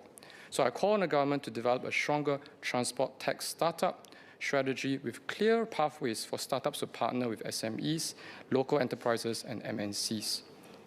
Mr. Speaker, sir, this transformation must create good jobs for Singaporeans. Now I suggest 3 priority training tracks. First, AI-enabled transport operations covering demand forecasting, route optimization, digital dashboards, and predictive maintenance. Second, green fuel and safety capabilities covering ammonia safety, battery systems, sustainable aviation fuel, biofuels, methanol, emergency response, and compliance. Third, advanced MRO and systems integration covering digital maintenance records, sensors, robotics, cybersecurity, and automation. These pathways should be developed across ITE, polytechnics, universities, skills futures, and industry with strong mid-career conversion routes. So I therefore call on the government to develop a transport jobs and skills roadmap aligned with our future transport strategy to identify emerging jobs, the skills required, and the training pathways to help Singaporeans seize these opportunities.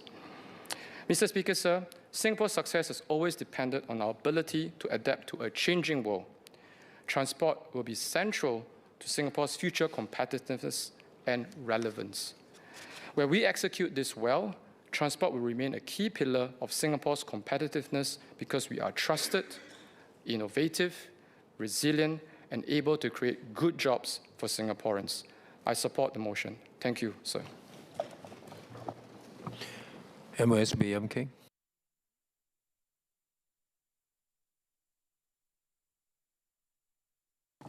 Mr. Speaker, I rise in support of the motion.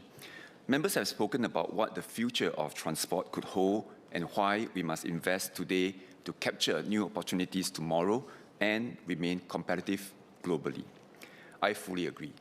The seeds of the future must be planted today through sustained investments in technology, systems, and our people.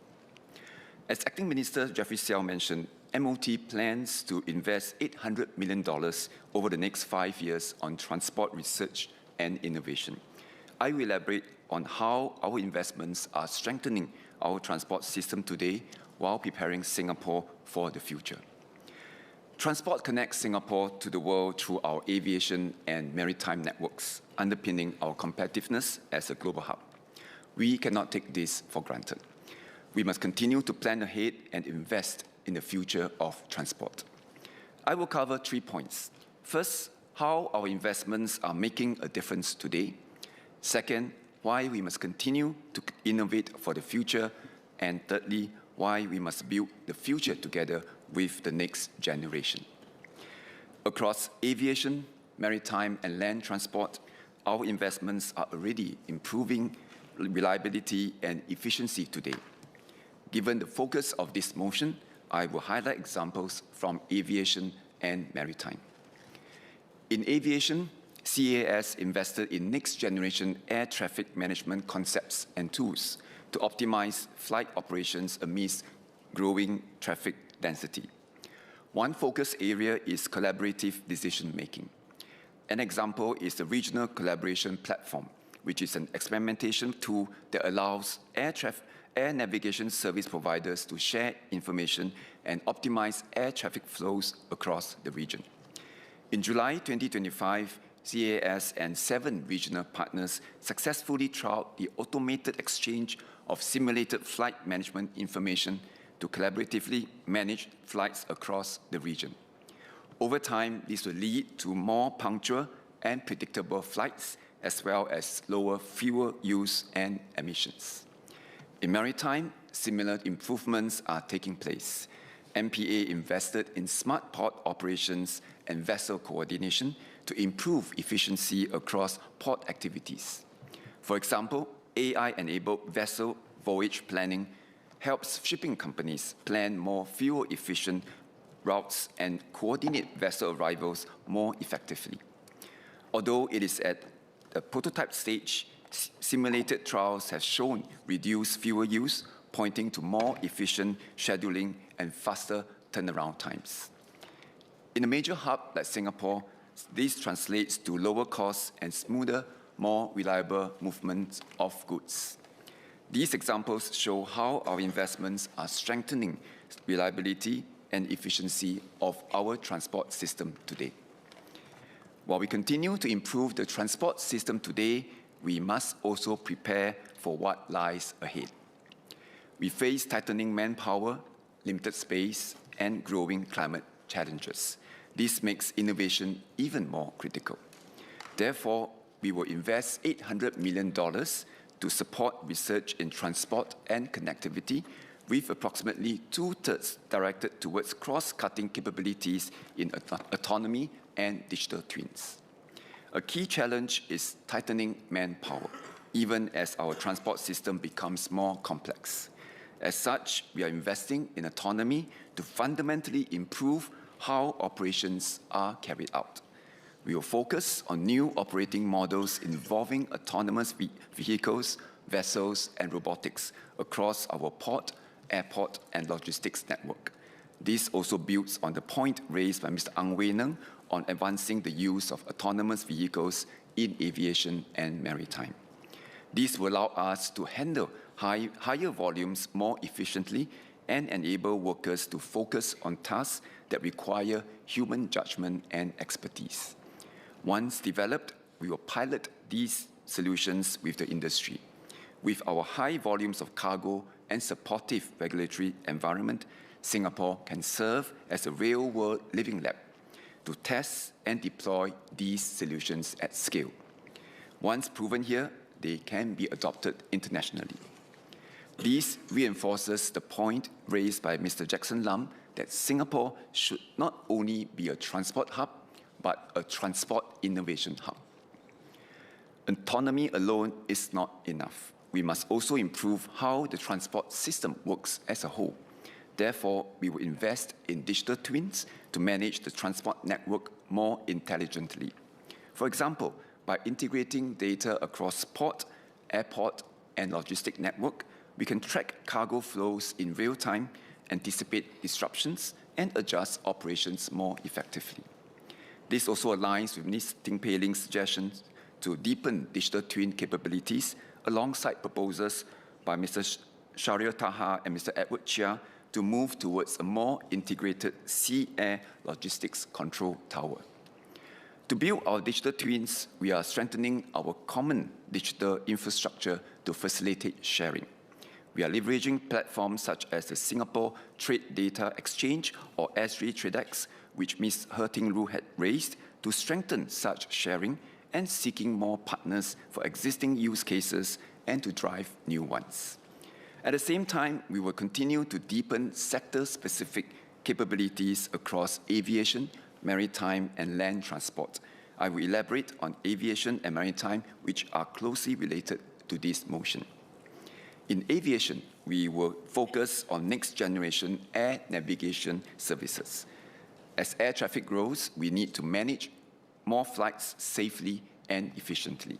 We will invest in AI-enabled air traffic flow management to better balance traffic demand with airport capacity, enabling smoother and more efficient flights.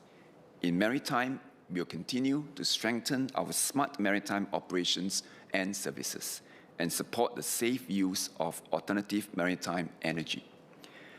As vessel traffic increases, we need to manage more activities within limited land and sea space, as well as manpower constraints.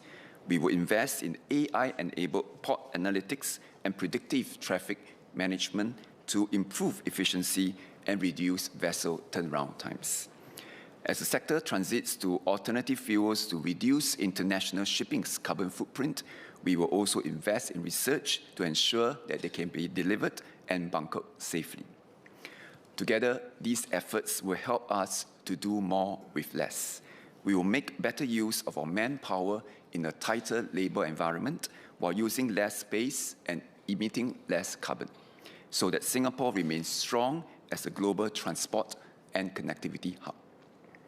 Mr. Dennis Tan mentioned that Singapore cannot rely solely on adopting technologies developed elsewhere.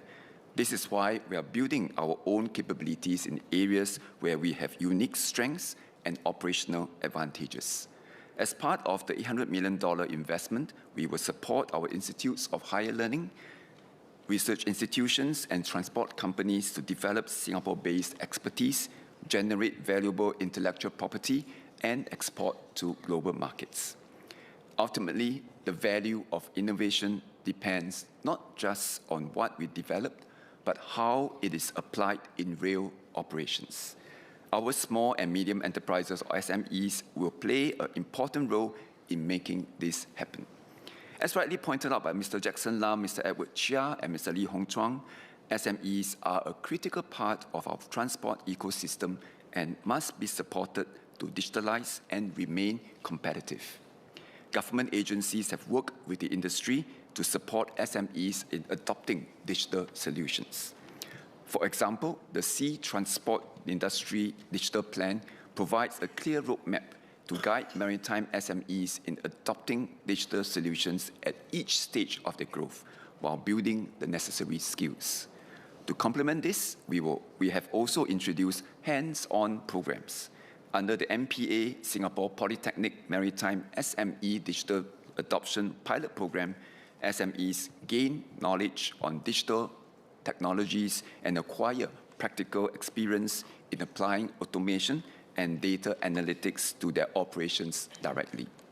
This helps them move from awareness to implementation, strengthening capabilities and improving productivity. Beyond sector-specific support, the government also works with industry partners to help SMEs build capabilities and assess overseas opportunities. This includes public-private partnerships such as the Singapore Business Federation's Centre for the Future of Trade and Investment, which provides SMEs with advisory support on trade agreements, regulatory requirements, and overseas opportunities. This brings me to my final point. The next generation is critical to the future of transport. They are not just future users of the system. They are our future planners, engineers, entrepreneurs, and leaders who will shape what comes next. We have already seen how the next generation can make meaningful contributions. A good example is Pixis. Mr. Tommy Poon and Ms. Lin Poon are carrying forward their family's maritime legacy from Eng Hub Shipping, which was founded in 1957. Even earlier, the grandfather used to drive a wooden tongkang along the Singapore River. Growing up, they spent much of their childhood in shipyards, immersed in the maritime environment. These early experiences shaped their interest in the industry, and they later chose to join it. They did more than just continue the business. As the sector decarbonizes, they founded Pixis to develop electric vessels and introduce new technologies. Their journeys show how the next generation can build on what came before them and help transform the sector. This is why we want to tap on this potential and build clear and structured pathways for the next generation, as highlighted by Dr. Wan Riza. Through scholarships, work attachments, and mentorship programs, we will continue to help young Singaporeans build skills. Let me say it again. Through scholarships, work attachments, and mentorship programs, we will continue to help young Singaporeans gain skills and build meaningful careers in the transport sector. The future of transport should be built for future generations, and hence it should be shaped with them. So, Mr. Speaker, allow me to say a few words in Mandarin. 交通的未来不仅是科技的进步，更关系到国家的发展和整体竞争力。我们今天所见证的发展，是一代代人的努力累积的成果。正是因为先辈们打下了坚实的基础，我们才能不断的创新，将新科技引入这个行业。令人鼓舞的是，新一代已经在为这个行业注入新的动力。他们在传承的基础上不断创新，推动行业迈进更高效、更具可持续性的愿景。这也意味着这个行业正在开辟崭新的发展天地。我们的下一代将会有更多机会在这里大展拳脚。政府将通过奖学金、培训和职业发展规划，引领他们踏入交通领域，发挥所长，贡献社会。薪火相传，生生不息。未来的交通是为下一代而建设的，因此我们需要与他们携手共建。只要我们坚持科技创新与人才培训，新加坡的交通系统必将不断的改善，继续造福国人。So, Mr. Speaker, to conclude, Our investments in transport research and innovation are strengthening our transport system today while preparing Singapore and Singaporeans for the future. By investing in both innovation and people, we aim to build a transport system that not only serves the future generations well, but one that they will help to shape. Thank you. Deputy Leader. Mr. Speaker, I move that the proceedings on the business set down on the order paper for today be exempted at today's sitting from the provisions of Standing Order Number 2, please. The question is the motion moved by the Deputy Leader. Those who agree, say aye. Those who disagree, say no. I think the ayes have it. The ayes have it. SMS Sun Xueling.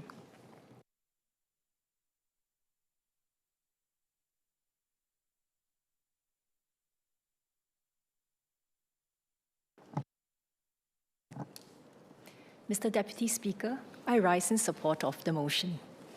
Members have affirmed the strategic importance of transport and connectivity and shared their suggestions on how we can strengthen Singapore's long-term economic competitiveness.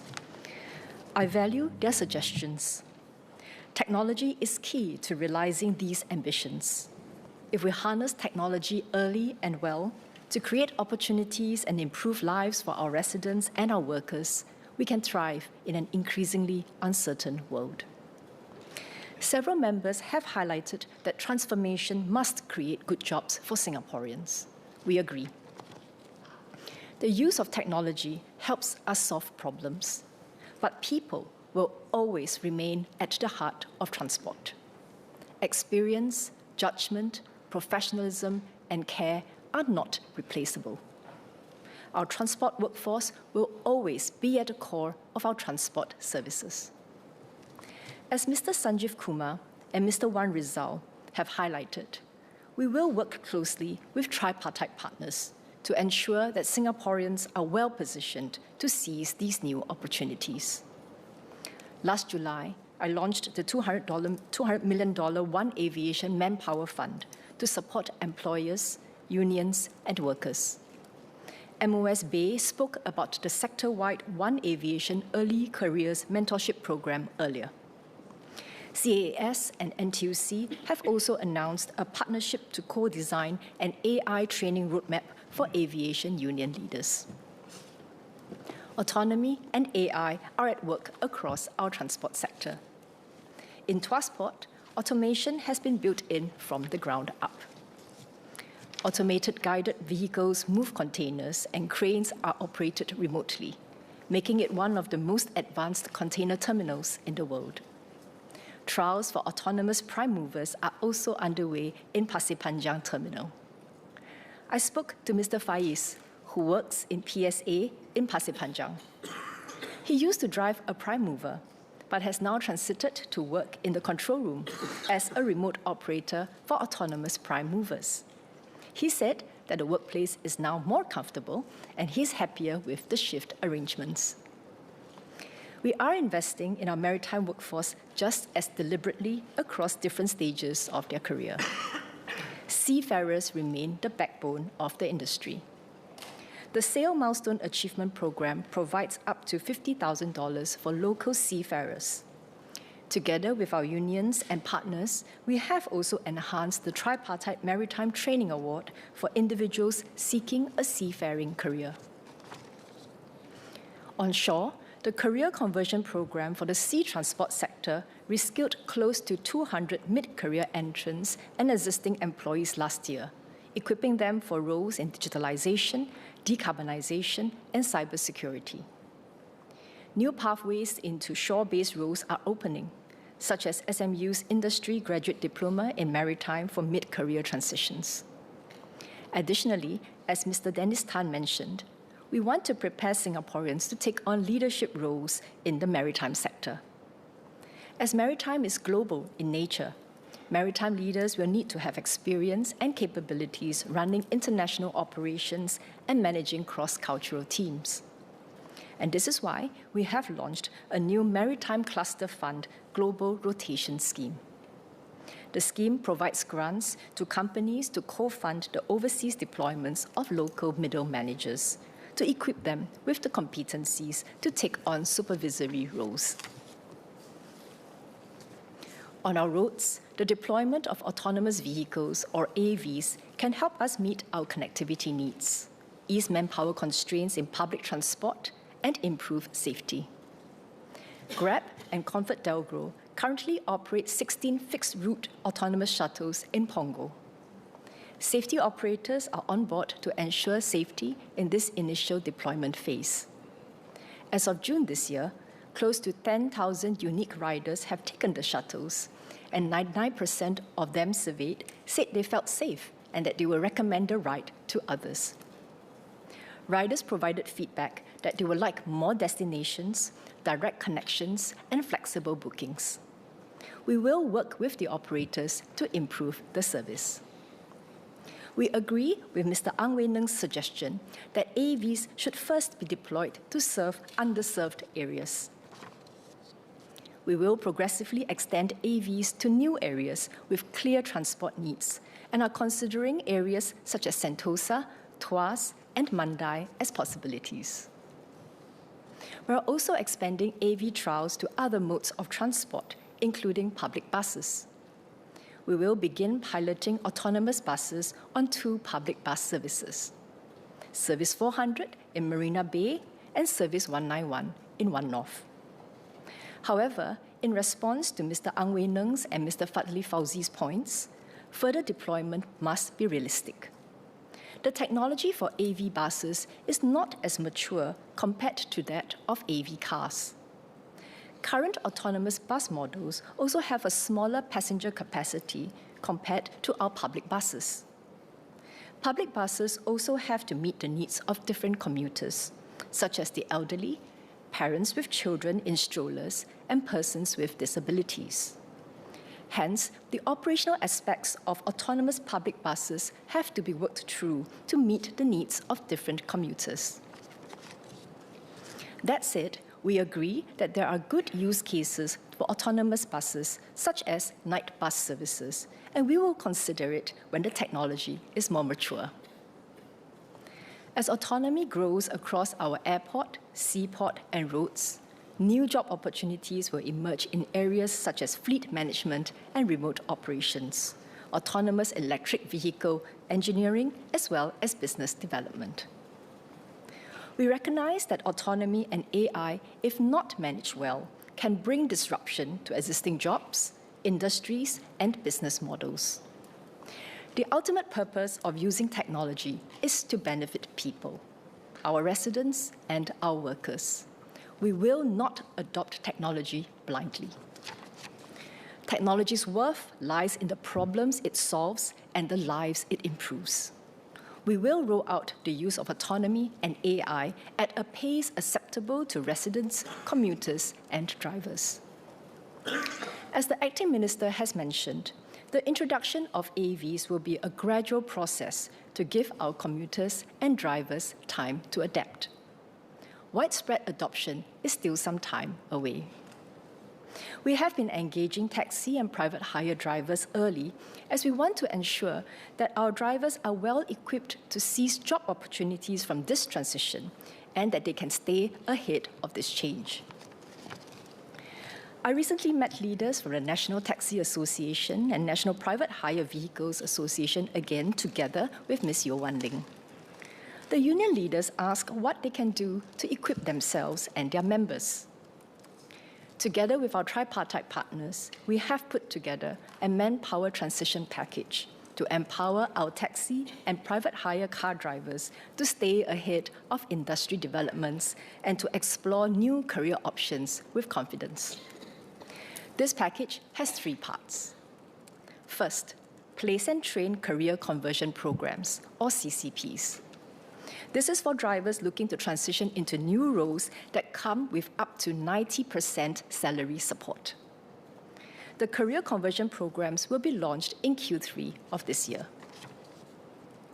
We will introduce a career conversion program for drivers keen to pivot to the autonomous vehicle sector, known as the CCP for Autonomous Vehicle Specialists. Like all CCPs, participants will be offered employment prior to the commencement of the program and training supported by the Skills and Workforce Development Agency, or SWDA. Grab Academy, Grab's training arm, has been onboarded as a registered training provider with SWDA to deliver AV-related training. For drivers who wish to pivot to other transport-related jobs, such as bus captains, we will introduce a new pathway under the CCP for Public Transport Professionals. This follows recent announcements we have made regarding increasing salaries and sign-on bonuses for new bus captains. Drivers who are keen to move into other sectors can tap on existing programs offered by the SWDA. Second, we will pilot a new training incentive scheme from January 2027, focusing on short-form courses. Drivers do not just forgo some income when they go for training. They also incur other costs, such as car rental expenses. Hence, under this scheme, eligible drivers will get a training incentive of $20 per hour for attending any of over 2,000 curated SWDA-supported courses, up to a cap of 80 hours of training. This training incentive amount is significantly higher than any other training allowances currently offered, as we understand that drivers have additional expenditures like car rentals to manage. Drivers can tap on this incentive to acquire new skills before committing to longer-term programs such as the career conversion programs. Third, we will launch a new one-stop webpage with relevant information and resources curated for drivers and to raise awareness of the new support measures available. Some of our drivers are already taking steps to thrive in this future of mobility. Ms. Ang Li Wei used to drive a taxi with ComfortDelGro, but she seized the opportunity to train as a safety operator for AVs. She believes AVs will change the scene of driving worldwide, and she also sees new and more specialized roles emerging for drivers, such as helping wheelchair users, families with young children, and others who need extra care on their journeys. Another driver is Mr. Raymond Tong. Mr. Tong is actually here with us today in the gallery. Hi, Mr. Tong. Mr. Tong has spent over a decade behind the wheel. He qualified as a safety operator, and he has gone on to get certification as a remote operator. In his words, he wants a front row seat as to where the industry is heading. Mr. Tong says he wants to support our efforts towards the future of mobility, about the future of autonomous vehicles, so he is here with us today, despite his very busy schedule. Thank you, Mr. Tong. The government will take a proactive approach to help workers adapt, support job transitions, and to equip Singaporeans with the skills and capabilities needed in the age of autonomy and AI. The Manpower Transition Package is one of more upcoming moves we are putting in place for our point-to-point drivers. We will continue to work closely with the unions and support our workforce as jobs evolve. Mr. Speaker, in Chinese, please. 时代不断在变化，科技的发展和人工智能的应用令人担忧，比如它们是否会影响生计。我们的德士和私招车司机朋友们也不例外。你们有的已经在德士公司工作很多年，有的是工作转换后通过 Grab 找到一份自由的职业，有的非常熟悉新加坡的街道，驾驶技术高超。无论你们的背景如何，你们都有一个共同点，那就是你们每天辛苦工作，赚钱养家，担起了家庭的重任。你们与时间赛跑，为新加坡人的交通出行提供了许多便利，我们非常感恩。面对人工智能和自动驾驶等创新科技的到来，我认为我们一定要充分地考虑交通人员的利益。以人为本。我始终相信，使用科技的最终目的是造福人民，造福我们的居民和我们的员工。根据目前的情况来看，引入自动驾驶车辆是一个循序渐进的过程。交通部会在居民、乘客和司机们能够接受的节奏下，逐步推广新科技和人工智能。与此同时，劳资政三方伙伴正在积极合作。我们会率先推出人力转型配套 （Manpower Transition Package）， 从就业转型、技能培训和就业指导等方面支持德士和私招车司机。我们希望司机朋友们能够更好地把握这场技术转型所带来的就业机会。我认为科技本身不是最终目的，新加坡人的福祉才是我们一切努力的目标。在提升新加坡的交通效率和科技竞争力的同时，我们一定会切实保障居民的工作、生活的稳定和发展。我相信，只要政府、企业、员工能共同为这一目标努力，我们不仅能应对新科技浪潮，更能抓住技术变革所带来的机遇，一同创造更美好的未来。Mr. Speaker, sir, in English, please. Our air hub is one of Singapore's crown jewels. Changi Airport's story is one of deliberate ambition, constant reinvention, and an unwavering commitment to connect us to the world. The Changi East development, including Terminal 5, positions Changi Airport for the future of air travel, anchoring good jobs and a significant part of our economy. To address Mr. Edward Chia's, Mr. Cheryl Taha's, and Ms. Valerie Lee's suggestion on strengthening Changi's connectivity to other parts of Singapore and the region, we're studying how to best enable seamless air-sea transfers between Changi Airport and Tanah Merah Ferry Terminal, and synergize future developments in the wider Changi region, including Changi Business Park, Changi Village, and Loyang. We agree with Mr. Fadli Fauzi's suggestion that infrastructure should also improve Singaporeans' lived experience. The Changi East Urban District will be a new lifestyle and business hub for Singaporeans and visitors to connect, work, and play. Expanding Changi Airport gives us an opportunity to rethink existing processes, increase productivity, and transform jobs. Ms. Poli San has rightly highlighted that many roles in ground handling and facilities management are physically demanding and will increasingly take its toll on our aging workforce. We agree with Mr. Gerald Yam's point that digital tools should benefit workers. Changi Airport has been deploying automation, robotics, and AI to improve the safety and productivity of our workers. Since January 2026, autonomous baggage tractors are used to move passenger bags between terminals. They spare workers from repetitive driving, reduces fatigue, and frees them up for complex and safety-critical last-mile services. From driving a single tractor, a worker can now oversee and coordinate a fleet of vehicles or be trained to maintain the vehicles. The new job role is more sustainable and offers a higher pay. In time, autonomous tractors can be used to move cargo and airside equipment. Technology tools can also be used to optimize work planning. Ops Assist is an AI tool that sets users to enable better manpower and equipment allocation for each aircraft turnaround.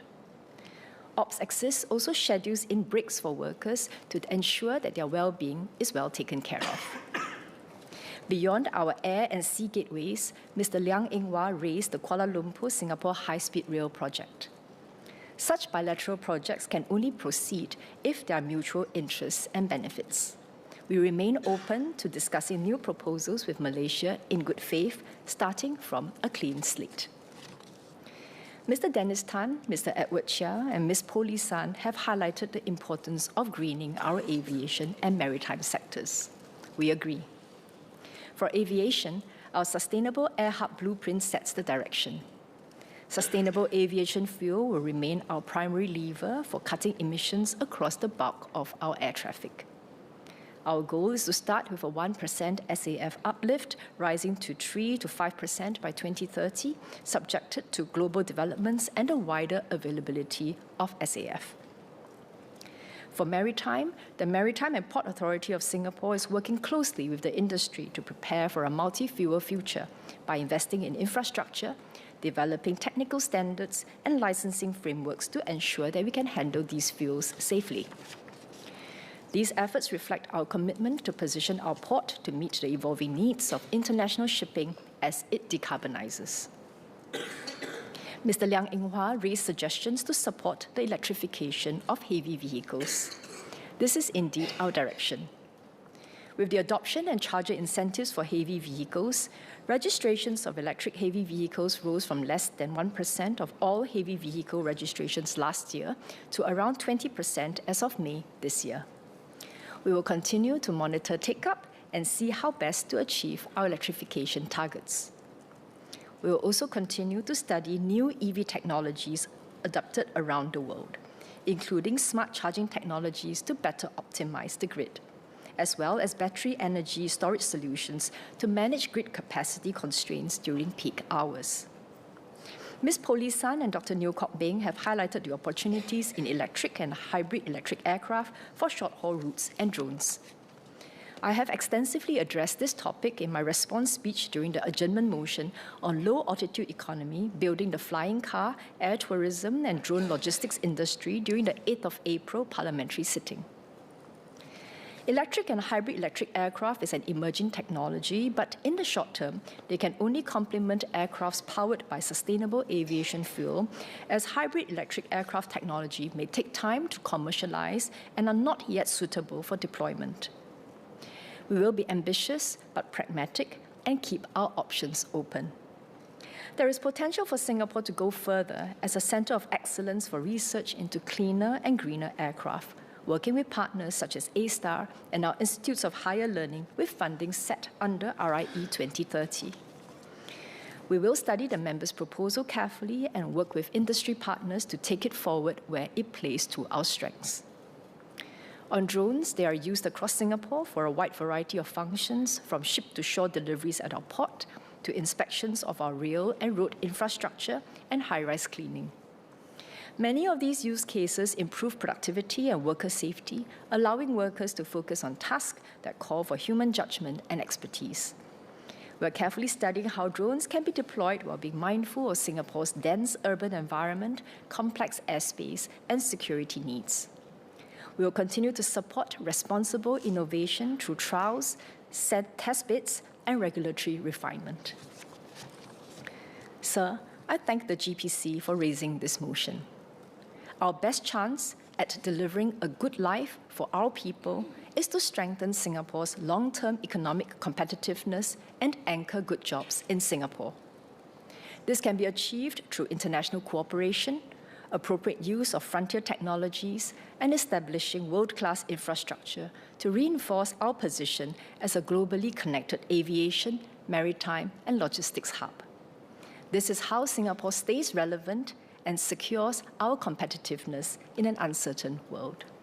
Mr. Speaker, sir, I support the motion. Thank you. Ms. Tim Pei-Ling.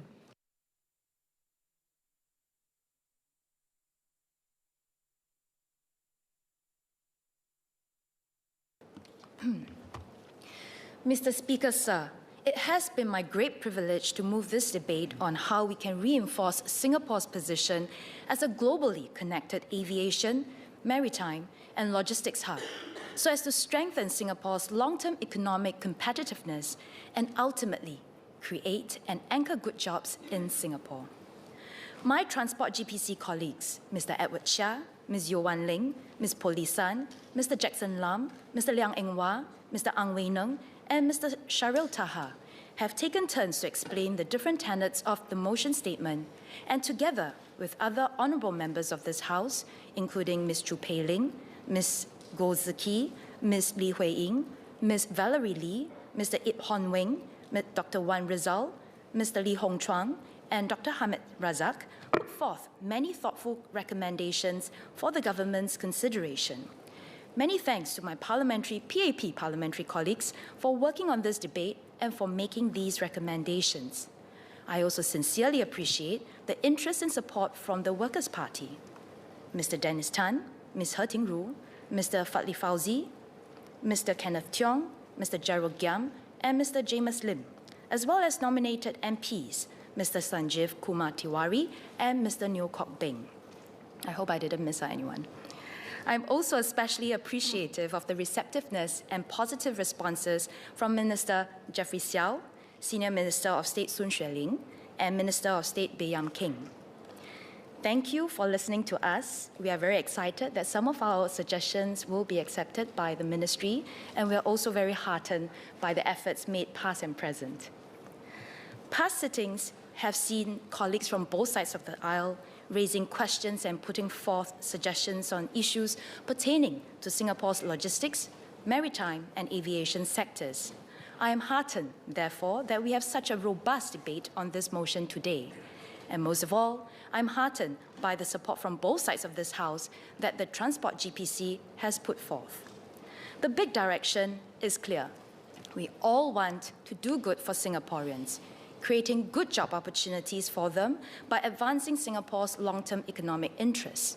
And we all agree that Singapore, being a global logistics, maritime, and aviation hub, is key to that goal.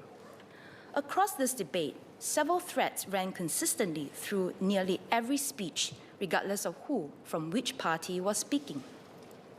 Members agreed that we are facing an increasingly turbulent world and geopolitics. That shared recognition makes the rule of law and our ability to work closely with one another all the more important. I'm heartened in this regard by Honourable Member from the Workers' Party, Ms. He Ting Ru's point that Singapore should not be an instrument of other countries' strategic goals. I agree, and this is why this motion matters. When Singapore builds strong capabilities of our own, when we have options to who we connect with, and when we deepen international cooperation so that other countries come to share a genuine stake in our shared success, Singapore will be able to assert our independence with confidence. We don't stay independent by standing alone. We stay independent by standing strong enough so that no one else's strategy needs to become ours. On frontier technology, members spoke of AI, autonomous vehicles, digital twins, and smart hubs. From my GPC colleagues' proposals on AI orchestration and autonomous systems to other members' calls for Singapore to lead in electric aviation and green shipping technology. Technology must be a tool that makes Singapore harder to replace, not just harder to keep up with. On international cooperation and infrastructure, members return again and again to the idea that our infrastructure is only as valuable as the trust the world places in it. Whether framed through ASEAN chairmanship priorities, regional connectivity with Johor and the Riau Islands, or Singapore's role in shaping international rules rather than merely following them. I'm also encouraged that there was support from some members from both sides to export Singapore innovations and systems to other countries.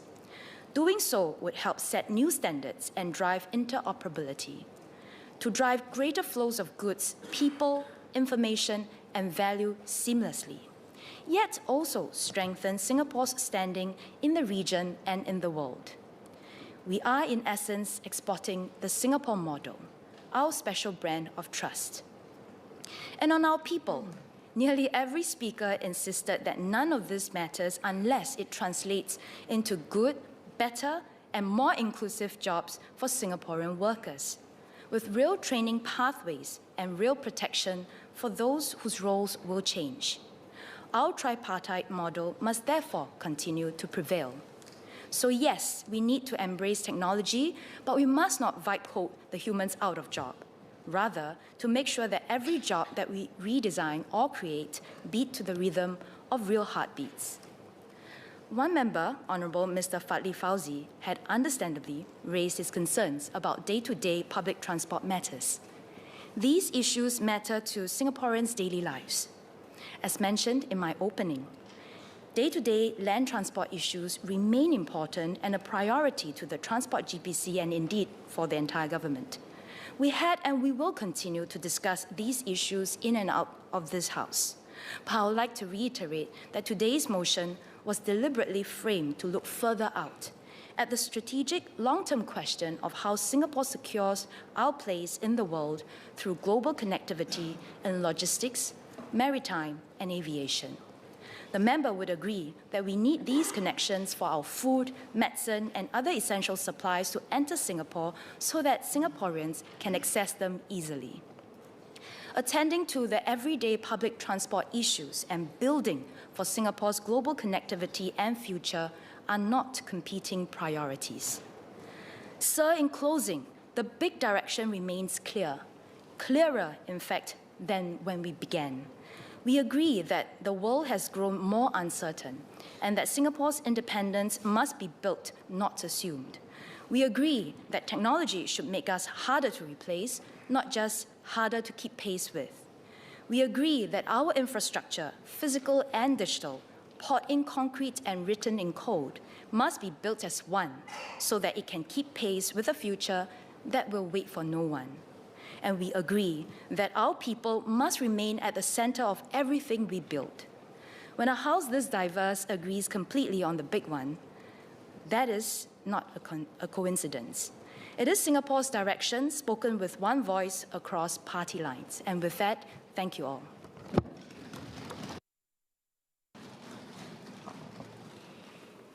Are there any clarifications that members would like to seek?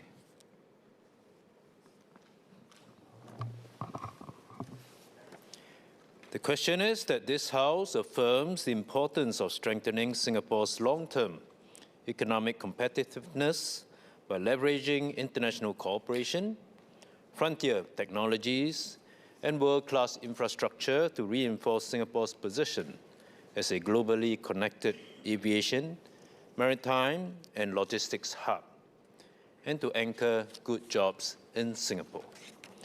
Those who agree say aye. Those who disagree say no.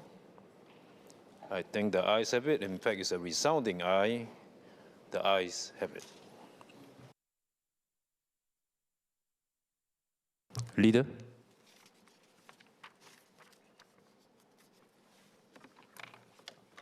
Mr. Speaker, I move that at its rising today, Parliament do stand adjourned to a date to be fixed. The question is that at its rising today, Parliament do stand adjourned to a date to be fixed. Those who agree say aye. Those who disagree say no. I think the ayes have it. The ayes have it. Leader. Mr. Speaker, I move that Parliament do now adjourn. The question is that Parliament do now adjourn. Mr. Kenneth Tiong.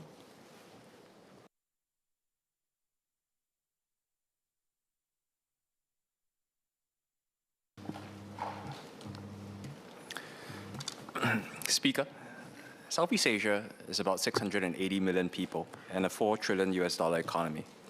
And it is young where we are old. Median age of Malaysia and Indonesia around 31, Vietnam 34, Philippines 27, against our own citizens' median of nearly 44. But youth is a window, not a promise. The demographic window buys a country growth, more workers, not wealth. Since 1990, fewer than 1 in 3 of the world's middle-income economies has made it to high income. The rest are stuck. The region has perhaps 15 to 20 years to get rich before it grows old. Singapore did climb that ladder by hosting, taking in large amounts of foreign investment to make goods and services for foreign markets. But it is now hitting a limit. The markets everyone leaned on are being weaponized. ASEAN still trades with itself only about a fifth as much as it trades with the world, 21% against the European Union's 60%. And about 3/4 of our exports depend on external demand, just as the great powers begin wielding access to their markets as instruments of coercion. A region that produces mainly for markets it does not control can be squeezed at will. And the ground under our strategy is shifting too. Our hub model carries an assumption that the gradient between Singapore and its neighbors in competence, in institutions, and trust is permanent. It is not. Penang firms today do nano-level vision inspection that the world's chip makers buy. A Penang chip designer, the Sky Chip, listed this year 95 times oversubscribed, the largest Malaysian IPO in 16 years. Vietnam is climbing the ladder. For the region, this is great news. For Singapore, whose business model is to be the main place in the region where things work, it is a deadline. Because a hub, unlike an owner, can be bypassed, Indonesia or Vietnam, at even half their potential, has the demographic weight to become the heart of Southeast Asia. And we have to outrun potential resurgent nationalisms that could close doors around us. A Singapore that is merely well-run waypoint, hosting, brokering, never owning anything together with its neighbors, will find that the region learns in time to route around it. So we should help build a Southeast Asian market of genuine middle-class consumers. We do not have one at scale today, because the market we help build is far less likely to be close to us. And we need Singaporeans and Singaporean firms to own a real piece of the value chains that serve it, to be essential to the region and to share in what the region earns. And we must build a deeper and more structural integration with Southeast Asia. Part of what stops us is a posture. In my maiden speech, I asked why Singapore and Malaysia could not build an Airbus together, one enterprise owned by both sides, the way France and Germany anchored theirs. I know the truer hesitations is not necessarily that our neighbors cannot execute. Penang's equipment firms and Selangor's chip designers put that to rest.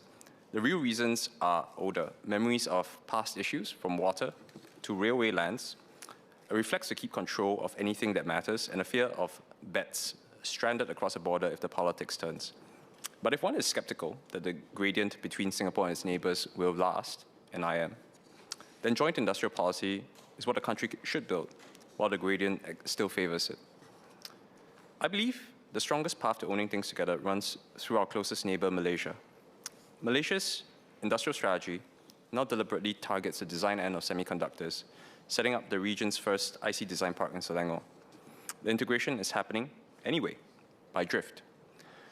245 million checkpoint crossings last year, 3/4 of them by land. New instruments in front of us, the Johor-Singapore Special Economic Zone and the RTS link.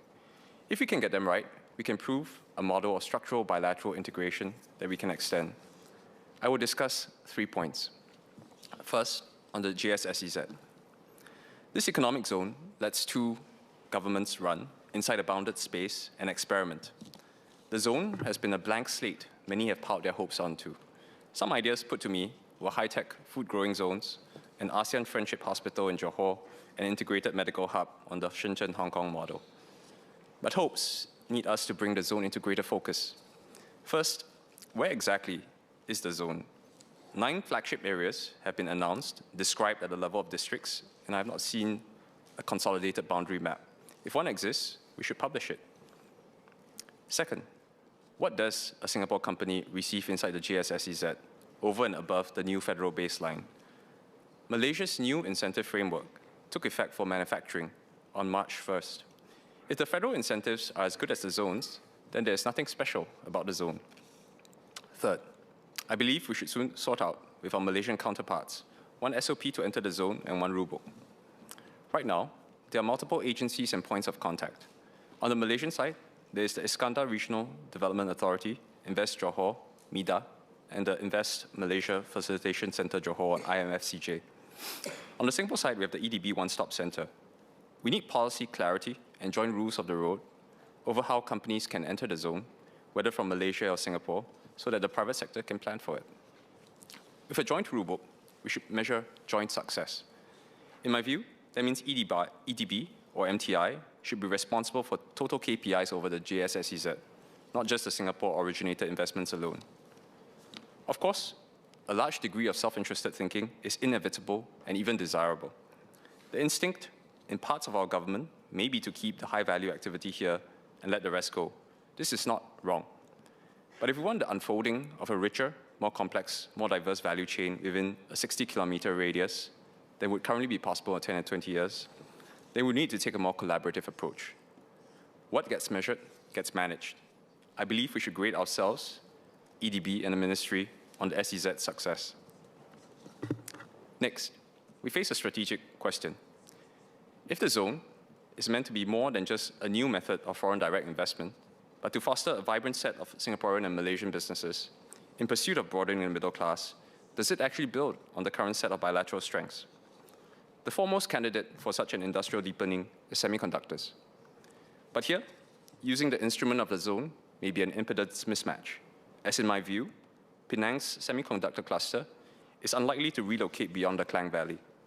So we will need a broader set of instruments. What can we hope for from semiconductors as joint industrial policy? In Singapore, we host. Our IC design strength is mostly the design centers of foreign firms on our soil. We have not grown a chip design champion of our own, and we sold our indigenous foundry, Chartered Semiconductors. Meanwhile, Malaysia is building some of what we lacked. Its national semiconductor strategy puts indigenous IC design, about half of a chip's value added, at the center, with 25 billion ringgit behind it and a 60,000 engineer training goal. Selangor's IC Design Park, the largest in Southeast Asia, turns out hundreds of designers a year. The Penang Design House, whose listing I described, came out of this push. And Singapore's own state-linked capital is already backing Malaysian design startups. We have more reason to complement each other than to compete. Singapore hosts what the region's designers require: wafer fabs to prototype on, advanced packaging, capital, and customers. They hold some of what require: design talent by the hundreds at a fraction of our cost. Neither side has a complete owned upstream stack alone. First, I believe MTI should foster a design-to-fab-to-packaging chain that runs through Singapore. Access and equity is one instrument, structured prototyping on the fabs hosted here, and packaging lines tied to a stake for investors, public and private. Since we sold Chartered, we have no fabs of our own. So first, we should allow RIE funds to lease or rent Singapore-based fab lines so that we can put real silicon in front of the region's designers. While those fabs are still under construction, we should use supplemental investments to expand directable fab capacity where possible, prioritizing Singapore businesses, but open to Malaysian ones as well. This, I think, is the best way to validate the viability of a chip design ecosystem while giving it the best chance of success: iterative prototyping feedback inside the same regional corridor, especially if one is understandably hesitant of a full-scale $15 to $20 billion US dollar 2-nanometer fab rebuild. Second, the talent pipeline. Our universities, NTU and NUS, should seek to set up an embedded institute in the Selangor cluster carrying a joint credential, with firms operating on both sides of the zone sponsoring net new training places whose employment options are accessible in Johor, Selangor, and Singapore, producing new engineers for the region. Third, I believe we should recognize in law a Malaysia-Singapore business entity defined by a minimum stake on each side, 30-30, 40-40, 50-50, and give it closer to local, pseudo-local treatment in both countries' grants, financing, and procurements. When people from both countries own part of the same success, each has reason to grow its own capability rather than to poach it. We should seek to create rails that work for a recognized category of bilateral joint firms across the two countries and crowd in the private sector. And fourth, in service of crowding in, we should reactivate the Malaysia-Singapore Business Development Fund. It was set up in 2004 for exactly this, enhanced in 2023, relaunched in 2024. As far as I know, it has not been used. So we should give it a fresh purpose: competitive seed awards into the first recognized Malaysia-Singapore ventures, many small bets, fast answers. Next and third, on the RTS. Integration will arrive as a train in 2027, up to 10,000 passengers an hour each way. Walk our heartland shops today, and you can feel the dread coming. The provision shop, the TCM shop, the noodle shop, the barber, the tailor. They read the same reports we do. There is gallows humor in the shops now about the RTS and what it will do to Singapore retail. And a question: when the RTS opens, what will happen to us? DBS puts a leakage at 1.5 to 2.1 billion Sing dollars a year, 3 to 4% of retail sales every day, with food and personal services hit hardest. 11 million Singaporean trips into Johor in the first 7 months of last year alone validate this. The government's answer so far is to make retail more attractive at home. Visual merchandising programs, placemaking grants, neighborhood center upgrades, vouchers to spend at home. I support these initiatives, but we should be honest with ourselves. For a generation of retailers, it will make little difference. I believe we can offer a different deal. Johor is planning the EART as a dispersal network out of Bukit Chaga, and I speculate that transit-oriented development will be done in the vicinity of their 32 stations. If so, I propose we invest in that plan as part of the JS-SEZ bargain. Singapore should take an equity stake in some of these transit-oriented developments the line creates, Bukit Chaga and the 32 EART stations, and negotiate in the same deal reserve positions for small retailers inside these developments, inside the podiums of those malls. This has happened before, when Singapore and Malaysia resolved in 2010 the 20-year impasse over the 1990 points of agreement on the railway lands. It was not settled in cash but in co-ownership. Khazanah and Temasek formed a joint company, 60/40, and built Marina 1 and Duo in the city centre. I am proposing a similar instrument. The footfall these developments capture is largely from Singapore, so the deal has logic on both sides. Johor gains a committed capital partner for a network it is building anyway, and we gain a share of where our own spending lands, and place in it for the retailers that spending leaves behind. Thus, we can give every exposed small retailer who rents rather than owns their premises, on the order of 40,000, provision shops, eateries, personal care operators, etc., a tradable entitlement, a priority claim on a reserved position in these developments to take up or to assign to another small operator, or for those who would rather not move, a cash floor drawn now or set against rent, enough to fund a real relocation or a year of rent. It should go to the tenant and not the owner of the unit, since the renter carries the lost footfall with nothing to fall back on. Retail is a more protected part of Malaysia's economy, so MFA and MTI will need to negotiate this within the same bargain. Since Malaysia has already carved foreign firms into Forest City, it is not unprecedented. We speak about the stakeholder economy. We can seek this compact if it is possible for small retailers. This is a better deal than the fait accompli they currently await. Speaker, in closing, I do not pretend any of this is inevitable or easy. Foreign economic relations are always challenging, with reduced control and increased unpredictability. But we are in a unique moment with the threat and leverage of market closure from the biggest powers foremost on our minds. And we are also reaching the limits of our growth on 750 square kilometers. It would be a shame if the JS-SEZ and the tenor of our future cooperation in Malaysia were predominantly FDI-led, instead of being in service of tackling the true strategic challenges of the decade. The creation of a true middle class in Southeast Asia, and integration of our country to be indispensable to the future economic geometries of our neighbors. An imperative to increase the complexity and diversity of our value chains, and the fostering of a stakeholder economy, and the search of a better bargain for our pioneering generations.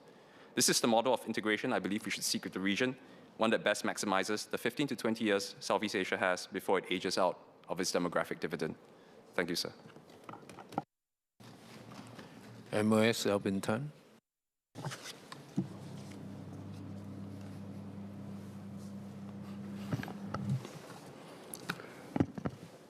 Sir, to me, the key question of this motion is how do we ensure deeper integration with the region, and in fact, not just ASEAN, but Malaysia, which is additive and not substitutive.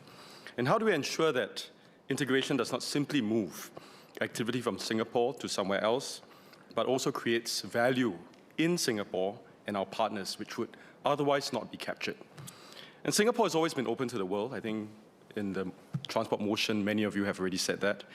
And with investment competition intensifying and supply chains reconfiguring, we must keep building our capabilities, strengthening our businesses, and anchoring high-value activities here in Singapore.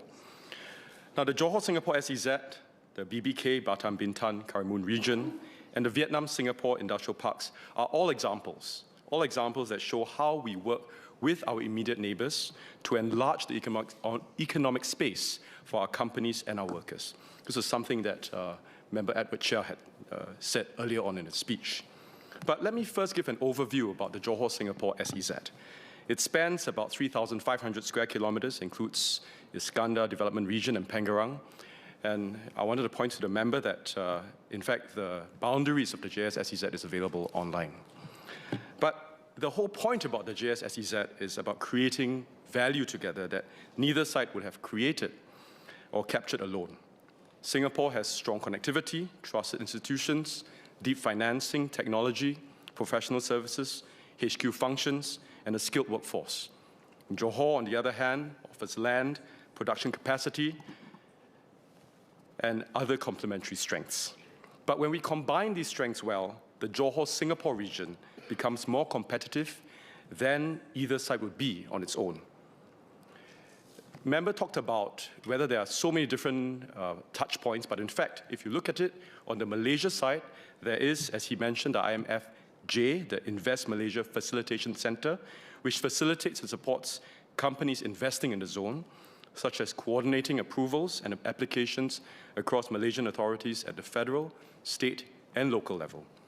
In Singapore, we also have a joint Johor-Singapore SEZ project office, which helps Singapore and Singapore-based companies explore twinning opportunities in the JSSEZ. I've gone through many of these workshops, and both offices work hand in hand together to facilitate investments coming through to Johor to the zone and from Singapore to the zone. And both sides have also introduced measures to reduce friction and improve connectivity, including in immigration clearance, customs facilitation, and cargo processes.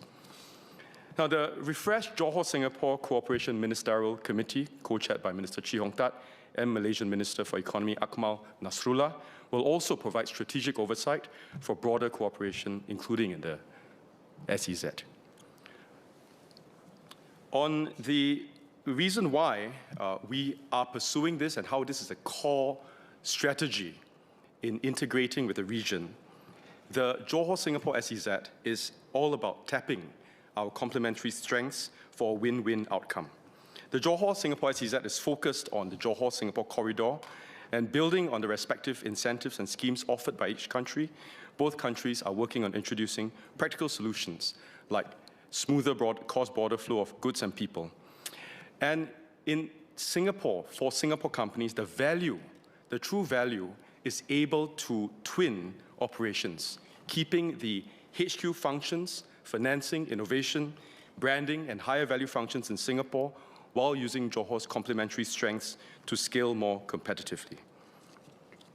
But I understand the concerns also that deeper integration could move activities out of Singapore. But I think, as the member alluded, we cannot also accommodate every activity within Singapore.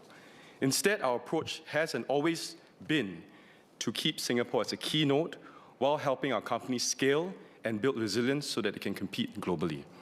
Now, this means organizing activities, practical, meaningful activities across both sides of the causeway, so we can continue to play to our strengths as a financial, transport, and tech hub. And also to anchor HQ functions, R&D, intellectual property, talent development, and other high-value activities here. I'll give you two practical examples.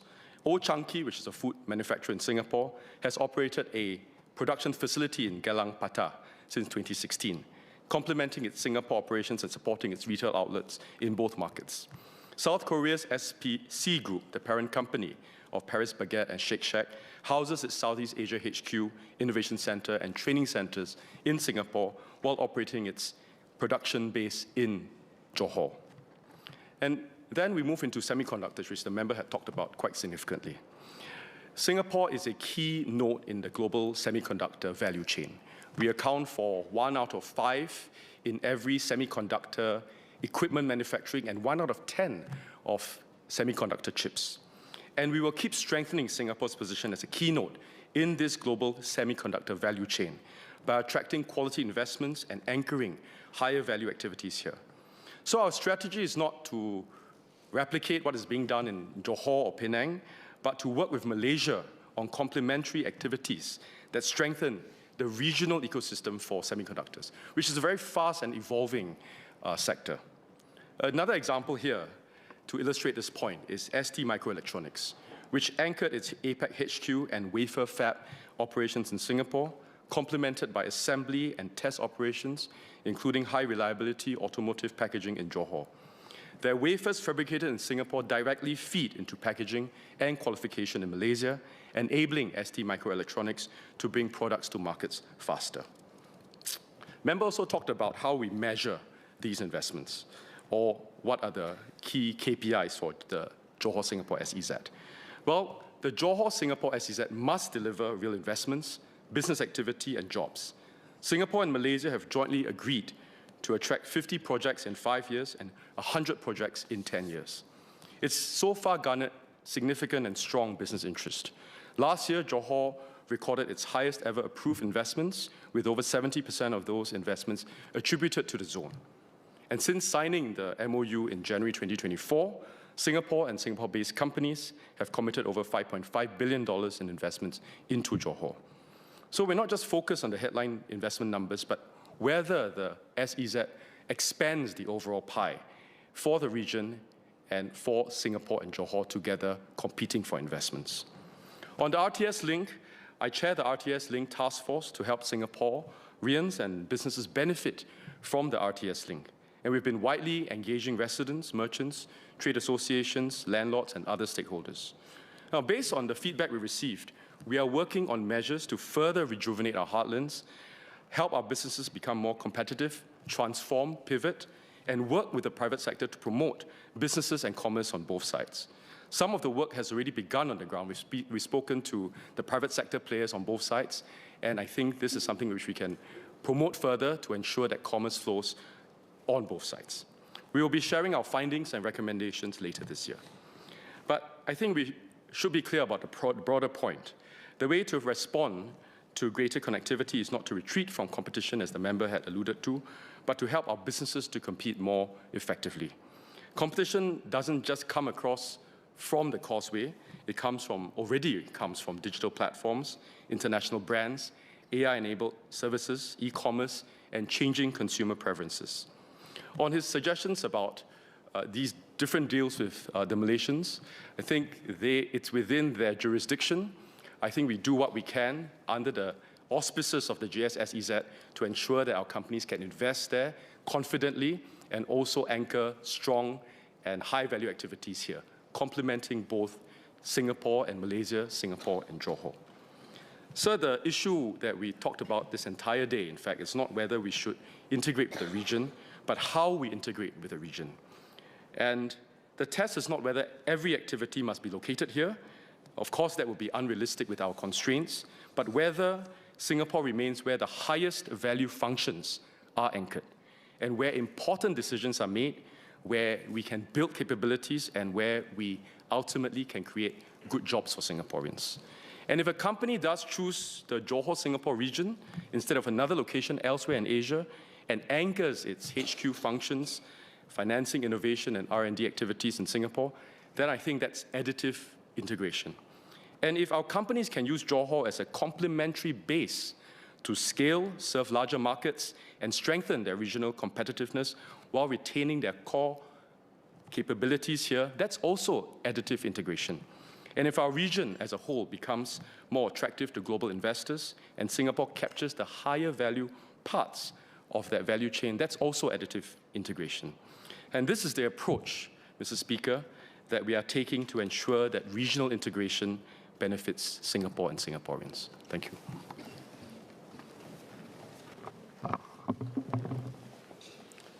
The question is that Parliament do now adjourn. Those who agree say aye. Aye. Those who disagree say no. I think the ayes have it. The ayes have it. Order, order.